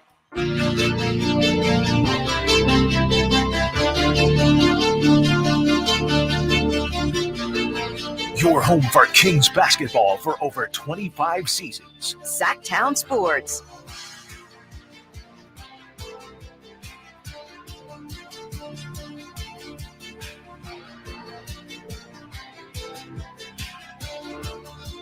All right. So let me break this down. I'm sitting there watching, you know, the pregame for the Bears. And Caleb Williams he's got the wristband on his forearm and he's throwing the ball up in the air. And I'm just kind of looking at him and I'm thinking, this guy's kind of a goober. I mean, this guy is kind of a goober. And the game starts and he just is absolutely cooking. And after I'm watching his highlights and how everything went viral, he's looking very Mahomey and things like that. I started thinking to myself, guys, if you want a real quarterback, a real deal quarterback, you want to win something in this league, your quarterback's kind of got to be a bit of a goober or a square. I've come up with this hypothesis that quarterbacks cannot be too cool. All right. And I think some of these quarterbacks out here that look really cool and it's all good for college. All right. You can win big in college, but in the NFL, I need my quarterback to be a square. I need my quarterback to be a bit of a goober and you can make fun of him a little bit. All right. When the game starts, the swag is there, but outside the game, a little bit of an L7. And Kyle is going to help us out here, Chris. This is a very Colin Cowherd take. Not in a bad way, but just like this is, I could like definitely see. But I'm watching this guy and he's tossing the ball up in the air and he's just hee-hee. And I'm thinking. This is Alan's backward hat take. He's all hee-hee.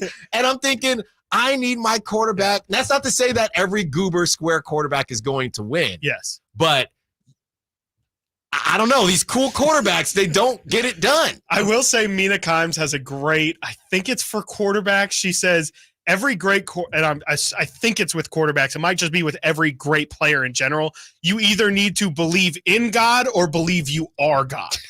I subscribe to that very, very much so.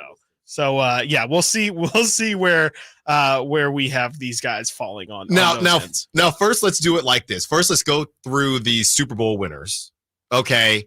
And this is where it gets kind of tough because obviously the one who is all up in everyone's business is Tom Brady. But Tom Brady is a weirdo. Yes, he's a square. And I don't know if I know he had fun when he won in Tampa, but besides that, he doesn't eat dairy or anything. He's a square. He eats avocado. Well, no, he's a weird. I think he's a weirdo. Less a square. He's a weird dude. He's a weirdo. He's not Goober-esque, but he's not cool. He's cool now that he's Tom Brady. I think it's just strange. I think you have to be strange an oddball. Or a little aloof. Yes. As I'll just take one off the board. Aaron Rodgers is not a normal human. Yes, he's not a goober, but he's also not normal. Okay, so you have Tom Brady, square. Okay. Mahomes, goober. He's a goober. I'm here. He's got the Kermit. People make fun of him. What? I just called in the pre the voice segment that you were going to point out the voice. Well, that's okay. Well, that's part of it. All right, let's keep going. Peyton Manning. He's a goober. He's Eli Manning, like a goober. Super goober. Yeah. Okay. Eli Manning, I got you. Drew Brees, I don't know. That's a random one. Drew That's why he Brees, only has one. In the Mina Kimes argument, Drew Brees definitely qualifies. He believes for one in God. Of those. Yes. Who are the other recent Super Bowl winners? Okay, there's not that many winners. Russell Wilson, goober.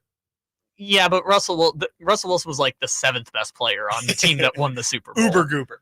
Okay, so let's spread it out to just played in a Super Bowl because we're not going to get that many. We'll just let Kyle lay it out. Fine, lay it out, Kyle. You got the keys. Otherwise, if we're just doing Super Bowl winners, we're just going to have Joe Flacco and Stafford, and then we're done. Flacco, goober. Stafford, random. Nick Foles, goober. But Nick Foles shouldn't qualify for this game because he wasn't good. I also can only really speak sometimes to like the aesthetic of these guys. Let's spread it out. That's all I'm doing. Okay, Jared Goff. I think Jared's actually super. Everything I've heard is Jared is honestly super cool. Yes, I know. That's why he doesn't have a ring. I had a couple friends who were at Berkeley with him, and Jared's my guy. He said Jared was having fun. So I actually don't know. But he doesn't have a ring. Yeah. But we've knocked out all the ringed quarterbacks. No, I know. Just Brady, Mahomes, a couple Mannings, and Matthew Stafford. Let's do some current guys. Also, Goff, we're not sure where he falls. There was a lot of. He honestly was the controversy of our quarterback lists. There was a lot of variance on where we had Goff. A lot of us had him in the 15. Josh Allen, too cool. Lamar Jackson, too cool. But these guys You'll are never win with these excellent guys. quarterback. Yes, they haven't won a championship, but they've won a lot. But that's what I'm saying. You want a ring? Okay, go square. So then here's the one: Joe Burrow. Too cool, and it pains me. Joe Burrow's not going to win. He's too cool. Joe Burrow already won an AFC championship in his first year. We're not talking about second place. Keep going, Kyle. I think Joe's cool. I don't know what it. All right, how about Dak Prescott? Oh, now that's a good one.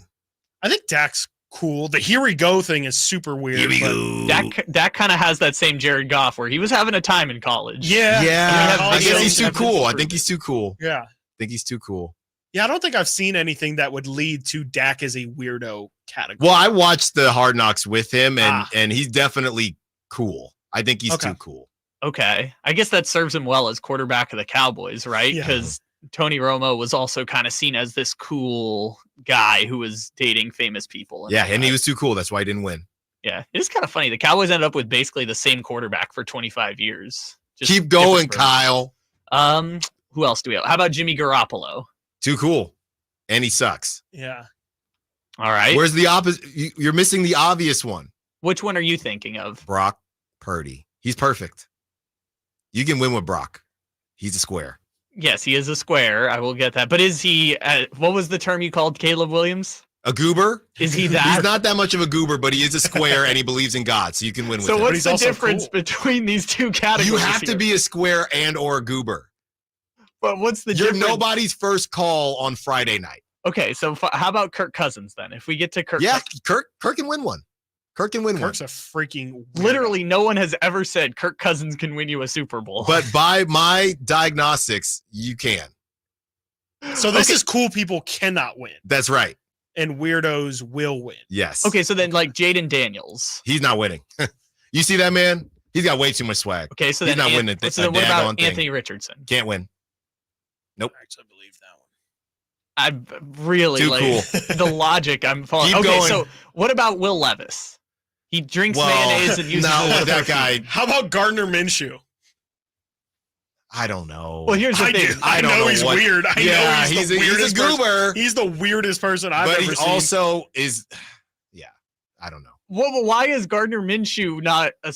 Because I don't know what he is. I don't know what he is. He is weird as hell. What are we talking about? He used to like walk around the Washington State locker room But in a people thong. like him. But people like him. Dude, People like weirdos. No, but he's spent like a broy frat guy. He spent an offseason living in an RV outside of the gym. Yeah. His dad was Definitely there weird. after the Eagles game. He's kind of cool in a weird way. I don't understand this. I don't either. What are we doing with Trevor Lawrence? He's definitely cool. Yeah, he's too cool. He's got the sunshine hair. And Tua.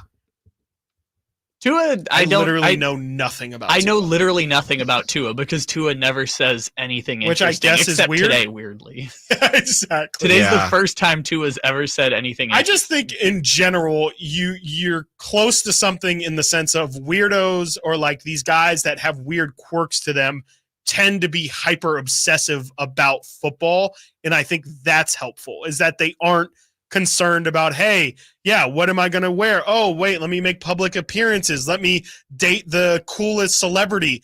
The guys that really are hunkering down, you know, Kirk Cousins in the quarterback show is listening to literally him reciting plays in his head. Like, that is weird stuff. And I think that leads sometimes, again, to like hyper obsession to being great. That's where I think you might have something, but there's also, you know, if you are cool, you do want, you know, somebody who you have confidence in it as the quarterback, as the leader of the team. You do want a certain level of what's the word that they always use? That's a made up term that only they moxie.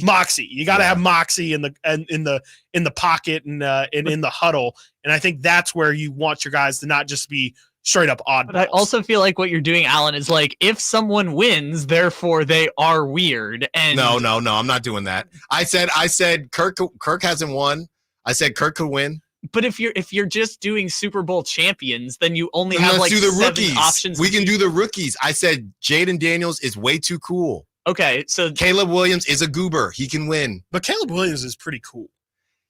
He is, but he isn't.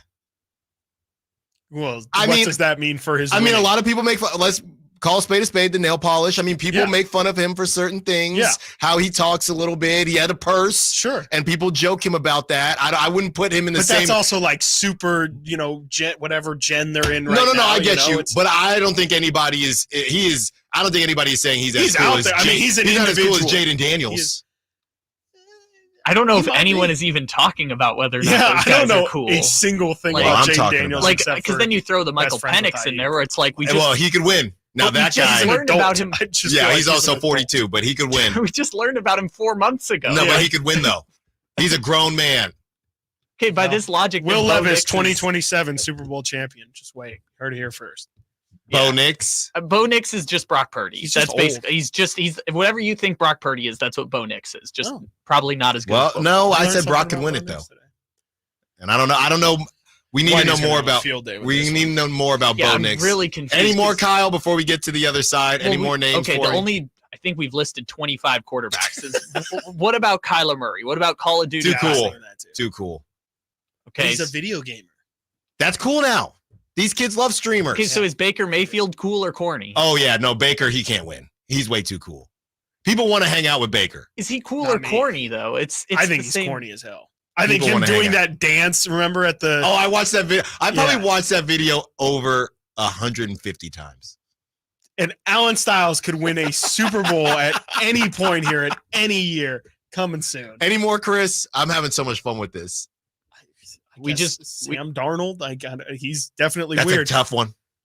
I don't He's think also Sam Darnold's not- cool. I will promise you, Sam Darnold's not cool. he's also not an NFL quarterback, so that's the other Well, problem. Hey, Very felt like a pillow in my hands. Yeah. That's from Justin Jefferson, the best receiver. Yeah. A pillow, Kyle. The only other one I can think of because we've gone through literally everyone All is, right. is Justin Herbert. We're way over. We got to get to the other side. Coming up next, I don't know what Crosstalk Herbert is. with Whitey Gleason and the Drive Guys, Stiles and Watkins, Sacktown Sports. On the move? Got somewhere to be? Take Sacramento Kings basketball with you. The Sacktown Sports app will let you stay connected to your passion. Never miss a moment of Sacramento Kings basketball with the Sacktown Sports app. Why choose a Sleep Number smart bed? Can I make my side softer? Can I make my side firmer whenever I want? Can we sleep cooler? Sleep Number does that. Cools up to 8 times faster and lets you choose your ideal comfort on either side. 94% of Sleep Number smart sleepers report better sleep. JD Power ranks Sleep Number #1 in customer satisfaction with mattresses purchased in-store. And now, during our biggest sale of the year, save 50% on the Sleep Number limited edition smart bed. Limited time. For JD Power 2023 award information, visit jdpower.com/awards. To find a store near you, visit sleepnumber.com. Progressive presents Renters MVP's Most Valuable Possessions. Today's MVP, Tom Kelly's carbon fiber mountain bike. Because more than riding his carbon fiber mountain bike, Tom loves telling people about his carbon fiber mountain bike. Friends, family, even a local barista knows about his carbon fiber mountain bike. And that's why Tom's carbon fiber mountain bike, if you haven't heard about it, is today's MVP. Keep your most valuable possessions protected by bundling your renters and auto insurance with Progressive. Progressive Casualty Insurance Company affiliates and other insurers not available in all states. The feet have a really big impact on how the rest of the body moves. The knees, the hips, the lower back especially. If the foot isn't properly aligned, all of these joints are going to function incorrectly. That results in a lot of muscle tension and chronic pain. What I really like about the Good Feet system is that the right arch supports can put the foot in its proper alignment. So all the joints up the rest of the body will be aligned properly as well. And when the body's aligned, we can reduce the risk of injury and chronic pain. Come to the Good Feet store now for a free fitting and test walk. Hey, it's Carmichael Dave inviting you to make the switch to electric this spring and save big with American Energy. Stay ahead of those spiking energy bills this summer with up to $9,000 in rebates on a new ultra-high efficiency comfort system. American Energy is providing huge rebates from SMUD as well as spring specials by installing one of many incredibly efficient AC options available to you right now. Get rid of those fluctuating gas bills in the winter and switch to year-round all-electric with American Energy. Let them perform a free in-home energy efficiency analysis and see where they can help you save for the warmer months ahead. These guys are the best. Been serving the greater Sacramento area since 1981. A+ from the Better Business Bureau. Learn more by calling 916-520-9990. That's 916-520-9990. Call 916-520-9990 now. Sacramento Dodge Chrysler Jeep Ram off Business 80 next to Hagen Oaks or online sacksuperstore.com. Big inventory and the right deal. Experience it for yourself and see why their customers drive away smiling. It's the Sack Superstore difference.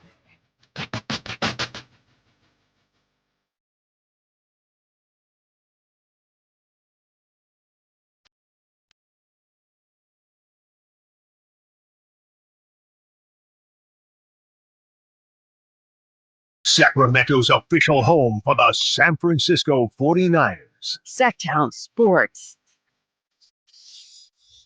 Joined by Whitey Gleason. I can't wait to get Whitey in this conversation. He might walk out. Red Hot Chili Peppers?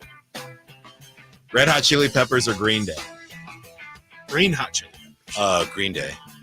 Why I took my wife to the amphitheater once, and I wanted to see STP. They opened for Red Hot Chili Peppers, and I had to work the mornings the next day. Mm-hmm. So they were done, and I said, okay, we're good. Stone Temple Pilots. Yes. Sorry. Yes. Sorry, I should have said that. And she's maybe never Took me a forgiven second. me. She's like, Red Hot Chili Peppers. Yeah, I know. I got to get up early. Wow. Wow. I would It's have all thought about you. Yeah. You're also asking a Bay Area guy which one That's is right. better. That's true. That's true. Whitey, we were Red having Hot Chili Peppers in Toronto, writing Cell at the arena there. Oh, that's right. That's what Billy Joe did. Well, he's been at a couple. I didn't meet him, but he's been to a couple Ballers games, and Oh, really? I was sitting. Yeah, I was doing the host, and he was right there. Do you know how many people were in that band, Green Day? 3. Oh, here we go. Kyle's got to have it ready. So, Whitey, we were talking about. Would you like that? That was Yes. decent. You got to get the. Is it true? Especially if it's it is true. Okay. Yeah. Whitey, we were talking about. There you go. There we go. We were talking about quarterbacks and how I was watching Caleb Williams, and he just kind of looked a little goober-ish to me. And then he goes out and just balls out, and it got me thinking. I need my quarterback to be a goober. I need my quarterback to be a square. Okay. Some of these quarterbacks are too cool. And I was trying to quantify it. Chris and Kyle, they were helping me out. So we were going through different quarterbacks and we said, hey, Kirk Cousins, he could win you one. All right. Lamar Jackson, he's too cool. He's too cool to win one. He's too cool. I need my quarterback to be a square. The winningest quarterbacks in Super Bowl history, are they cool or were they squares? Tom Brady is. They called him Joe Square, Yeah, that's right. That's one guy. Well, he won the most. Well, for a while he had won the most. Pardon me. Yeah. Okay. There's one, but in general, these guys. And what type of cool was it? You know what I mean? It was his nickname. But what type? Cool under pressure, more so. More so than what? What are you? More so than like the goalposts or Alan? No, more so than hey, I'm on the goalposts. No, but now with social media, hey, I'm on. Tua, show me the money. I'm just Joe Cool. It was different back then. You know the good. Yeah, why is Joe Burrow not a winner all of a sudden? When did that? He's not. No. I love Joe Burrow. He's just too cool. This is what someone said. The 209. I prefer corny, and I don't know what they mean by I prefer, but I prefer corny. Goober doesn't know what to say to seem cool. Corny thinks he knows what to say to seem cool. See, this is the Pandora's box that you've opened now. This Mahomes, he's a goober. Really? I'm here. It's just the voice. You're only they make fun of him. They make fun of his family. He is not cool. He just threw a behind the back pass. On the field, cool. Off the field, no one is lining up to kick it with Mahomes. He's quoting Kendrick and not like us after getting the Super Bowl ring. Like he's at least kind of cool. No, but that's a cool versus corny. 916 says John Elway kills this whole argument. Was John Elway very cool? Yeah. I don't know. I literally don't. Sure. Was Brett Favre corny? He looks a little funny. Brett Favre is a lot of things, but Brett Favre is a tough one. I might have to wear that. I think he's cool. I think you're just saying contemporary because you said list the Super Bowl champions. How about this? Cool when you won. Corny. Cool could win you one. I don't know. That's called moving the goalposts. What'd you say about the goalposts? That's called moving the goalposts. I'm not doing that. I don't know. The coolest thing it's a good I'm not saying batting. it's a bad idea to move them either. I'm just it's a good batting average. They have the field out on a track. No, it's not 1,000% batting average. All right, my hypothesis, but it's about I'm batting about 600 here, 700. I don't know. The coolest thing I've ever seen a quarterback do was Matthew Stafford when that lady fell off the stage at the Super Bowl parade. Oh my goodness. Yeah. And, well, I think she ended up being okay. Whitey, she was badly injured, but she ended up okay. She's alive. She was fine. Yeah. Whitey, how was your weekend? I was doing a lot of really boring, but doing a lot of yard work, caught up on a lot of things. Oh, we like on that. the property, a lot of stuff. Wow, that's a man weekend. A lot of stuff. Yeah. Washing machine issues. Look what I did to my thumb fixing the washing machine. Yeah, that's a man cut. Yeah. That's a man cut. That is, yeah. That's right. Okay, how about you?